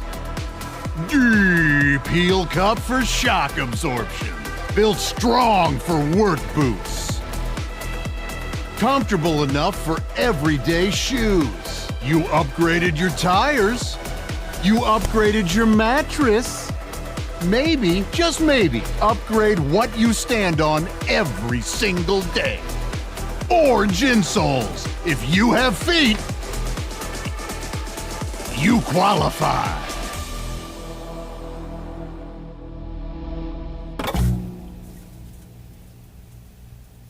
I did create a new character for Donald Trump. It's a mashup. It's Ronald McDonald Trump. Oh! Yeah, it's tremendous. We've got the Hamburglar. We're working on, he's rubbling, and he's a bad guy. He's a bad guy, so we've got some help. We've got Mayor McCheese doing a tremendous job. Mayor McCheese is working with me, and Officer Big Mac, and also Elon McMuffin. The three of us, the four of us, we're doing a great job. Now, is it true, Mr. President, that you fired half of the Fry guys? We did. We had to. Elon came in and he said, "You're not doing what you need to do, and it's costing too much." And we're going to build a wall between the restaurant and the play area, and then we're going to build a ball pit. It's going to be the best ball pit, and it's like a spherical moat. It's going to be tremendous, and we're going to make Playland great again. It's going to be the number one. The number one. It's not any better. You can't get any better. J.D. Value Mill. He's a great guy. That's Frank Caliendo. Oh, that's so funny. Any changes you'd like to make in the world right I now? gotta tell you. Okay, first of all, as you guys know, I drive a Cadillac. Uh-huh. And if you don't know, Cadillac is kind of considered the Mercedes of cars. And so I've heard. Yeah. It's a real big car, and it goes real fast, and I can't always follow all the rules of the road. Okay. So I'm barreling down the street, and I guess the light was red. Who can tell at that speed? Yeah. And I got the photo ticket. Oh, yeah. If you've never gotten it, what it is you're going through the intersection, then there's a flash of light, and you think, I hit 88. I'm going back in time, right? Yeah. Finally a chance to go try to break up my parents before they can get together at the child abandonment under the sea dance. That seems negative. Oh, boy. But it's not that at all. Mike, they're not. The police aren't even going to work anymore. They're just setting up a camera and calling it good. They're paparazzi.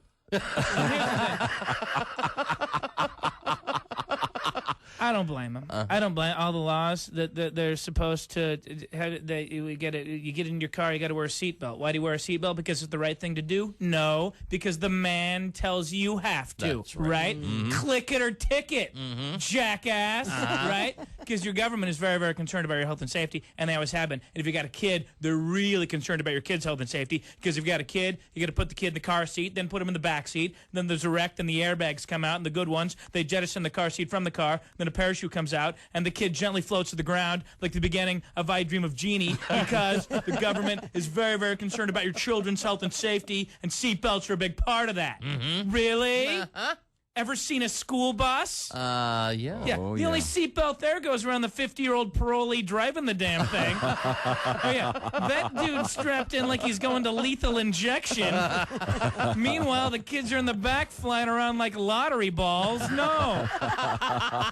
Your government does not make you put on a seatbelt to protect you. They make you put on a seatbelt to control you. They make you put on a seatbelt because it's the only tangible way they can physically tie you up during the day. How about click it or take responsibility for your own health and safety, because this is America and not some fascist regime. What are you saying, Og? You saying you're against seatbelts? You're damn right I'm against seatbelts.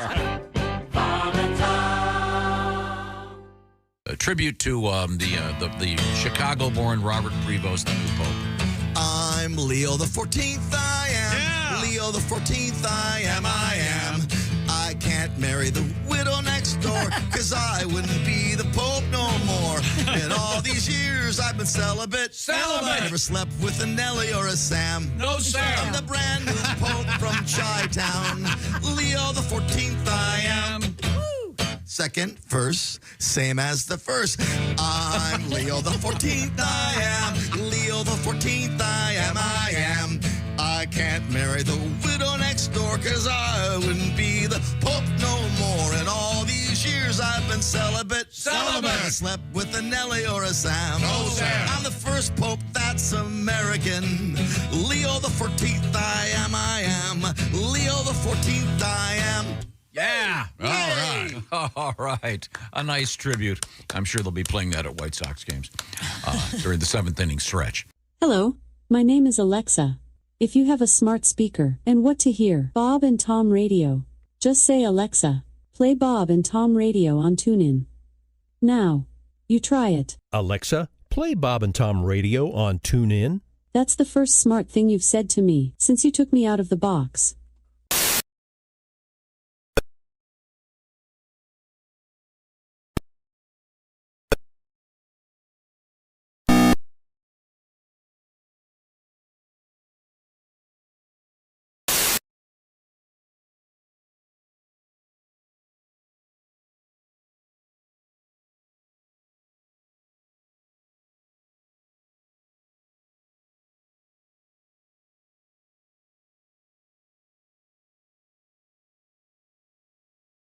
Subaru.com and Rural First. Looking forward to a very special Carb Day broadcast right here. Welcome back to the Bob and Tom Show in the O'Reilly Auto Parts Studios. At the news desk, it's Christy Lee. Hi. Hi. There's Pat Godwin. Hey, chick. Hello, Pat. There's Josh Arnold. Hi. Hey, man. There's Ace Cosby. Hey. I'm Chick McGee. Hello, Tom. Hello, Chick McGee. With us in the studio, comedian Myq Kaplan. There he is. A man who was traveling with his lady friend. Did you refer to her as your partner? Yeah, see, that sounds like a business arrangement. Girlfriend? Yeah, girlfriend's better. Here's, you know what I... Even though I'm sure she's of age, clearly. She is about to... Her birthday is this week. She will be turning 43. I am 47. We're in our same decade, so that works out. When I turn 50, we'll have to stop. But, not allowed to go across decades. Yep. But, here's... on this subject of course, girlfriend, boyfriend, we're a man and a woman, right? But those terms are with man friend and woman friend seem that's not the way. But I always like to think about, Lenny Bruce, the influential, the famous Lenny Bruce, once said a thing that I really liked. He said, "I'm not a comedian. I'm Lenny Bruce." Meaning that he's not merely a comedian. He's transcending it. Like, you don't go just to see a comedian. You're going to see Lenny Bruce. That's who he is. So Rini and me, Mike, and we are not boyfriend and girlfriend. We are Lenny Bruce. Yeah, that works out. That makes perfect sense. We have Christy Lee right over there. Pat, can we get maybe we should get a song out of you. Okay. Maybe. What do you want to sing about? I don't know. Do you want to? Can you do one of the songs that you do in your Dry Bar special? That's pretty much the last album. I could, if you'd like. I mean, we haven't heard one of the old ones in quite a while. Might be fun. Might be fun for Mike. Myq Kaplan does have a Dry Bar special floating around out there, among other things, including his new YouTube piece called Rainy, dedicated to his quote unquote girlfriend. Yes, Lenny Bruce. I'll do the title song, Hotel Pool. Hey! I took my son on many trips. Cars, planes, and big old ships. I got him check out the sights, thought he'd think they're cool. He seen Niagara Falls, stood and stared, and Mount Rushmore, but he didn't care. He says, Dad, does the hotel have a pool? These are the questions that he asks. Is there a vending machine with snacks? Can I connect my phone to the TV's HDMI? Son, you're off from school. Let's be tourists and not be fools. He said, Dad, does the hotel have a pool? Yes, son, the hotel has a pool. I took my boy to Mexico. On the flight and away we go. We're going deep sea fishing where the bass is so much larger. I'm trying to spend some quality time. The ocean water is so sublime. He says, Dad, I lost my Apple charger. My iPad's almost dead. These are the things that my son said. I want to play Minecraft in the room all alone. Oh, son, don't be a tool. He says, Dad, don't be cruel. And by the way, does the hotel have a pool? I said, yes. The hotel by the ocean has a pool. He says, saltwater burns my eyes. There are sharks every shape and size, and probably a jellyfish or two. And I hate the sand. Let's skip the beach and hit the hotel pool. Ah, yes. I love that. Can I? So true. It's so true, though. When you were a kid, remember that? 100%. And I loved it. And don't take this as a critique to say that I didn't enjoy it at all. But do sharks really come in all shapes and sizes? They do not. They're generally Yes, they do. one shape shark. And you deep sea fish for bass? Mike, categorically incorrect. You've got your hammerhead shark. That's true. That is a different shape. That is not the same shape. So you're out. It's not all shapes. Your career as a critic is over. I, for one, am glad we finally touched on this subject. And if you look from eyes back, it's a shark with a hammerhead. It's No, you're defending that ridiculous point. He's totally right. You're absolutely wrong, Pat. Your song is fine. Song is wonderful. Sharks would be better off if they came in all shapes and sizes. There'd be more of a surprise factor. Yes. Yeah. I got a surprise factor for you. The shark should sing a different song as well. All it's like, da-da, then you know to run. Now, in Pat's defense, it's his child saying that. Yes. And in the song, and so he doesn't know. You're so stupid, of course. You got a song. Wait a second. You got a song that has the words HTML in it. Home run. Oh, yeah. Yeah, that's a challenge right there. Nice job, Pat. Thanks. And we'll I hope that's not too dated when your Dry Bar special comes out in 2032. Will people still know what an HDMI.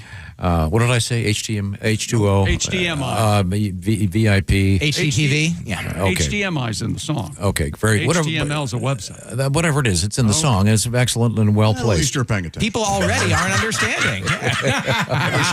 Well, you think all sharks are the same shape? You know what? Today's show has been really awful. But at least it was long. But it was long. Thank you very much. These are the O'Reilly Auto Parts Studios. This is the Bob and Tom Show.